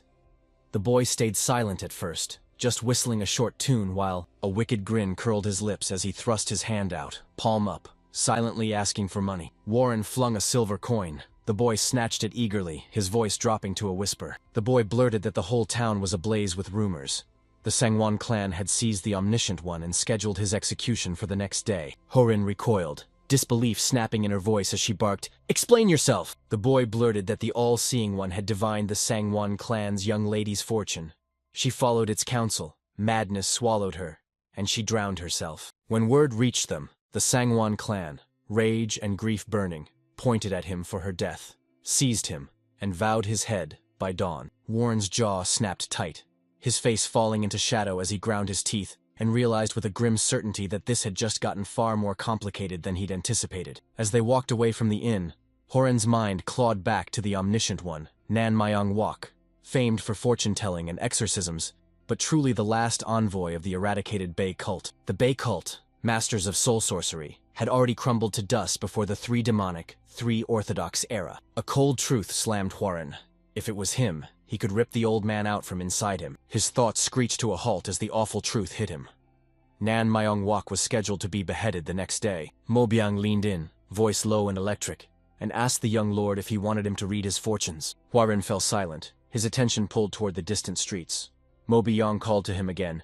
"Young Master Yong." Hwoarang's eyes snapped to a familiar figure closing in, and he called out, "Lady Jigal." Jigal Yohei closed the distance to them, leaned in, locked eyes with Hwoarang and teased, "Am I so unwelcome that you're this surprised?" Both Hwoarang and Mo Byung sank into deep bows before her. Hwoarang snapped, "Of course not," then admitted he hadn't known she was in Zhengzhou. He let out a low chuckle, savoring that she hadn't even noticed he was there either. She spun to the woman at her side and announced, "This is young Hwoarang of the Tianzhang clan." She murmured, silk soft, and introduced herself. Sangwon Yusul. After hearing her name, Hwoarang hissed under his breath, "Songwon clan." A grin cracked across his face at the thought. Later, they cut through the streets of Jiangzhou. Hwoarang turned to Yohei and demanded if she was in Jiangzhou on business. Yohei snapped that she'd raced over because Sungwon Mi-jung, who'd treated her like a friend, had fallen ill. She turned to Hwoarang and demanded to know what his purpose was there. Before answering, Hwoarang flashed a sly grin and said, "The all-seeing seer, entrusted by his clan with a vital relic, stormed back to reclaim it." Mo Byung, rattled by Hwoarang's reply, sidled up behind him and hissed, "What are you up to now?" Yohei's gaze snapped to them, her eyes narrowing into hard slits. Suddenly Yusul's voice faltered. He whispered about the Omniscient One, then, cheeks flushed and voice trembling, sheepishly admitted he was at her clan's estate right now. Hwoarang stayed unnervingly calm, a soft chuckle slipping out as he said, "I see. Wait a bit, and he'll be here soon." Yusul choked out that he couldn't come, confessing he'd committed a grave crime against her clan and would be beheaded the next day. Hwoarang's eyes slitted like blades, and in a heartbeat he snapped, going wild and stirring up trouble. He slammed a hand to his head in frustration and roared, "What? We burned through sleepless nights to reach Jiangzhou because of him!" He whipped around to Yusul and snapped, "What a disaster!" Out of nowhere he seized Yusul's hand and leaned in, whispering in a soft, utterly romantic voice, "Lady Sungwon, forgive me, but is there really no other way to bypass this?" Nearby, Mo Byung and Jigal Yohei froze, jaws dropping as his actions slammed into them. Yusul's face erupted into a blazing red in a heartbeat. Her eyes snapped open and her heart hammered in her chest. Her face still red, panic clawed at her as her breathing hitched and went heavy. Without looking at Hwoarang, she answered, stammering, Then, just meet him today. I'll go straight to father. We have to leave now.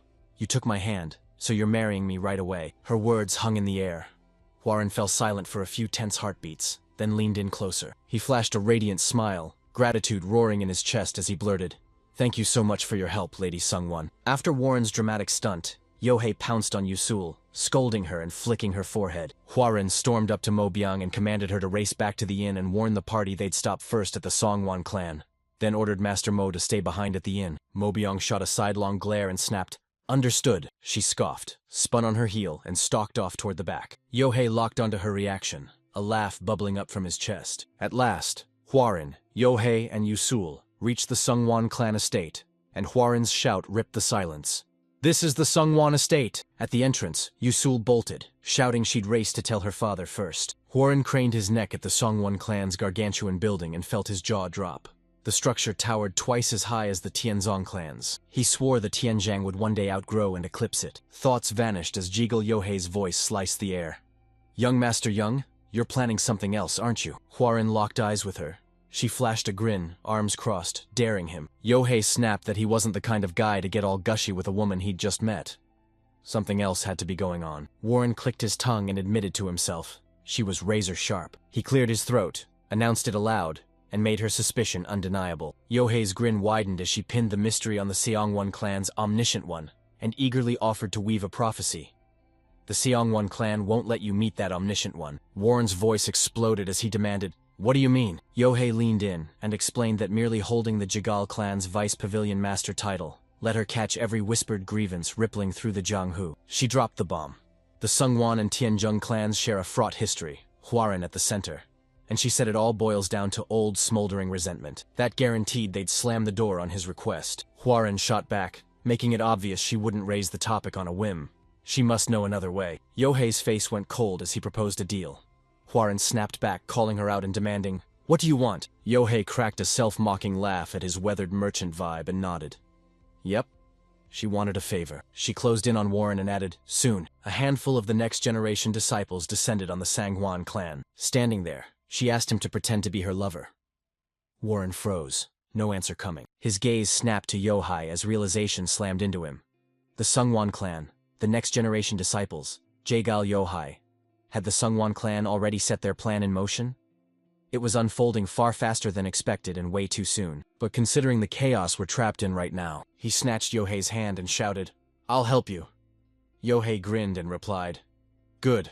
I'll tell you how you can move the Seongwon Patriarch." Later, the scene explodes into the Sungwon clan's main hall. Hwarin locked eyes with the Patriarch and his wife atop their throne, dropped into a low, reverent bow, and declared, "I am young Hwarin of the Tianjin clan. I pay my respects.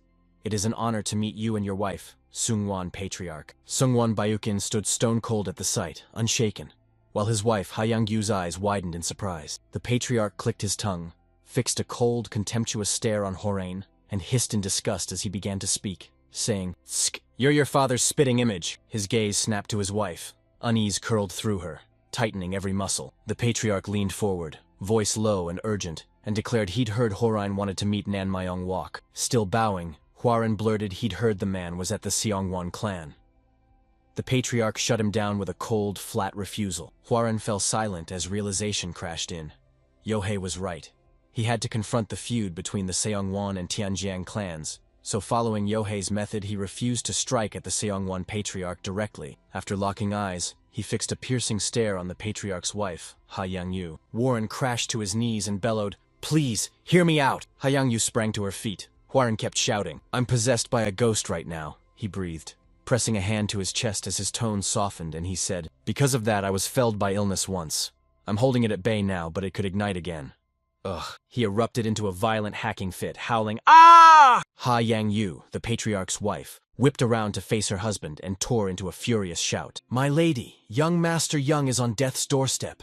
Get him to the Omniscient One now," she cried. The Patriarch met her gaze and stammered, "My lady, this falls under my jurisdiction. You mustn't interfere." She surged forward, closing the gap and roaring, "Are you really going to deny even my request?" The Patriarch recoiled, voice trembling. "No, it's because of that man and my former wife." She cut him off and screamed, icy as a knife. "Sangwon Byokin, are you taking your anger out on his son over past affairs?" The Patriarch froze at the accusation, and his wife snapped, "You're supposed to be the Patriarch of a reputable clan." She unleashed a storm of strikes. At last the Patriarch broke his silence and relented, snapping, "Fine, I permit it. Quiet your fury." He roared, "Chief Yu, take young Master Young to see Nan Young-gok right now!" He turned to his wife with sacred reverence, and she still glared at him, fury blazing in her eyes. Warren drank in the spectacle, a sly grin spreading across his face. Later, Warren stormed into the prison dungeon. Chief Yu flanked Hworin, descending into the prison cells. As they descended the stairs, a question gnawed at Hworin. He couldn't stop wondering what on earth had happened between the Sungwon Patriarch and his father. They reached the cell and Chief Yu barked, "He's here!" He strode up to the prison cell and bellowed at the Omniscient One, "Nan Myung-wok, a guest has come to see you." Nan Myung-wok lay manacled hand and foot inside the prison cell. He lifted his head inch by inch and rasped, "I'm someone who will die tomorrow.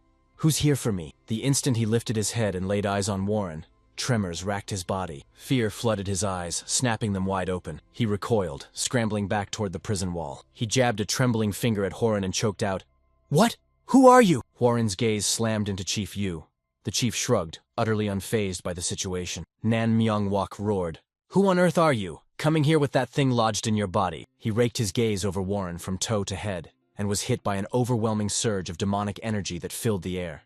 The evil spirit towered over Warren, its aura engulfing him completely. Myung-wok roared, "Warren, why did you come looking for me?" Warren froze in front of the cell, his stare drilling into Myung-wok, and then he broke the silence and spoke. He swore a ghost had latched onto him, and that he had to speak with it, so Myung-wok had no choice but to help him. Myung-wok snapped back instantly, "That's nonsense!" But Warren shut him down before the last word left his mouth. The omniscient Nan Myung-wok roared, then stepped up to the cell, lowered his voice and declared he knew Myung-wok served the Bay cult, so Myung-wok could awaken a soul and talk to it. The moment he heard that, Myung-wok's eyes snapped sharp as knives and he hissed in an icy voice.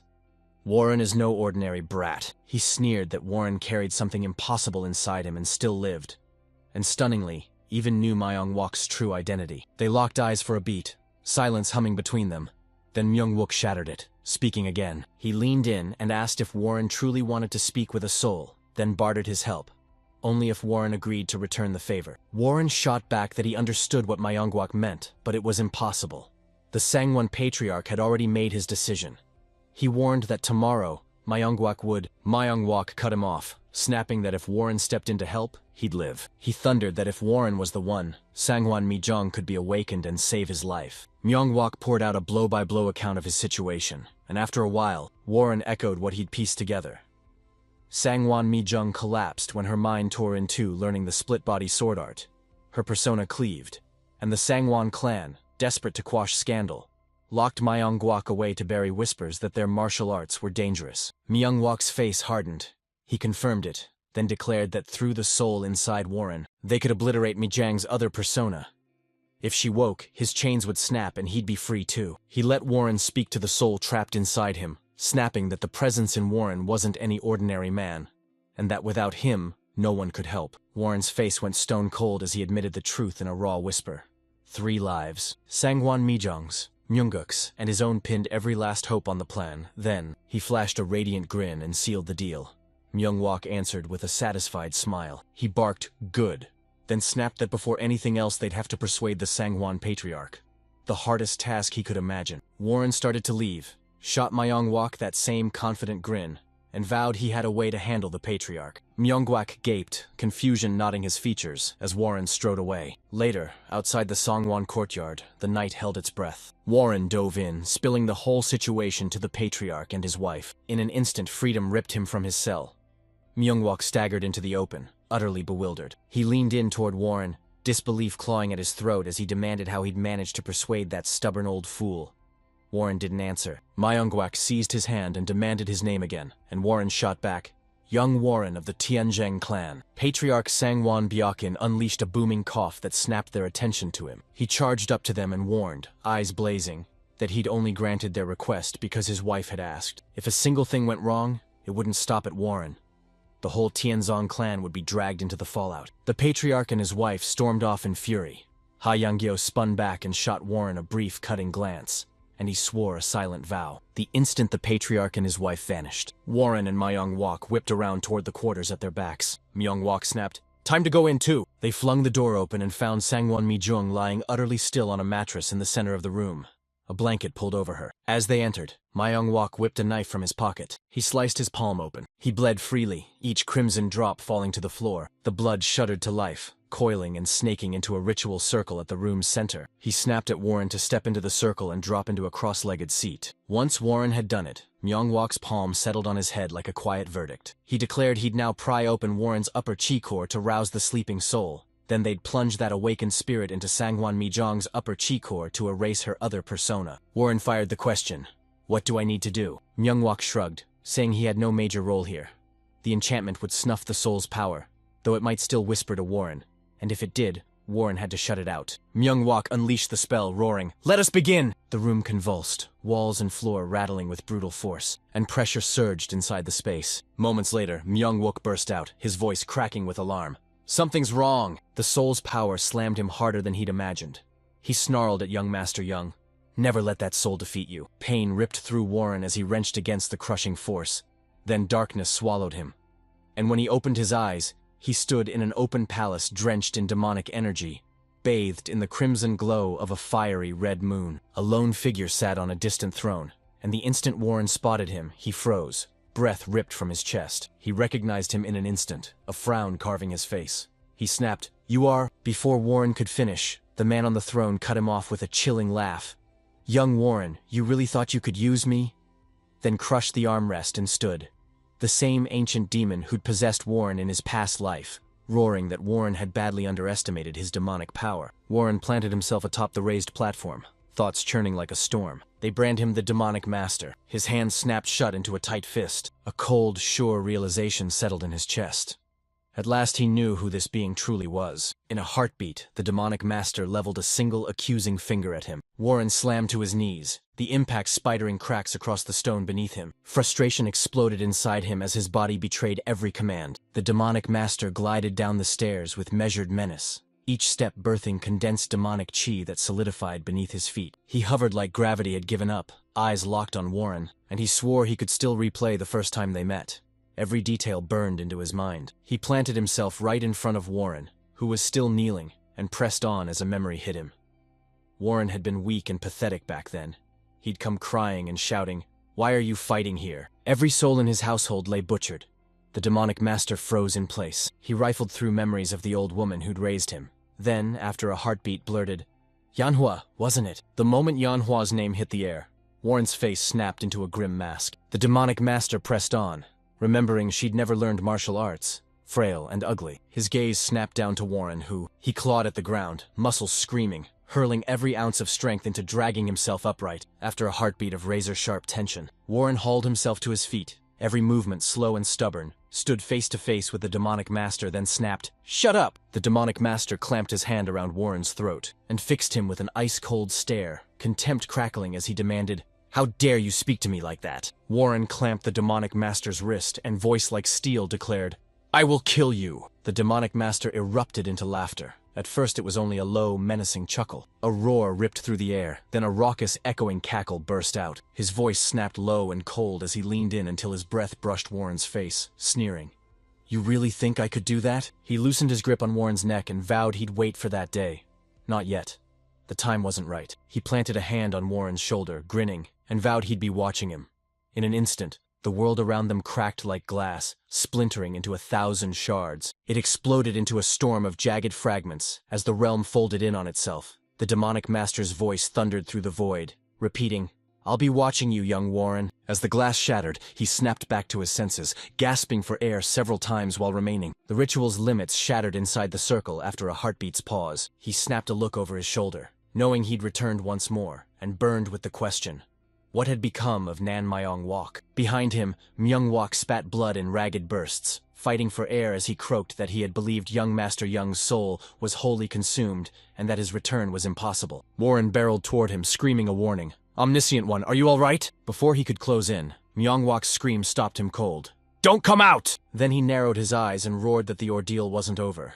The technique had only just begun, and now they had to plunge into Sangwon Mijong's consciousness. Warren froze, worry choking his words as he pleaded, "What do we do now that Myung-wok is slipping fast?" Myung-wok roared again, demanding they press on no matter what. His life and Warren's future hinged on this single moment. A beat later, they whipped around to Sangwon Mijong and asked how they should move forward. Myung-wok barked for him to put his hand on her head, and Warren obeyed, his palm settling on her crown. As his palm met hers, Myung-wok gave a sharp nod, "Good," and ordered him to channel his inner energy, inching it slowly toward her upper energy core. Warren plunged into his chi. Seconds later, Mijong erupted, unleashing a violent surge of dark energy. He swallowed a tight groan, watching the old man's energy explode out of control once more. Myunghwa's voice snapped from behind, urgent. "Young Master Yang, channel the energy like before. Not into my soul, plunge into my mind." Dark chi surged, rattling the entire chamber while Myung-wok barked urgent instructions.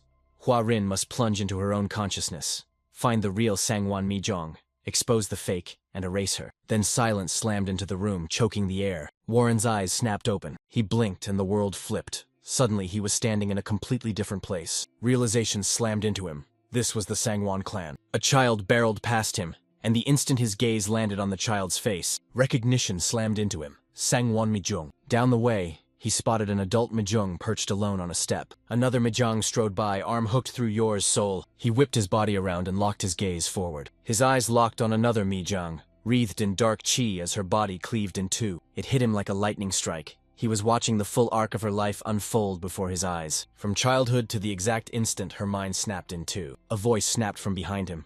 "Oh my, a guest has come to visit." Another voice cut in, colder and dripping suspicion. "Guest? More like an intruder." Those in turn caught sight of them. Two Mijongs matched perfectly. Mirror images you couldn't tell apart. They stood side by side, their gazes drilling into him without a single blink. He froze, breath snagging as realization crashed over him. They were truly indistinguishable. not just in appearance. Every scar, twitch, and contour matched Nan Myung-wok's description to the letter.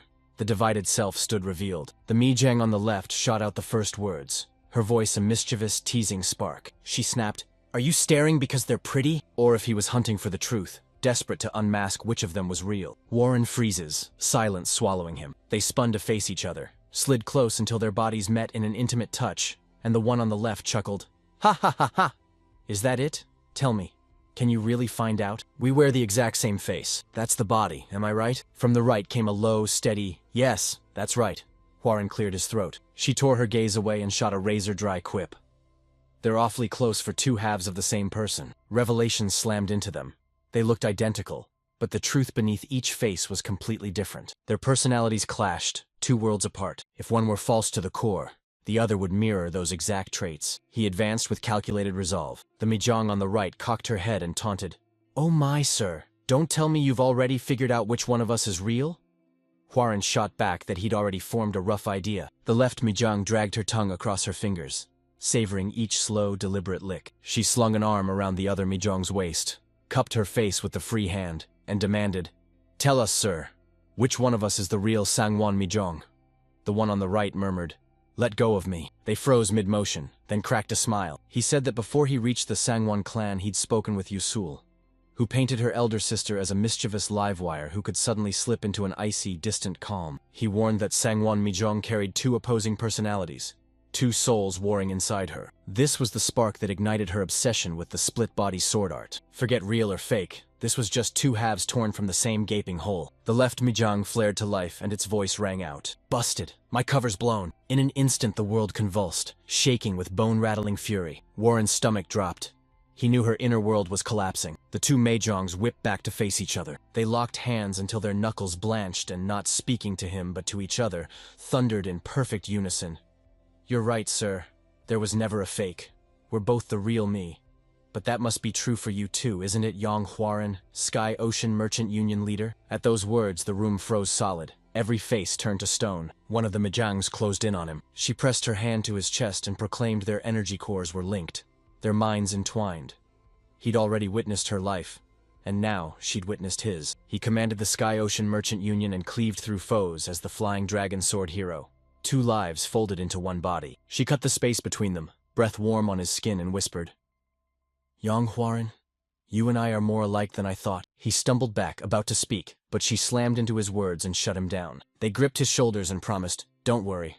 When she wakes, she won't remember any of this." She hurtled back and fell into place beside her counterpart. They clung to each other like lifelines as the mindscape imploded, turning to dust around them. The steady drip of blood ripped through the silence. Hwaran's eyes snapped open as the real world slammed into him. Myong-wok roared from behind, demanding to know if he'd shattered the false self and unearthed the true one. Warren hauled himself upright, each movement painfully slow, and for the first time a cold clarity cut through him. At last someone saw straight through him, his regression and the two lives he led. Tragedy birthed the first.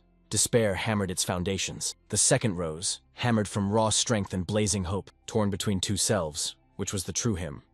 Was he like Sangwon Mijong, neither one nor the other? Both whirled, and he pinned Mijong with a hard, unblinking stare, who still lay sprawled across the mattress. She sucked in a few ragged breaths, then her eyelids fluttered. Her eyes snapped open. Mijong shot upright and began hacking up blood in violent fits. Both Hwaran and Myung-wok sprang to their feet, alarm ripping through them as they cried her formal title in perfect unison. "Lady Sungwon!" Hwaran whirled to Myung-wok, eyes wide and hands trembling at the blood. "Are you all right?" he demanded, while Myung-wok stayed eerily calm, telling him the bleeding proved the ritual had worked, and the stagnant blood had to be expelled. Stifling that cough would have invited far worse danger. When the fit finally relented, Meijung hauled her head up and through a haze, recognized Hwaran. She whispered that his face only ghosted in her memory. They poured over the wreckage, desperate, but the story refused to come together. Hwaran snapped into a formal introduction.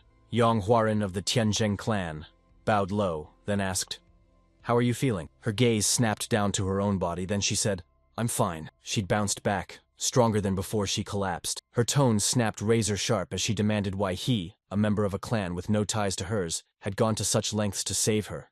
Did he want something in return? For a beat, Warren's stare pinned her in place, silence crackling between them. He pivoted toward the door, snapped, "We'll talk about that later," and added, "Resist opening it. Leave it closed for now. We've got to tell your family you woke up. You're safe. Outside. Patriarch Sungwon Bukin and Lady Ha Youngyo waited, tense and immovable like thunder about to strike. The instant Mi Jung saw them, tears burst into her eyes and blurred everything. She clawed her way to her feet and cried out, "Father, my anchor, mother, my wildfire." After stripping herself bare with relentless self-scrutiny, she lurched to the threshold, froze with one foot poised to step out, and called over her shoulder, "Yes, we'll talk in more detail next time." She cocked her head toward Warren and shot, "Thanks again, young Master Yong. Omniscient as ever." She lunged forward and hurled herself into her parents' arms. They planted themselves by the doorway. Myungbok exhaled a deep, approving sigh and told Warren he'd done exceptionally well. They didn't just survive another soul slamming into them. They tore Sangwon Mi Jung from the fray and walked away unscathed. He thrust his hand forward and exclaimed, "That's an incredible achievement." Those inside hesitated for only a heartbeat. He slammed a firm fist bump into theirs, grinning as he said, "You've worked hard too, Omniscient One. Well then, finally. You came through and made good on my request." Myung-wok nodded in agreement, but he fired off an explanation first. He said a barrier had to be raised to cage the soul's volatile power. Forging it would take a day or two, so he pleaded for patience. Warren spun on his heel and strode away, coolly saying they'd summon him when they were ready. Myung-wok's shout snapped him back, and young Master Young, he cleared his throat, his face burning scarlet, and stammered that when two souls collided, even for a heartbeat, a fleeting electric intimacy flared between them. Most of all between the man and the woman. And he had to remember it. Embarrassment hit him like a wave. He whirled and snapped, "You know what I'm saying? I don't want to talk about it anymore." Hwarin blinked, bewilderment igniting in his eyes as he watched him sprint away. Hwarin plunged into razor-sharp meditation in the Sangwon Estate's guest quarters. The demonic master's image slammed into his mind. Gas slammed into him and he snapped awake. His hand clutched his chest, a stark sign of how blisteringly fast everything had spiraled. The showdown with the demonic master exploded, and the split-body sword art ripped his mind in two. A lightning bolt realization slammed into him. Sangwon Mi Jung. Her consciousness split clean in two. He rocketed skyward. He snatched up a pen and paper in a single furious motion, and attacked the page, scribbling as if the world would vanish the moment he let go. Sangwon Clan, Brilliant Manor, Soul Origin Sect, Ocean Lunar Temple, Immortal Paradise House. 5 legendary powers carving their names into history. Now I see it. Haechul Young visited every one of these places in his past life, and each taught the same martial lineage. Sangwon Clan, Split Body Sword Art, Li Weng Jiang, Phantom Mind Soul, Soul Origin Sect, Harmony Fusion Art, Ocean Lunar Temple, Split Energy Mind Art, Immortal Paradise House, Left-Right Split Mind Art. Everyone involved tore the mind apart. The Taiji Depth Heaven Tome's twin energies slammed into each other, and Chael Young ripped his psyche in two to prevent an energy deviation. He stood, exhilaration rippling through him, and roared, "Incredible! Truly incredible, Chael Young!" He burst outside, hell-bent on first pulling Myung-wok in to steady the demonic master's fractured soul, then racing to the Immortal Paradise House to seize the left-right split mind art, armed with Cho Woo-hee's golden plaque still in his grip. Nearby, Yohei and Yusul locked onto him, pacing like a coiled storm beneath the moonlight. Yohei muttered that she was desperate to know what haunted his thoughts so late at night. She spun to Yusel with a sly grin and teased, "You nervous about staying with the Sungwon clan?" Yusel's cheeks flamed instantly as she murmured that even when lost in thought he wore dignity like armor. Surely he was weighing something monumental, maybe even when to marry her. And she added dreamily that she'd be fine with any timing. I bellowed, "Yohei, Grimmist!" He smacked her arm and barked that young Master Shiman and young Master Pang would arrive tomorrow. Her chest clenched. She wouldn't set eyes on young Master Yang again for a long while. Yohei shuddered, spun away and barked, "I'll go ahead." The thought of Pangai's stare sent icy bumps crawling down his spine. Yusil suddenly spotted Warren just a few paces away, flinched, then scrambled after her. "Hold your ground. Don't take a step without me. Solitude strikes again." Warren ripped his sword free, steel singing as it cut the silence. Beneath the silver light, he unleashed a lightning-fast flurry of moves. He sliced through the air, diving with pinpoint precision, before sliding the blade home and letting out a slow, shuddering exhale. His mind raced through everything that had happened since he first crossed paths with the demonic master. He could now consciously wrench a sliver of inner energy, worth 30 years of cultivation. But each pull racked his body. Clutching his chest, he rasped that he could seize full control only with Non-Myung-wok's help. He ripped off his shirt and let out a long, audible sigh. My head spun into chaos. A velvet voice answered from the shadows, so beautiful it stole my breath. Before his brain could catch up, he blurted, "I agree, beautiful." He froze solid, spun around and clawed at his shirt to cover himself. Who was that?" Mi Jung surged forward. She chuckled, eyes devouring him, and purred, What a magnificent physique you have, young Master Young. Heat flared across his face as he choked out, Lady Sangwon? Lady Sangwon glided closer, reached out and let her fingertips brush Warren's body, murmuring that she wanted to see more of the man who'd saved her life. Warren took a quick step back, scrambling to explain himself, his words clipped and stiff with formal courtesy. She cut him off mid-sentence, declaring it would be difficult to see him after that day, because she'd be swamped starting tomorrow. Realization slammed into Warren like a lightning bolt. His eyes snapped wide. Tomorrow had to be the day they'd come to the Sangwon clan. He snapped, "Is this the information you're handing over in return for me saving your life?" Mahjong barked a laugh and insisted flatly that Sangwon Mahjong's life wasn't so cheap. She dropped into a deep bow before him and vowed she'd repay the debt several times over before the day was out. Warren froze, silence swallowing the room, before thrusting the bow back into her hands and snapping, "Take care!" He realized night had already fallen. Mi-young spun to walk away, froze mid-step, then turned back and spoke to him again. She dared him to lift his chin and take more pride in himself. It hit him like a punch. Risking your life to save someone else never gets easier. She snapped, even if he'd done it for another purpose. Nothing could erase the truth. He'd snatched her from the jaws of death. She snapped a blade-sharp line. "Flying dragon sword hero." She rocketed into the night sky and vanished. A hush fell across the area, the world seeming to hold its breath. Warren pressed his palm to his heart and whispered, "Hero." A ghostly breeze slipped through the leaves, coaxing them to whisper beneath the moonlight. The next day, Warren lingered with Myung-wak on a bridge, every second crackling with unspoken tension. Myung-wak recoiled in disbelief that Warren had supposedly met an old man and lost his memory. Warren met her eyes and confirmed it. Myung-wak confessed that the instant he first laid eyes on him, suspicion ignited and took root in his gut. He declared the massive surge of qi and corruption, and the cold, unnatural intent clinging to Huaren screamed that the Maoshan sect's spirit possession technique had taken him. Horain spun toward him and asked, and Myungwak revealed the technique, true to its name, tears a soul free from its body and plants it into another. He added that the Maoshan sect's version obliterated the original body's soul and violently snatched control. They weaponized it into a merciless technique, forged only to crush and dominate. Huaren stormed forward and bellowed that he was completely fine, yet Myungwak reeled backward and warned him he hadn't lost his soul or his grip on himself. Yet, the corruption still gnawed at him, devouring him inch by inch. Warren's head sank as he begged, "Can we stop it?" Myungwak snapped that a method did exist, but attempting it would be the deadliest, least likely to succeed gamble of any technique he'd ever performed. Warren's voice cracked the silence. "What happens if things go wrong?" Myungwak planted a firm hand on his shoulder. I snarled that this danger was nothing compared to throwing your life away for someone you'd just met. Quarren's eyes snapped wide as memories of their first encounter slammed back into him. A sly smirk curled across Myungwook's face as he shot back.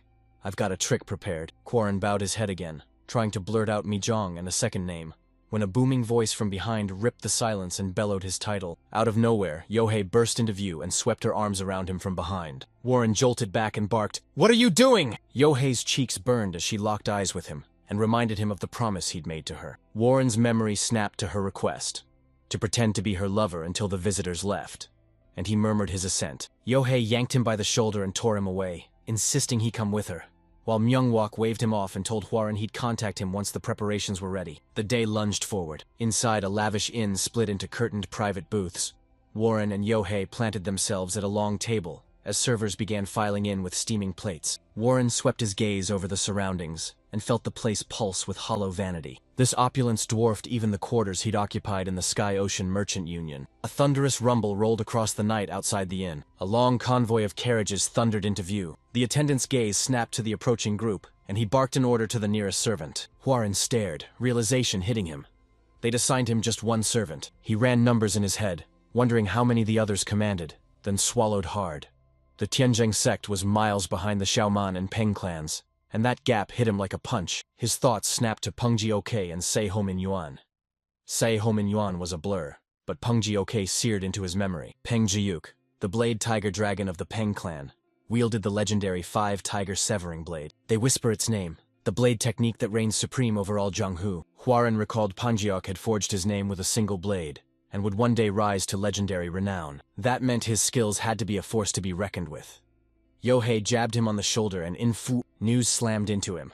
The guests would be arriving in moments. Their footsteps thundered through the hall as the group burst in. Huaren snapped his head around and recognition crashed through him. He knew him. Behold, Salman Sul, Peng Chil Ryan, Salman Yon, Peng Jioke, and Sangwon Zhou Young burst onto the scene. grabbing everyone's attention. All eyes locked on Hwarin and Yohei, until Sangwon Jo Young cut through the silence and told the newcomers, "This man before you is young Hwarin." He'd snatched his sister Mi-jong from death's jaws, and Hwarin stood revealed as the Tianzong clan's heir. Salmon Sail Sol whipped a hand to her mouth as bubbling laughter burst from her.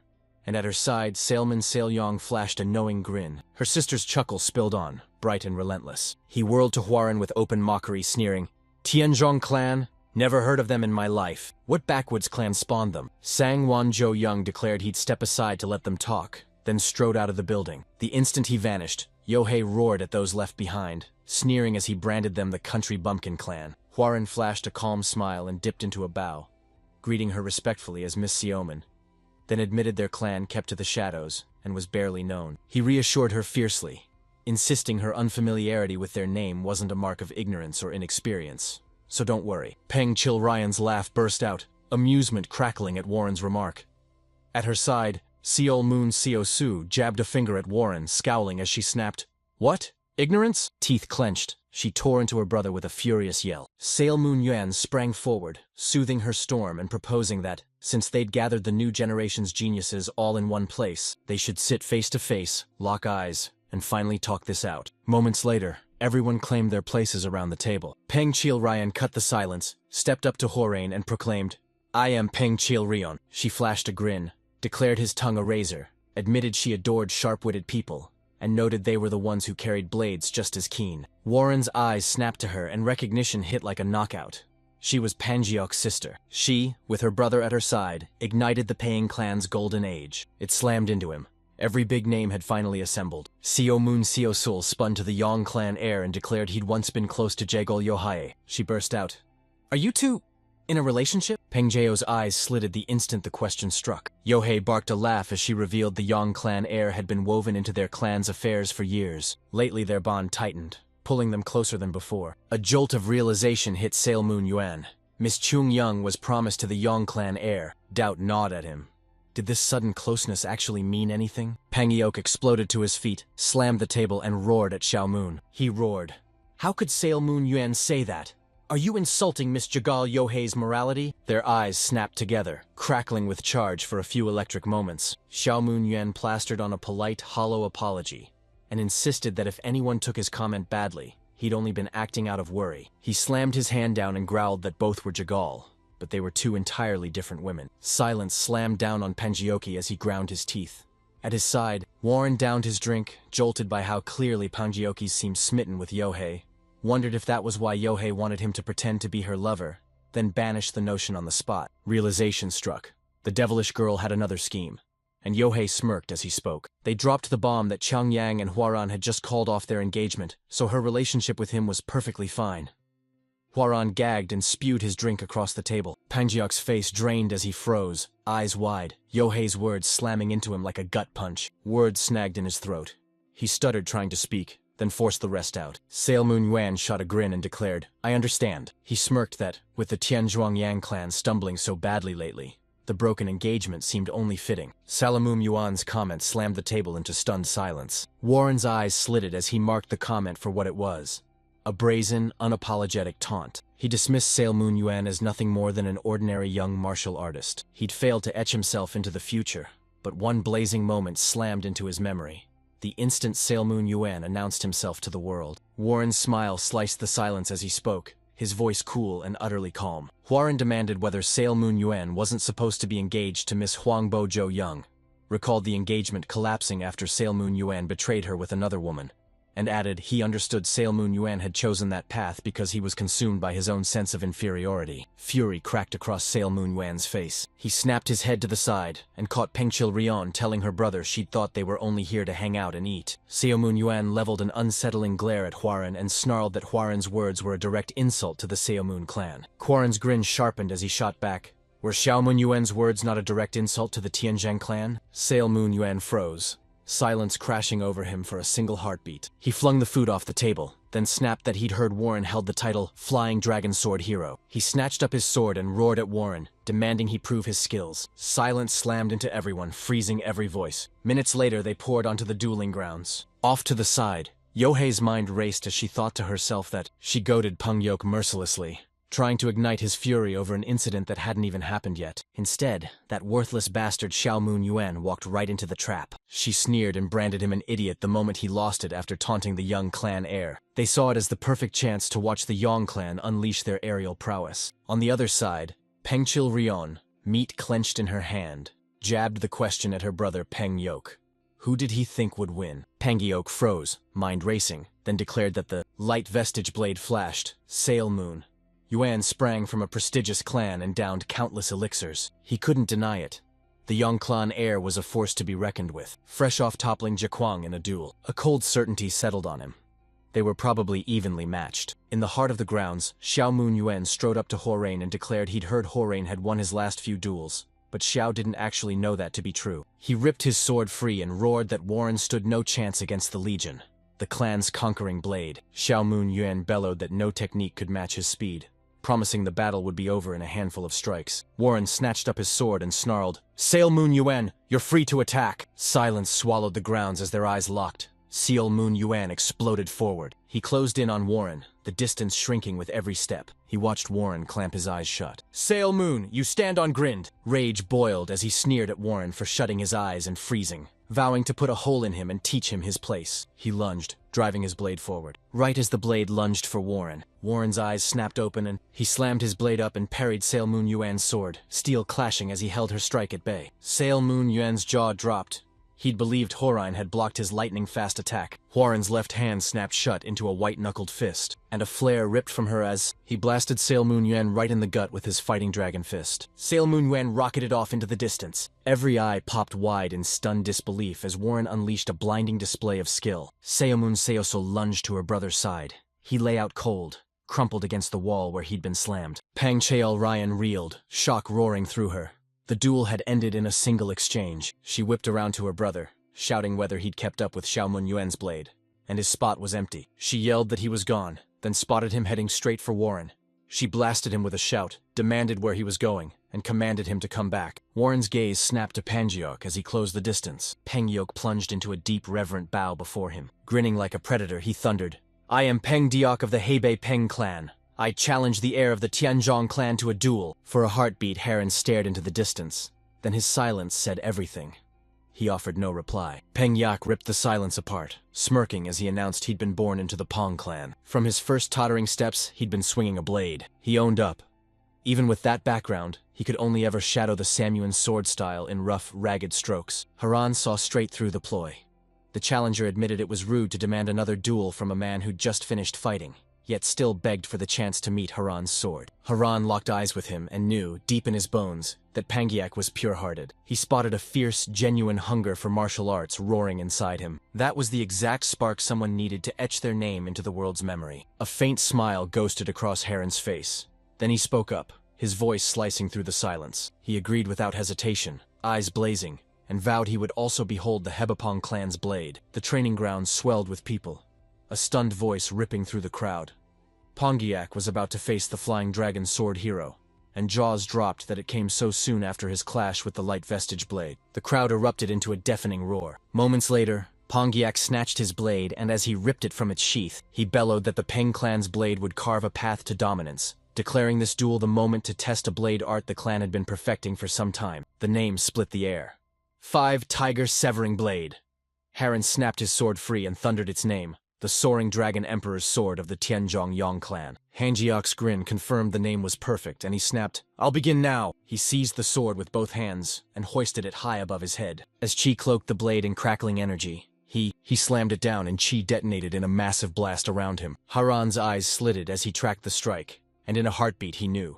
Blade resonance. It felt like a lion ripping the silence with a thunderous roar. He snapped into a stance. He swore to himself, fire in his veins. He'd win this time too. He braced, feet locked to the earth. Haran blasted forward, aiming straight at Pongyak. They braced, coiled like springs, and when their weapons slammed together, a geyser of Qi detonated, ripping through the area. As they struggled, Haran gaped at the surging power. He knew that without the heart method he'd received from the Zhang siblings, he wouldn't have stood a chance. That first exchange would have sealed the match's fate. He wrenched Pongyok's blade skyward. Hangok froze, surprise cracking across his face. A wicked smirk curled on his lips, then he thundered, "Good!" He snapped his arm back and slammed his blade into Heron's sword. On the sidelines, Pong Chilrian stood transfixed, jaw dropped and eyes glued to the fight. She shouted it was a tiger versus dragon showdown, and watching it lit a blaze inside her. She snapped around and locked eyes with Sail Moon's siblings clustered right behind her, and threw down the gauntlet, daring Seoman Yuan to a fight. He shook his head violently, horror pouring through him. Back in the fray, Pongyok rocketed skyward and dove straight at Heron. He lunged, his sword snapping out to meet him. Pongyok met the strike head-on and stopped it dead. Blades screamed on impact, the ringing echo tearing the air. They froze. Pongyok's satisfied smile curled as he spoke. "Keep going, and my wicked hunger to finish this once and for all could ignite." He slid his blade home into its scabbard. He bowed and declared it a great duel. Heron snapped into a bow, scoffing that he must say the same. Pongyok then thrust his hand forward and he perched it on Horan's shoulder, cheeks aflame and a grin splitting his face as he burst out, "How was my blade art? Was it razor sharp? How blistering was its speed? Did the dominant aura blaze clear and unmistakable?" Haran forced an awkward smile, every nerve buzzing as he fought with himself. Should he tell him or clamp his mouth shut? His breath hitched as he realized the five-tiger severing blade echoed the soaring dragon emperor's sword. Visions of the future seared into him. This blade art was forged by fusing the Peng clan's dominant power-severing blade with a demonic blade art. Pongyok still hadn't forged the two styles into one seamless whole. Haran's voice cut through the air as he announced he'd detected the exact same fatal flaw he'd uncovered in his clan's martial arts. The one they'd been wrestling with for months. He leaned in, voice dropping to a hush.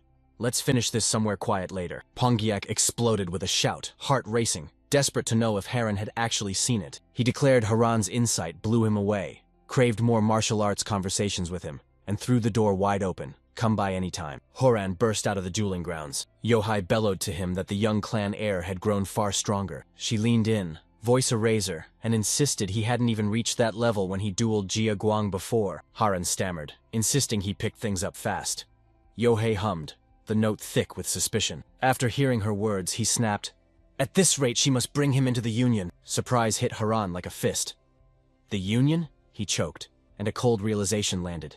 The Jekyll clan had been plotting it. Yohei spun around, declared she had plotting to do, clipped it to business, and strode off. Just before the corner, she spun back, flung a quick wave at Haran and breathed, "Rest well." The moment she left, Horan let out a long, trembling exhale. Every loose end nailed shut. Now let's go see the omniscient one. That afternoon, he met Myung-wok at the center of a ritual circle, its sigils painstakingly etched with cold precision. Yang-wok declared the preparations complete, and Haran's voice cracked as he remarked on the array's staggering complexity. The older man confessed, voice trembling, that he'd never pulled this off properly before. He roared that the consequences could be irreversible. Horan only smiled, and with that single grin he declared, "Let's begin." Myung-wok shot a grin back, respect erupting at the sight of his iron resolve. But first, she slammed a bowl of thick red liquid into his hands and barked, "Drink this! It will catapult you straight toward whatever you desire." Haran drained it in one ferocious gulp. He folded into a lotus like a coiled spring, drew a sharp breath and declared, "I am ready." Myung-wok planted his hand atop Haran's head. This time he vowed to plunge straight into Haran's consciousness, storming his inner realm where they might finally confront that soul. He leaned in, voice a quiet, burning whisper. "Young clan heir, if we encounter that, do as you desire." Pressure slammed through the chamber, the spell ignited, and a heartbeat later, Horan unveils open designs. He stood rooted in the misladen, ancient forest, silence pressing in. Among the trees lay a shattered carriage. Lightning slammed into him. He recognized them in a heartbeat. "The Sky Ocean Merchant Union's crest. Could this be it?" A voice rips through the hush. "You're here?" A figure ripped out of the shadows and slammed into view. I wore a lazy grin, soaked in calm, as boredom gnawed at me like a starving wolf. The demonic master strode into the light, his grin tearing wider, mocking, theatrical, razor-sharp with intent, and purred, "So, how do you like the location?"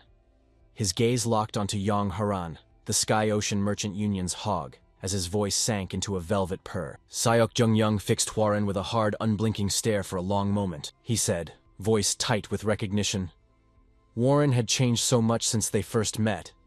He'd wasted away when he regressed, but now he'd filled out and finally looked like a man. Sayok Jam-young flashed a wide, mocking grin and snapped, Outward change doesn't guarantee inner transformation. A rotund merchant brazenly masquerades as a martial artist, faking every move. What?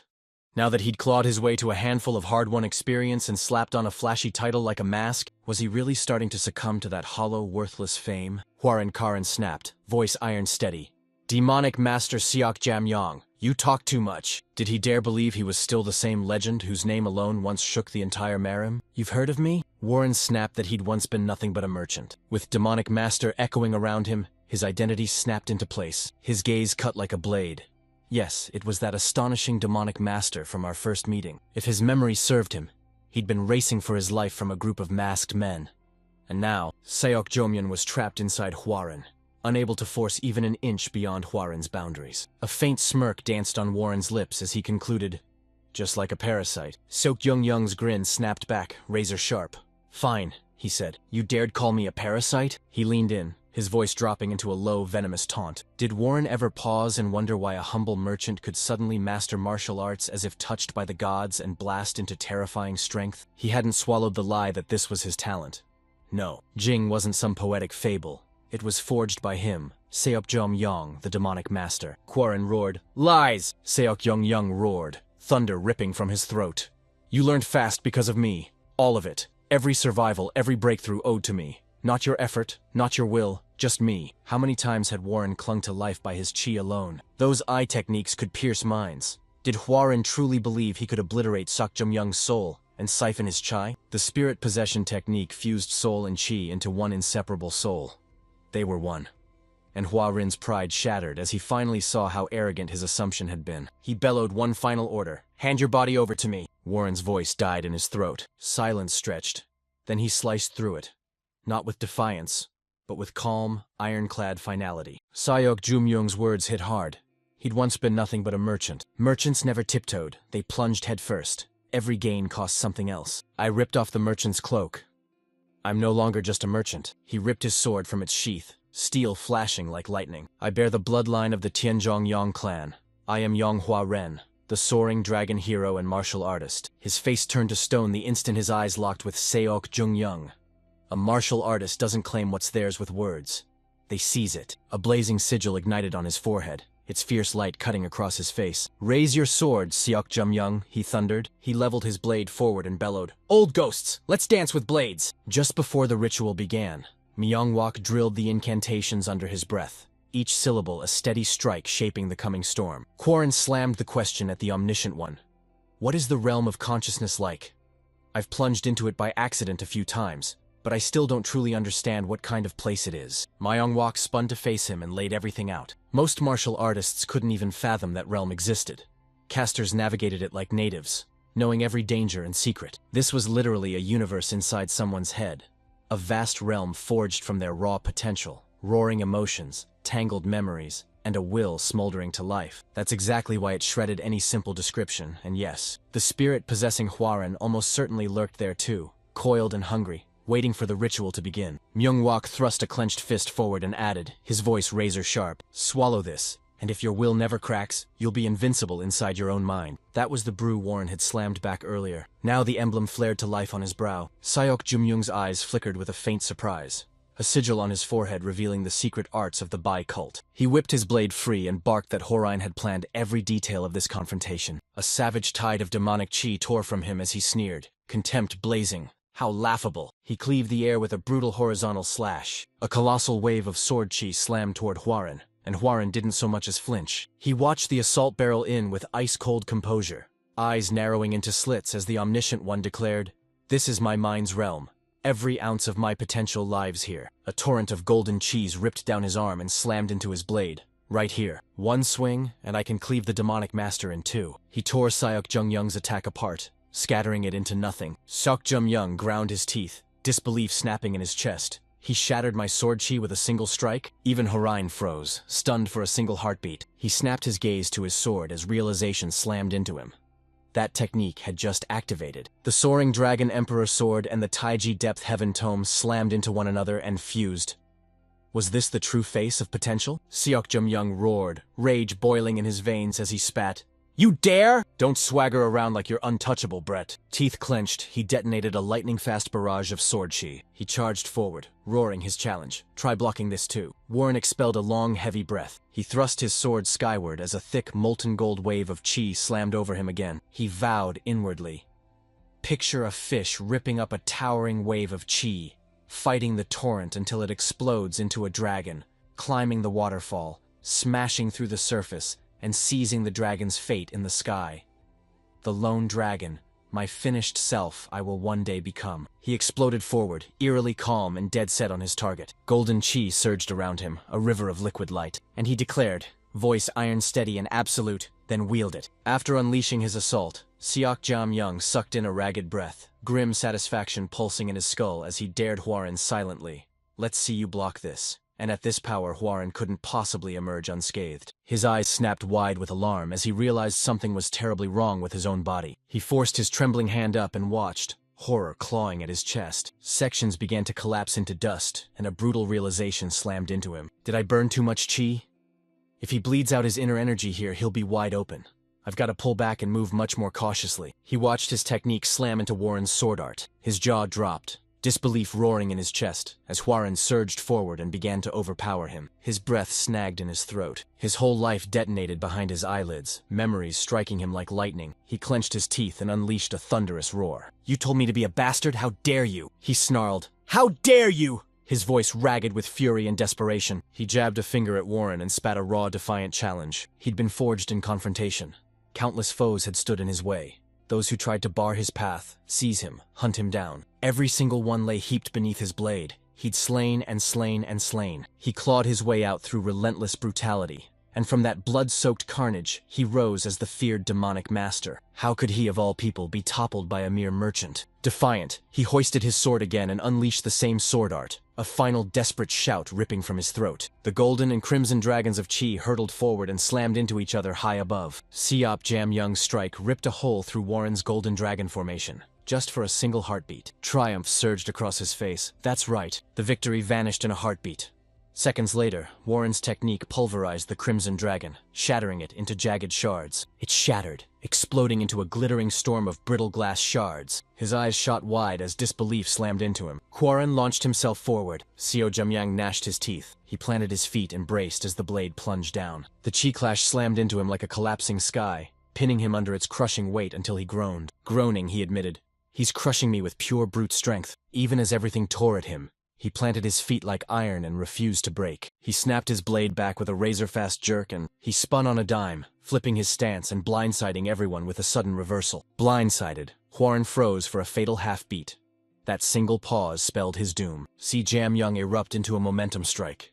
His mind screamed as he launched the technique. Conviction roared through him as he snarled, "My damn! Drawn-out fate with you ends here!" Hwoaran hurtled forward. He hoisted the sword high, poised to slam it down. Eyes drilled into the incoming strike. In a heartbeat, darkness swallowed his vision.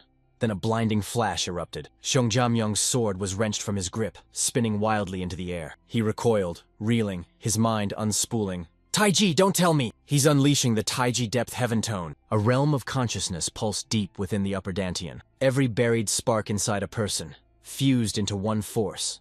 An endless well of what they could become. Was that the spark that catapulted Warren into mastering martial arts with terrifying, lightning-fast speed? Before he could catch his breath, Hwoaran lunged forward, slammed the distance shut, and barked an order. Bite down hard, Seok Jam-young. Then without hesitation, he hurled a devastating, bone-crunching punch straight into Ok Jam-young's face. They unleashed a brutal barrage of fists, blow after crushing blow, each strike erupting into shockwaves that shook everything around them. Seok Jam-young slammed a crushing blow into Hwoaran's jaw, snapping his head back as he reeled and stumbled. But Warren shot back in a heartbeat. Seok Jam-young threw up a desperate last-second block. Then Hwoaran's next punch slipped past and crashed into his face. Seok Jam-young struck back instantly, ramming his fist into Hwoaran's temple, who staggered. Forge ahead once more. A second strike slammed into him. They exchanged crushing blows, colliding like twin storms. He planted himself like a mountain. No surrender, no collapse. Rage boiling, they exploded forward in one last synchronized burst,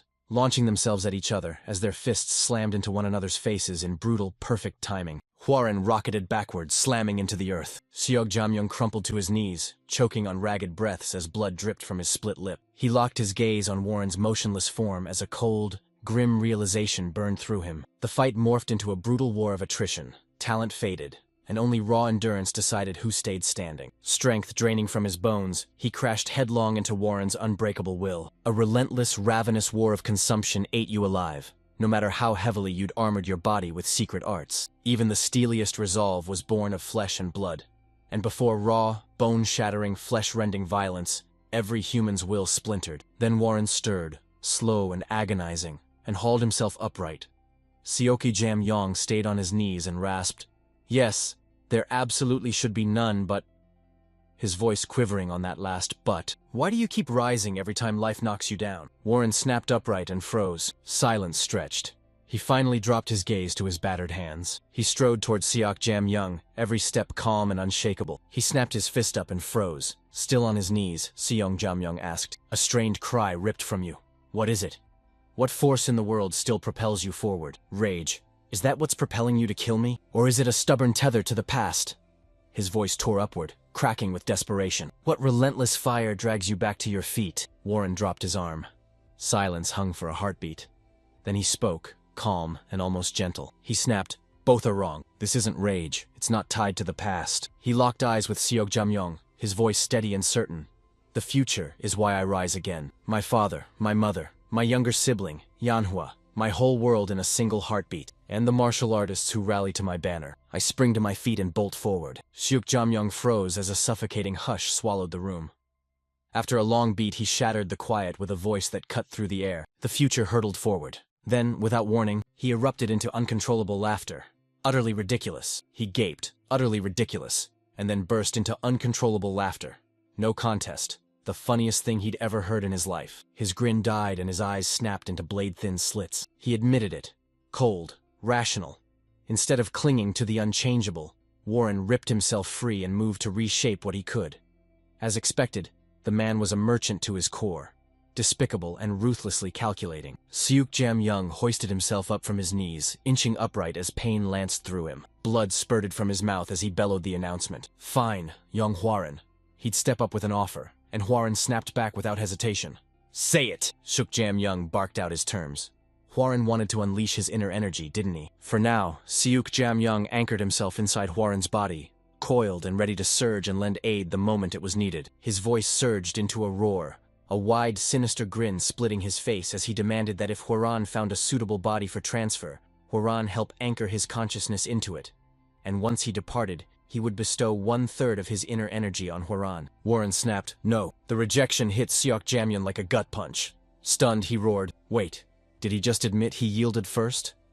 Warren's faint smile curled as he snapped back, "If it were half his inner energy, maybe, just maybe, I'd consider it. Demonic master." Seok Jamyong's fists curled into iron as he ground out, "You little," seething, then exploded again. What a vicious bastard. Fine. I'll stake half my inner energy, but Warren must honor the other condition. Snag him a body to possess. The younger the better, with strong bones and sinewy tendons. And most of all, the host must already be a lunatic, at least mentally shattered. Those minds melted like wax beneath domination. Warren nodded slow and resolute. If anyone matching that description crossed his path, he'd rouse Seok Jamyong from his slumber. He added, voice like ice. He'd pluck only the dregs of humanity. Bodies that wouldn't matter, even if someone claimed them. Seok Jamyong snapped his tongue like a whip and scoffed. "What dramatics, brat!" He turned on his heel and snapped, "Now get lost!" The sight of that face was wearing him down. Huaren froze, his gaze searing as Seok Jamyong strode away. Their figure unspooled, bleeding out of the mindscape until it vanished. The instant Huaren vanished completely, Seok Jamyong clicked his tongue aloud. The disc held 18 decades worth, and devoured half his inner energy.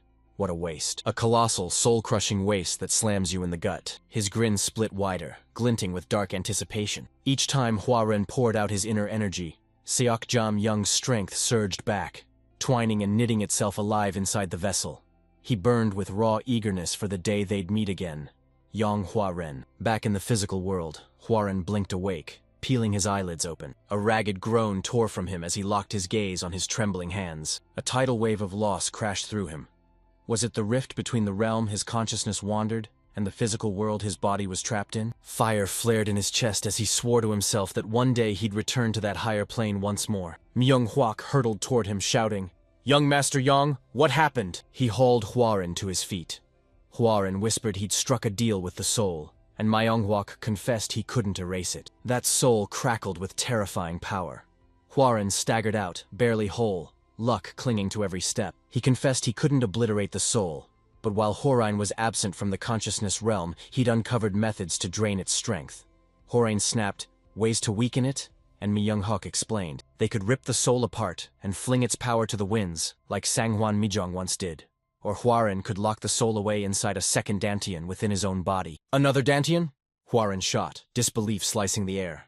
"Yes," Myung-hwak answered, calm and certain. Locking the soul in his current Dantian would twist his inner energy into snarled knots and spark a violent energy deviation. Forge a second Dantian and imprison the soul there, and the scheme could actually work. He'd never heard of anyone wielding two Dantians. In practice, the feat was impossible. Warren's eyes snapped wide as realization punched through him. Impossible. He exhaled. It wasn't. In the future, Chelrung himself would rip his Dantian in two, all for the Taiji Depth Heaven Tome. He'd been right. The path ahead snapped into focus. Myung-hwak beside him plunged into thought, murmuring an ancient legend. If a practitioner's inner energy and spiritual energy ever fused into one, an unrivaled martial master would be forged. But it existed only as a whispered myth, never seen. Heavy boots pounded outside, each step booming like a thunderclap. Yohei barreled into the courtyard, hauling an injured jiggle warrior, and bellowed, "Young Master Yang, who are interned." Johei about to clash with a martial artist from the Jiggle clan? Yohei's voice plunged into a low, trembling whisper, urgency rattling through every syllable. "Young Master Yang, trouble just hit us hard. Peril pounces on your group." Warren froze like a statue, then exploded into a shout. "Hold on, are you telling me my group is in danger?" The wounded warrior staggered forward, pain twisting his face as he rasped, "I'll explain." After visiting the Shaolin Temple with young Master Jiggle Buke, they slammed to a halt at the very inn where young Master Young's group lay resting. Then the demonic sects surged like a black tide, unleashing a brutal onslaught. A massive battle erupted as merciless attackers butchered even unarmed civilians with no combat training. People who'd tried to stay out of it but were swallowed by sheer numbers. He staggered out alone, the only one who'd clawed his way free just enough to carry the warning. Hwarin's scream ripped out as realization slammed into him. His group had been dragged into that fight too, and the warrior nodded. "Yes, I was desperately trying to help them." Warren ground his teeth, his jaw snapping shut like a steel trap. He charged forward. My gut screamed, "I need to go to them!" Yohei called after him. "Young Master Yang, this ambush was rigged with surgical precision. You can't go in alone." Hworin flung the gate open and slammed to a dead stop. His eyes snapped wide in shock. There stood the figure, right before him. They blazed as the Orthodox sect's most prominent names, flanked at the front by a phalanx of martial artists. Peng Joak thundered, "I'll go with you too." Warren froze, breath snagging. "This is my matter," Pangioki declared, shaking his head, voice resolute. "No."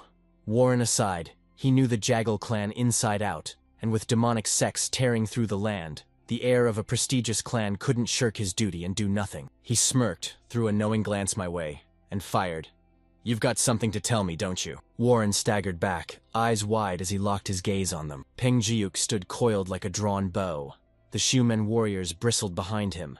The assembled talents held their breath, all waiting. After a long, breath-stealing pause, he dropped into a deep bow and vowed, "I, Young Hworin, will never forget your help." Peng Jiuk's smirk curled as he flicked his hand toward the Shumen clan. "Some won't like it, but what can we do? We're the Orthodox sect's rising stars. Let's blaze into the spotlight." Just as they prepared to depart, Myung-hwak lunged forward, his voice tearing through the air. "Young Master Young!" He flung a tiny bottle into Warren's palms. Warren snatched it and grinned. "This'll be useful." His eyes flicked to it for a heartbeat. He spun, tied a silent knot of gratitude, then shot off. He walked away, remorse setting his thoughts ablaze. "It's my fault. I loitered at the Sangwon clan far too long. Hold tight. Wait just a beat more. I'm racing back and I'll be there any second." Warren barreled forward as a memory from his previous life exploded into his mind. In that life, he'd never been this close to Master Mo.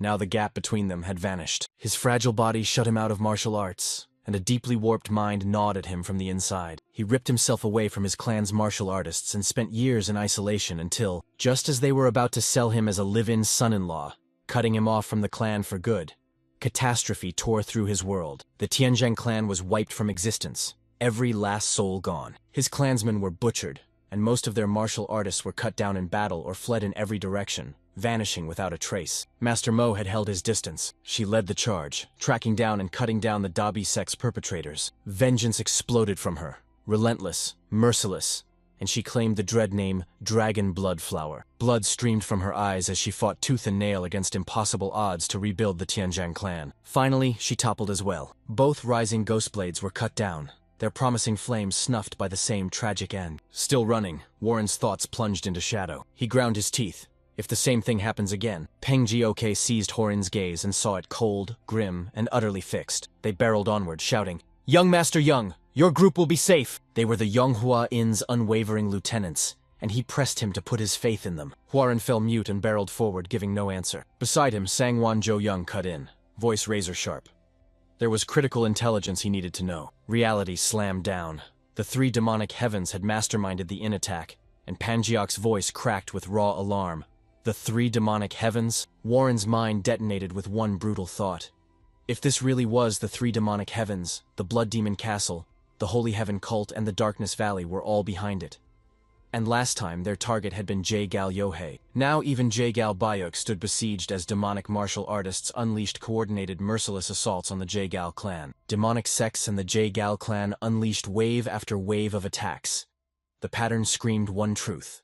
The Union was behind it. In his former life, the Union never fully fused, if it was even flickering into being now. Whoever they were, their interference had pulled it off. He slammed to a halt, his fist balled tight. He crouched low to the ground and murmured, "We should probably hurry." In a flash, he rocketed forward. Elsewhere at the inn, Warren's group had holed up. The defenders hurled themselves into a brutal, all-or-nothing brawl against the demonic martial artists. Another assailant crumpled beneath Moby Yong's blade. She let out a shaky, ragged exhale. She clamped a hand to her wound and spoke. Up until now, the J-Gal clan's protective wards had held the enemy at bay, unable to tear through the inn's inner defenses. A nearby warrior snarled, "If one of their J-Gal martial artists had broken free, reinforcements would be on us in minutes." Moby Yung raked her gaze across the wounded fighters surrounding her. Her jaw snapped shut. A quiet groan trapped behind her teeth. With so many wounded, she couldn't imagine how long they'd hold. She craned her neck and snapped her gaze upward over their heads. The enchantment convulsed, its golden light guttering and collapsing. Before long, those bastards would. Several J-Gal warriors crept toward her, each step slow and deliberate like hunters closing in. They dropped to their knees and spoke. Without the honored guest's aid, they'd have fallen long ago.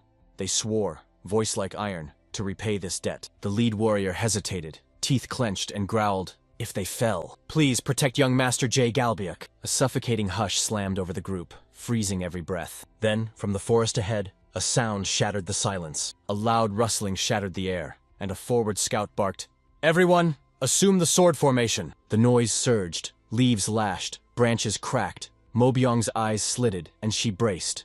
Then a voice rang out, clear and strong, echoing through the trees. Master Mo slammed his palm into the ground as two rising ghost blades burst from the earth. Sayoki lunged like a thunderbolt. Munye grinned and tore the battlefield to shreds. Moby Young froze, shock blasting through him. "Young Clanair?" Warren fired back in an instant. "Hold tight. Give it one more heartbeat." Right then, demonic warriors erupted from the woods. A circle tightened around him. Blades flashed like lightning as they lunged. Warren ripped his blade free, clicked his tongue sharply, and let a cold sneer curl his lips. He struck, not once, but in a single relentless sweep, slicing through multiple attackers, then roared, "You're not going anywhere." From the flank, Pengiok roared, "Young Master Young, go! The Peng clan will carve a path." Warren mid-strike jerked back as young Master Pang summoned him. Sail Moon Yuan slammed into a battle stance and roared, "I'll repay this debt, no matter what, Yonghua Rin." He inhaled sharply, then surged forward, and he tore through several more demonic warriors. Warren vaulted onto a bamboo stalk, catapulted skyward, and bellowed, "Thank you!" He hesitated for a heartbeat,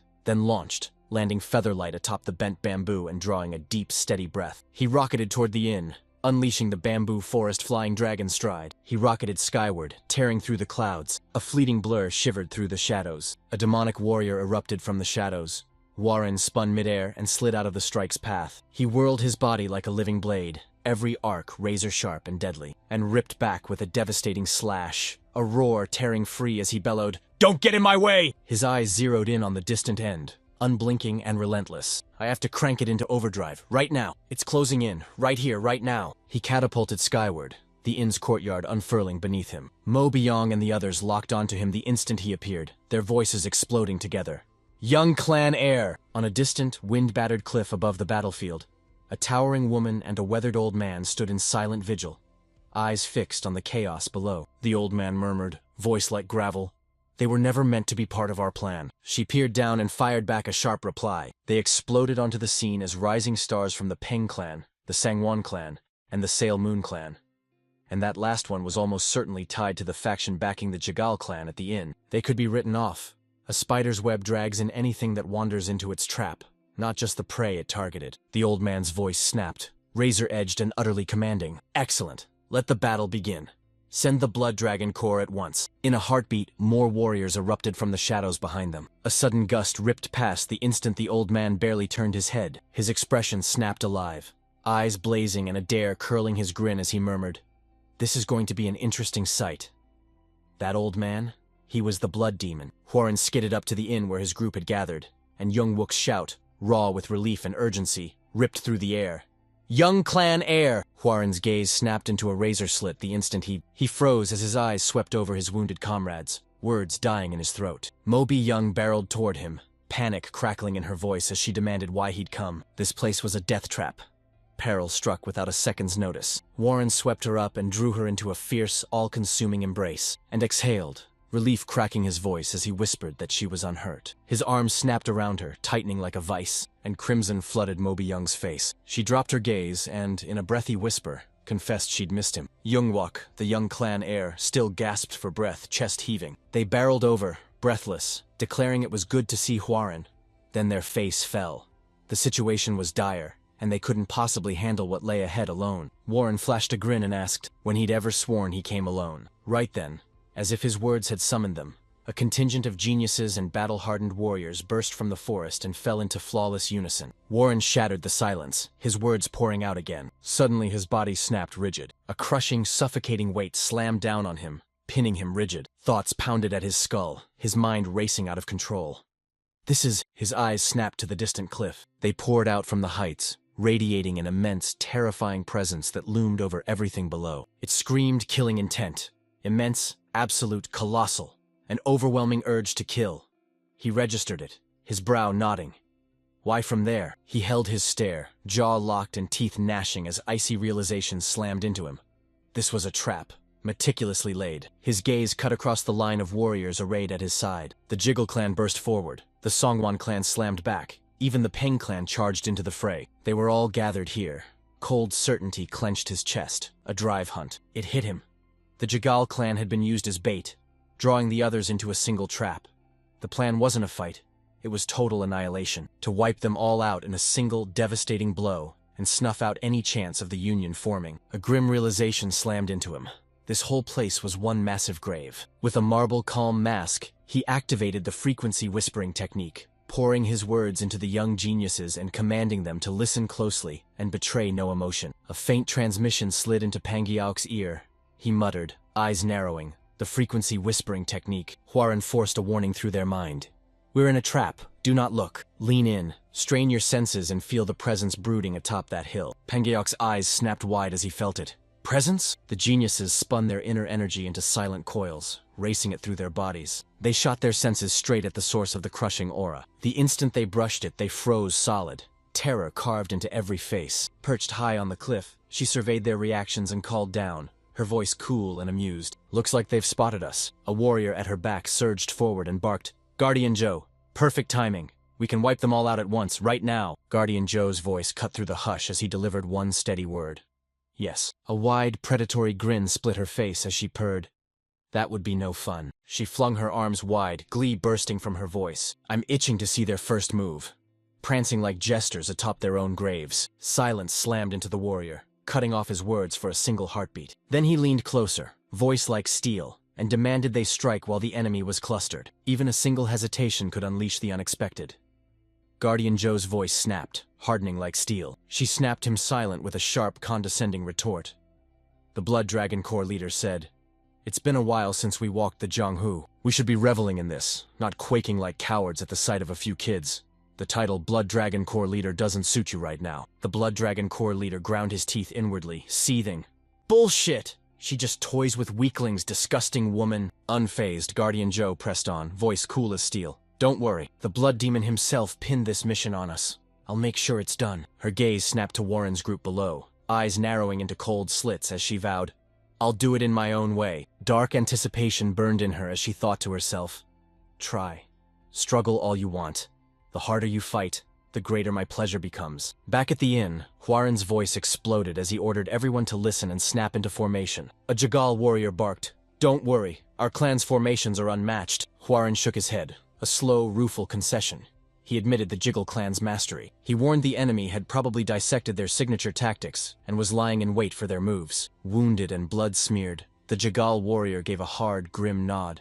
He conceded their formations were an open book to any skilled opponent. When the enemy let them deploy without resistance, their suspicions snapped into certainty.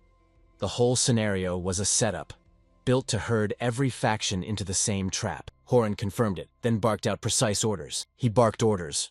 Warriors fanned out to lock down a defensive perimeter along the outer walls, while others drove bamboo stakes into the exact points he'd indicated inside the building. The Jagal warrior paused, murmuring a double-layer formation to himself.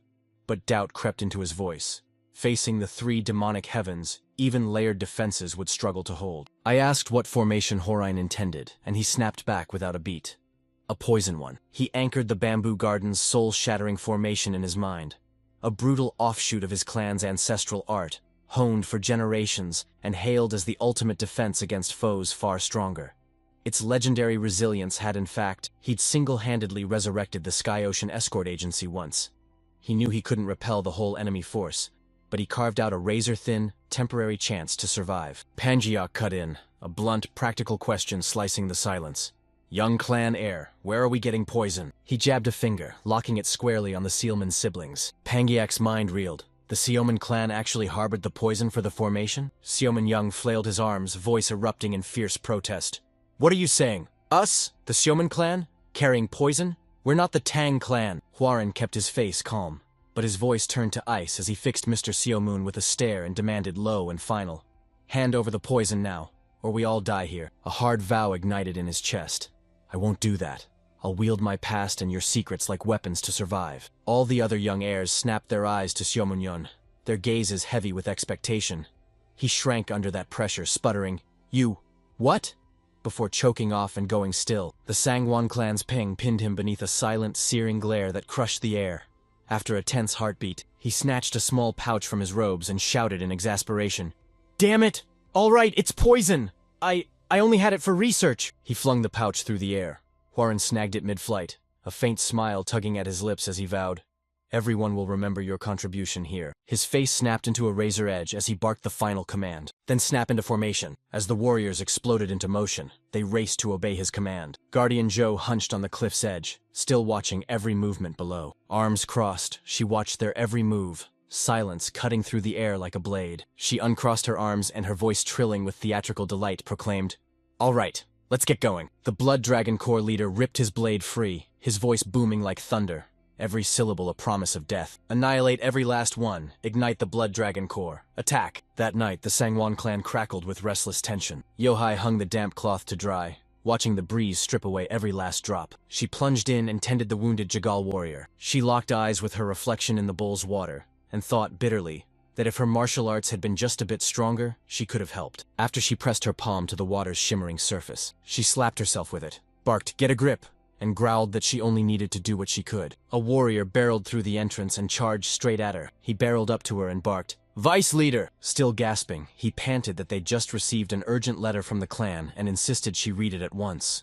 Yohai's eyes shot wide as she cried, Did it really come from the clan? She snatched the rolled paper and her expression snapped to something dire. She choked out, This! He clutched the paper like it burned, bellowed, Why did they send this so late? Then fell silent. She bolted inside, a low groan escaping under her breath. She yanked the injured Jagal warrior by the collar. She snatched him up and roared, Did you tell me the followers of the demonic path attacked? He let out a ragged groan, confessed he didn't know, and could only whisper that he thought they came from the Blood Demon Castle and were one of the 3 demons. Yohai snapped back, You idiot! Why did you only tell me that now? She sprinted off again. She ground her teeth, furious she hadn't realized sooner. The letter reported the Blood Dragon Corps bearing down on their position, and Bayak was bait. She tore into herself for letting her thoughts cloud over, and she forced herself to steady, a silent plea clawing at her throat. "I'm begging you, make it!" Elsewhere, at the inn where Horine and the other martial artists had gathered, the air hummed with dangerous intent. They nailed down every last detail for the formation and stood ready. Warren barked, "Take your positions," and everyone snapped into place. At the back, Mo Byung braced himself against a wooden post and kept his eyes locked on them. She was haunted by one question.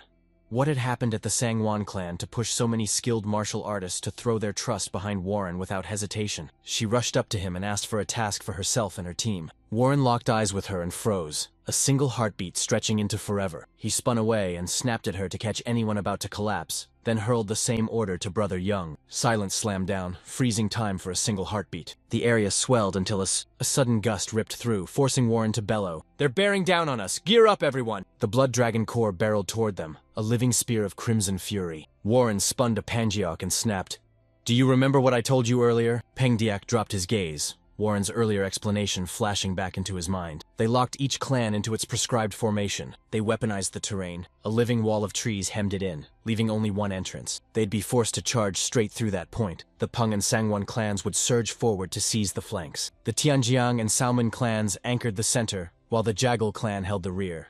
When the enemy lunged, Jagal unleashed the first formation, funneling them into the middle as the others slammed them shut and the flanks crushed in. Warren had declared it their plan. Snapping back to the present, Warren bowed his head as a sharp realization struck. He'd been lucky to study strategy in his previous life instead of martial arts, and he'd never imagined he'd actually have to use it. He snapped his head up and watched the Blood Dragon Corps barrel toward him. He crushed the sword's hilt until his knuckles whitened and roared a single iron command. "Jiggle Clan, burst to life!" The warriors shot back. "No problem," Peng Yuk snapped. "We'll go too." Then he and Sangwon Jo Young bolted to the flanks as the Blood Dragon Corps readied their strike. The battle erupted the instant Warren's sword slammed into a Blood Dragon Corps warrior's blade. Lurking behind the chaos, Guardian Joe and the Blood Dragon Corps leader froze, eyes locked as the battle roared to life before them. The leader snapped a look at Guardian Joe and bit back a furious curse. He erupted, accusing her laziness of costing him his men. He snarled, bitterness lacing his voice as the other Guardians still hadn't budged. Silence snapped. He ground his teeth, lunged forward and roared, "I'll fight too!" Guardian Joe clicked her tongue and flung a cutting remark into the air. "That idiot actually thinks he can smash his way through." My jaw dropped.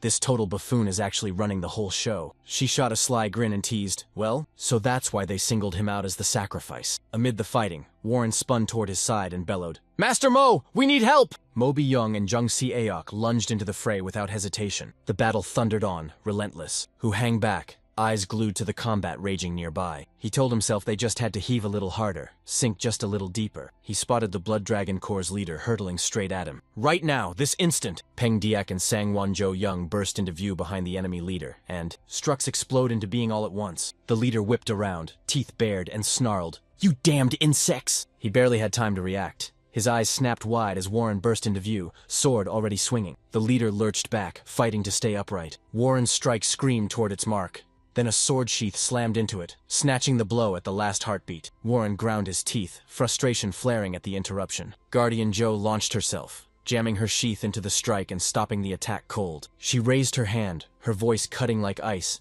and just like that she proved someone here actually knew how to use their brain. Those inside recoiled, stepping back to put distance between them. He stared at his trembling hand. Stunned, he'd felt nothing of her, and his heart pounded as he realized she could wield terrifying power even through a mere sheath. Guardian Joe spoke again, her calm voice slicing the air with a quiet, deadly menace. "So, is this all you've mustered?" Silence slammed down on Warren as he locked eyes with Guardian Joe. He froze. Realization slammed into him. He hadn't sensed her approach at all. Every move she made screamed, "I'm a master!" Guardian Joe reared her foot and slammed it down, ripping a colossal shockwave through the area. Warren froze as the truth crashed in. She'd shattered the Jiggle clan's formation with a single strike. He roared for everyone to retreat, scatter the outer formation and fall back into the inn. Peng Yok's voice tore through the chaos as he echoed the order. "Everyone, get inside!" As the allied warriors fell back, the leader of the Blood Dragon Corps spun, locking a razor stare onto Guardian Joe. He gasped for air, chest heaving and voice raw, thanked her for saving his life. She shot him a sidelong glance and icily warned, "Don't get the wrong idea. I only need you for my future plans."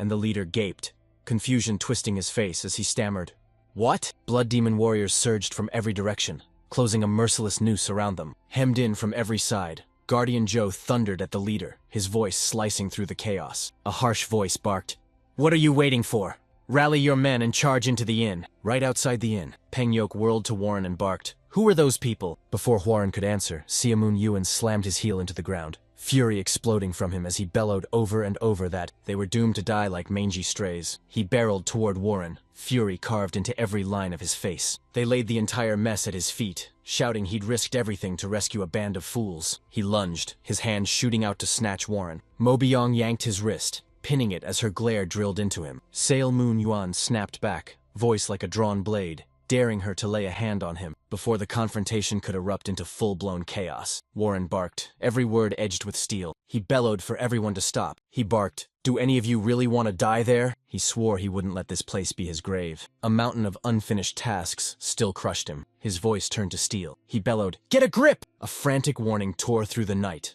The enemy was attacking again. He thundered the order. Activate the Bamboo Garden's soul-shattering formation as planned. Then hurl the poison. Pangio's grin split his face. He roared his agreement with the Yang clan heir, swearing he wouldn't die until he'd completed his blade arts. He hurled the vial of poison to the ground, the impact ringing through the room. After a heartbeat of silence, the rest of the warriors echoed the move, roaring as one and flinging the poison. They ignited the formation and poured every ounce of power into it. As the blood demon forces crept forward, Huaren hoisted his foot and roared, "Key stomp!" He drove his boot into the ground, sending the earth shuddering. The other warriors mirrored the move, slamming their boots down in a thunderous, perfectly timed stomp. The Blood Dragon Corps leader stormed ahead, his men surging behind him toward the inn. Unease tightened its grip. He realized that, even as he pushed onward, it wouldn't let go. The gap refused to close. Her eyes snapped to Warren, a solitary figure far ahead. He ground his teeth, sure the bastard was at it again, pulling another dirty trick. Then one of his warriors clutched his throat, gagging as he fought for air, clawed at the air, lungs burning, and he spun and watched his men fall, each one trapped in the same merciless fate. One by one they collapsed, and realization slammed into him like a thunderbolt. He bellowed for his remaining troops to hold their breath as they retreated. They whirl and bolt, sprinting for their lives. Their surroundings shudder and seem to warp. One by one his men crumpled, light snuffed from their eyes, and until everyone else lies broken and he's the lone one standing. He froze mid-step, eyes darting around as bewilderment washed over him, and hissed, "That distance is impossible." A thin ribbon of liquid slipped from his lips as he whispered, "Ah, we're already trapped." Then they crumpled to the ground. Back at the inn, a warrior's voice wavered as he asked if they'd won. The man beside him voiced a shaky doubt. Had they truly defeated the enemy? A thunderous cheer ripped across the battlefield as the warriors roared in triumph. "We won! We did it!" Pangyok whispered, awe burning in their voice, that they had truly crushed the Blood Dragon Corps all by themselves. He insisted it was all thanks to Warren's strategy. He clenched his jaw. The only thing left was to wait for reinforcements. Out of nowhere, a menacing aura slammed into them. A thunderous chi slash tore the earth between Warren and Peng Diok, ripping the entire inn clean in two. Heads snapped up, eyes gaped wide, shock frozen on every face. As Guardian Joe rallied her forces she leveled her sword at Warren and snarled, "You plotted this, didn't you?" He slammed a double formation to seal the Blood Dragon Corps, then unleashed a lethal chi-step that poisoned and killed them. "Okay, you blew me away. I never expected you to obliterate the Blood Dragon Corps." The curtain slams shut now. Were scraped clean of every toy. Ferocious chi detonated from her body, crackling through the air as she readied a devastating strike. She slashed her sword, unleashing a devastating wave of energy that barreled straight at Warren. He froze, rooted to the spot. His eyes snapped wide and ignited into a fierce glow as he bellowed. An infernal master looms. Crimson geysered from his body as she tore free, and he braced himself. He unleashed a ferocious counterattack that slammed head-on into Guardian Joe's strike. After the clash, Seokjom-yong's spirit snapped at Hwarin. "You brat!" Then thundered, "Wake up, Yong Hwarin!" And Hwarin sprang upright from the ground. He froze, disoriented, and let his eyes sweep the room in a slow, stunned arc. Consciousness crashed back in.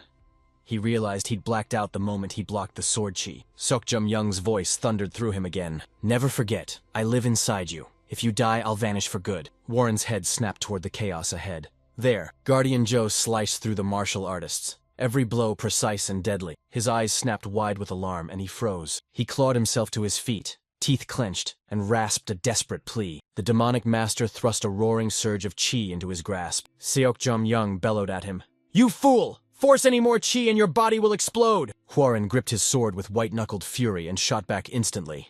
I refuse to do nothing. I won't risk my body detonating with the people I'm sworn to save standing right in front of me. That'd be absolute madness. The clash roared on, brutal and unrelenting. Warren surged forward, resolve blazing in his chest. Seokjum-young screamed again, "Stop! If you die, I'll die with you!" Warren barked, voice hard as iron. "Make sure I don't die!" At that cry, he hurled himself forward to back up the twin rising ghost blades and Mo Byung. The demonic warrior's gaze snapped to him instantly. They barreled forward, charging headlong at each other. Seokjum-young roared, "You foolish brat, spring up now!" Warren catapulted into the air with a hair's breadth to spare. From the side, Mo Byung bellowed as two ghost blades tore upward. In a heartbeat, the twins pounce, wrenching the demonic warrior into their grip and pinning it immobile. Spotting the opening, Warren lunged and unleashed his technique. Waterfall reverse dragon ascent tore through the air.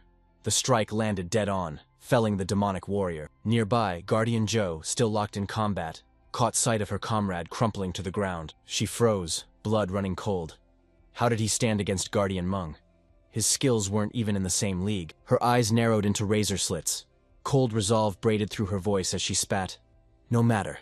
I'll kill you all." With a single slash, she cleaved through multiple warriors in one brutal sweep, sending their bodies soaring through the air. Pengyok watched them rocket over his head, then saw them streak in from behind. Warren's voice crashed into his mind. No sound, just a thought. "Pang! I don't have time, so I'll get to the point." Pengyok knew at once it was telepathy, and muttered under his breath. Warren's mind snapped to life.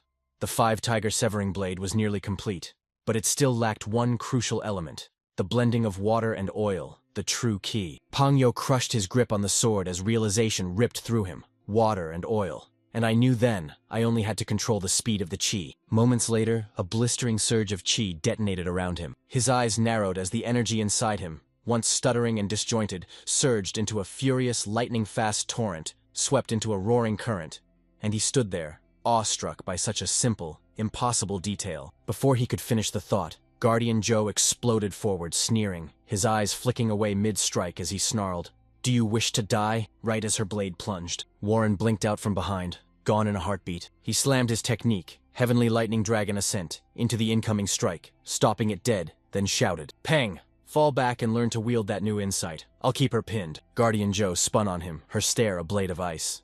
"You will," she mocked. In a blur, she snapped her own sword aside. He slipped past Warren and unleashed a savage kick that slammed square into Pengyok's gut. As agony slammed into the earth, Guardian Joe shot a freezing glare back at Warren and sneered, "How ridiculous." Warren roared, "Everyone, sprint into the fray." The remaining warriors hurled themselves forward. Guardian Joe ripped through their ranks, felling each foe one by one. Warren's hands were useless as his comrades fell one by one, their bodies strewn across the ground. Guardian Joe froze at the epicenter of the carnage. Then he crept forward, each measured step devouring the distance between them. They locked eyes and she ripped the silence with a single piercing question. What ties bind you to the Tianzong clan?" Warren ground his teeth as shock hit him like a punch. How does she know about the Tianzong clan? He roared, aloud, then shoved his chin up and declared, "I am young Warren, heir of the Tianzong clan." Recognition flashed across her face and my mind raced. "How did you learn the Waterfall Reverse Dragon Ascent and the Heavenly Lightning Dragon Ascent?" "It proves the hidden Saint cult's martial arts still live on. I figured ending that bloodline would finally mean something." Then, in a heartbeat, she snapped her blade into motion. Warren snapped sideways at the last split second, the strike skimming past his shoulder. His heart hammered against his ribs. I'm late, but before despair could sink its claws in, a block of cheese sculpted into a tiger, its jaws frozen in a savage roar. It hurtled forward and slammed into Guardian Joe. Warren snapped around and came face to face with Pengyok. He laughed, a feral roar, and vowed, "My blade is finished. Even if I die today, I will have no regrets." Guardian Joe lurched, barely keeping his footing. He cleaved through the tiger-shaped chai with a savage heave, then staggered back. She pressed her fingers to the fresh wound on her face and gnashed her teeth as fury ignited. She pinned them with a venomous glare and tore into a scream. "You damned insects!" Pengyok hobbled over, hoisted Warren's arm onto his shoulder, and deadpanned, "Oh, real angry." He swiveled to Warren with a tired smile and said, "Young clan heir, if I die, let it be as your friend. How does that sound?" Warren froze, the silence snapping tight around him. They stared at the floor and whispered, "No."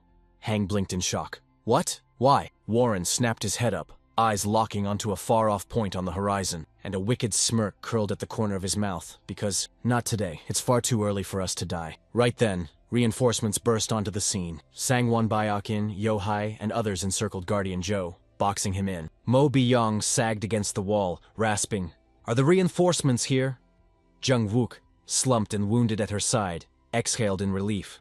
Finally, Guardian Zhou snarled, baring her teeth and fixing a blazing glare on Huaren, the Tianzong clan's brat. She spat, and I vowed we'd meet again. She and the remaining demonic warriors plunged into the shadows, swallowed by darkness. Sangwon Byoken barked at his men without hesitation. "Don't be hasty. Focus on treating the injured." Survivors dropped to their knees beside the wounded, pressing rags to bleeding wounds and murmuring desperate comfort. Warren's vision smeared into a fog as his eyes flung wide one last time. Then his body went limp. He crumpled to the ground, sprawled out and lying there. A ghost of a whisper slipped from his lips. "I did." That night, with the moon swallowed by a single cloud, a brutal bloodbath ripped through a nameless bamboo forest. The assault devastated the Orthodox faction, claiming countless lives. Many died, many more lay grievously wounded. Yet they shattered the Blood Dragon core. They'd later christen that battle the Eclipse Bamboo Bloodbath. And on that day, 2 new heroes exploded onto the scene. Time barreled on. Warren slipped into silence and stole a quick, furtive peek. He burst into the Sangwon clan estate's infirmary, where his comrades lay, resting. After sizing them up in a single razor-fast blink, they dropped onto the ledge, eyes locked on it. Shovels tore into the earth as grim-faced workers carved graves for the fallen warriors. He caught sight of the head of the Songwon clan locked in a charged conversation with Yohai. He brought the tiny vial to his lips and drew a sharp, desperate sip of the medicine. He looked down, heart thundering, relief crashing through him. The Omniscient One's medicine had spared him from severe internal damage. He lifted his gaze again. Sorrow crashed over him as he mourned the unbearable toll of so many lives lost. Peng Yuk strode over and dropped into the seat right beside him. He barreled over, grinning, and called to Warren. "What are you drinking all by yourself? Stuff this good's meant to be shared." Warren blinked, puzzled, and echoed the word friend like it didn't belong. Peng shot back, voice like steel. We stared down death side by side. Only friend fits what we are. Warren let out a quiet, "Sure." Confessed he'd been taking medicine to nurse his internal injuries, then shot a sharp question about how the Pain clan was faring. The pair froze, silence gripping them for a heartbeat before. He admitted many of his clan had fallen, each one dying as a true Ping clan martial artist. And that truth ignited fierce pride in him. Warren's voice cut through the smoke. The Pain clan warriors hurled themselves into battle as if death meant nothing. He even cut himself a paycheck, then had the nerve to call it impressive. Pain forced a shaky smile and admitted he feared dying, just like everyone else. They believed in a cause greater than death, and that blazing conviction shoved them to the front to spearhead the charge. He clapped a hand onto Warren's shoulder and said, "That's just like him." Warren snapped a skeptical question, and Payne met it head-on, flatly affirming it. They hailed Warren's masterful formations, savage prowess, and iron-willed determination to protect others. He shot back that without those qualities they'd all have died in the bamboo forest. Even Seol Moon Yoon would agree. And they both laughed softly as Warren admitted he had to agree with that last part. Peng sprang to his feet. He swore he'd slip Warren a handful of their clan's carrier pigeons, because that monstrous woman could show up at your door. He flashed a grin and tossed out, "Well, let's have a drink next time." Then they turned and strode off. Hua Rin sat motionless, silence pressing down as a cold dread gnawed at him. He had no idea when the next catastrophe would strike. That's why he had to master the Taiji Depth Heaven Tome to pull it off. He whipped a tiny token from his pocket. He locked his gaze on it, eyes burning with fierce focus. Later, Huaren stood in the room as the twin ghost blades shot up beside him. Young Wook barked, demanding to know why he'd been summoned and where the Yongs and Teacher Mo were. Huaren discovered they'd dashed out to fetch medicine for the ailing Ms. Hay. Nam Wook leaned in and forced him to finally spit out what he was thinking. Huaren declared, "I must take leave for a while. I'm departing for Kaifeng today." Young Wook snapped, shouting they'd only just crawled out of a brutal battle and were all still badly wounded. Just then Mo Byung stormed into the room and snapped, "What's going on?" Young Wook burst the silence, shouting that the young sect leader was bound for Kaifeng today. Silence swallowed Huaren after a tense pause, as Mo Byung, standing behind him, fixed him with a cold, appraising stare. A resigned sigh escaped her as she conceded the young sect leader cut through the chaos and understood the situation better than anyone. He must have his reasons, she admitted. But they couldn't go with him like this. Young Wook roared again, driving into everyone's heads that Kai Feng was where the immortal Paradise House lay. Mo Byung snapped to face Huaren, his expression ice-cold, and hissed, "The immortal Paradise House. Ah, I tracked down that beauty Cho Woo-hee and snatched her plaque just the other day." Huaren's blood ran cold. She realized she'd pieced it together way too fast, and he clenched his jaw, knowing only Cho Woo-hee's martial arts could finish the Taiji Depth Heaven Tome. He slammed his eyelids shut for a heartbeat and swallowed the truth. nothing could be done. He bellowed to Instructor Mo and Guard Young, owning that the battle had been brutal. Some had teetered on death's edge, while others had been swallowed by it. He slammed his fist and shouted that they'd survived. Now they had to take stock and face the truth of it. They sprinted home to deliver the news and honor the comrades who'd fought by their side. He dropped into a deep bow, laid bare why he was bound for Kai Feng, and implored them to understand. Young Wook finally caved, voice drained as he muttered, "Well, if you say so." Mo Byung's side snapped into agreement. She refused to let him go alone, snapping that he had to take Guard Nam, who was only lightly wounded. She fixed him with a razor-cold stare and snapped, "You really won't visit a pleasure house, right?" Hwaran slammed his fist shut and vowed fiercely, "I swear I will not go." Elsewhere, a vast grand hall yawned open, swallowing the light. Guardian Zhou slammed to one knee before the old man seated in an imposing chair. When the elder demanded the results of her mission, she pushed herself to her feet and declared, flat and final, "I failed." The old man snapped up one finger, then a second, then a third, counting off the forces he'd sent, 100 Blood Dragon Corps members, 5 Guardians, and her. And his voice cracked with pressure as he asked whether she truly believed this outcome was reasonable. His aura slammed into her, driving her to her knees again. She screamed that something wild had happened.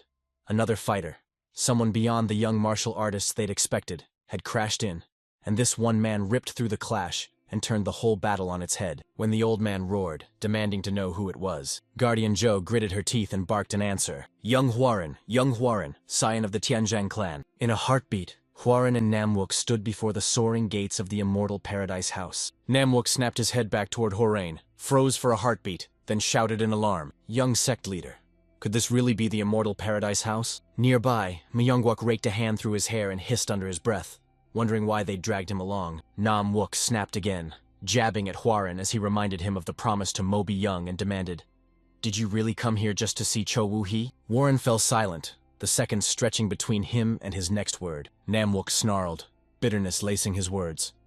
In the end, Horin was no different from any other young man his age. Warren shattered the silence with a razor-sharp reply. He shot back, denying the accusation. He'd come to see her, not for her looks, but for her martial arts. He jabbed a finger at his eyes and bellowed, "Look, Guard Nam, can you spot even the tiniest trace of lowly desire in my gaze?" Namwook exhaled and said, "I see it, clear as day." And Warren insisted the look wasn't lust at all but a raw, burning desire for martial arts. Myungwook barreled in to calm them, his eyes darting wildly around the room. He snapped that Horain holding the plaque was only the bare minimum. To actually meet Cho Woo-hee, you had to conquer either the 5 knowledge trials or the 5 martial trials. Renowned challenges forged the immortal paradise house's fame into legend. A medallion holder must choose one path and conquer all 5 savage tests to earn an audience with her.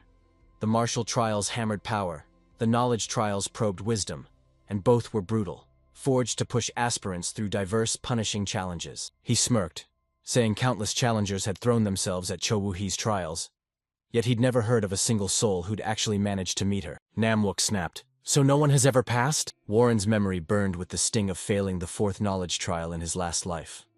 This time he charged straight into the martial trials. He surged forward and bellowed, "Let's go in!" Inside at last, he spun to his companions, grin blazing, vowed it'd be quick, and urged them to grab a drink while they waited. The man at Namwook's side cleared his throat, relented with a weary sigh, and said, "Well, should we?" As the two planted themselves at the table, Warren strode up to the attendant. The attendant shot him a bored, indifferent look and snapped, "What do you want?" Warren flung the plaque at the man and snapped that he'd come to take on the 5 martial trials. The attendant lunged and snatched the plaque. He scrutinized it with hawk-eyed intensity. He spun and strode off, snapping for Warren to follow. The courtyard gaped open to the sky. Music whispered through the air.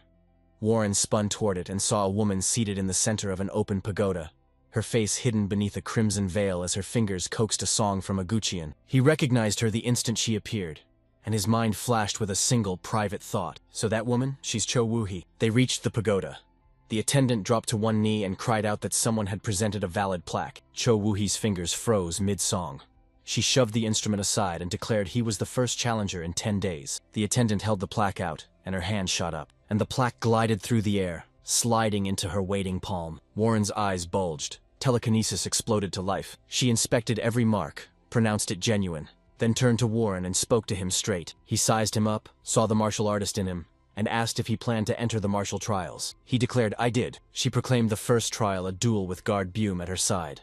marveling that the challenger was so young and loudly wishing him victory. Cho Woo-hee plunged back into her music, the melody exploding from her like a battle cry. Guard BM surged toward Warren, spear gripped in his hand. The instant their gazes collided, the guqin snapped into a new rhythm, the signal to begin, and both sprang forward in perfect sync. Warren lunged and landed the opening blow. Guard BM snapped his spear up and turned the blow aside with inches to spare. They hurled a brutal counterattack, but Warren slipped through it with a flawless dodge. They tore apart, pausing for a heartbeat as their eyes cut across, sizing one another up. Guard BM gritted his teeth, snapped his gaze to his spear, and admitted with a sting of pride that Warren's skill at his age was staggering. But the kid was still an inexperienced brat. He charged again, surging forward as his spear stabbed out with brutal intent. Cho Woo-hee slammed the tempo into overdrive, the music racing like thunder. The battle erupted into a brutal, thunderous clash. They traded a lightning-fast barrage of brutal blows. Guard BM lunged and landed a glancing blow. A brutal strike slammed into Koiran's shoulder, wrenching the sword from his hand as it shot skyward. The opening caught his eye, and Guard BM's secret smirk unfurled. Exactly what I'd expected. Shock carved his features the instant he realized Warren had deliberately let his weapon clatter to the ground. He launched himself, weaponless, off the pagoda, hurtling downward. Cho Woo-hee's fingers slammed into the strings, surprise snapping through every strike. Warren balled his fist, shot forward, and unleashed his technique. Locked in combat with Dragon Fist, he lunged and slammed a crushing blow into Guard Bum's gut. His sword froze in midair, locked in that exact motion. He plucked it from midair with balletic grace, every movement razor-sharp. He whipped around and watched Guard BM hurtle into a pillar a moment later. Guard BM's eyes snapped wide as the truth hit him. He let his sword clatter to the ground without hesitation. Only someone with hard-won experience could pull a move like that. Warren closed in and barked, "You want to keep going?" Guard BM groaned and growled that it wasn't over yet. In a heartbeat, Cho Woo-hee sprang to her feet and thundered that the fight was over. She snapped that she hadn't seen anyone push Guard BM this far in ages, and she could tell he was still bottling up his true power. Beaming with delight, she proclaimed that Warren had passed. She thrust her hand out and dared him to face the second trial. Quarren's silence swallowed a bitter truth. In his past life, even finishing the first knowledge trial had been nearly impossible. This time was different. The knowledge trials hammered the mind while the martial tests smashed the body, each demanding a totally different ability. He'd mastered real martial arts and fought nightmarish foes, risking his life again and again. Now he swore he'd seize her style, and maybe this time finally glimpse her face. He thundered,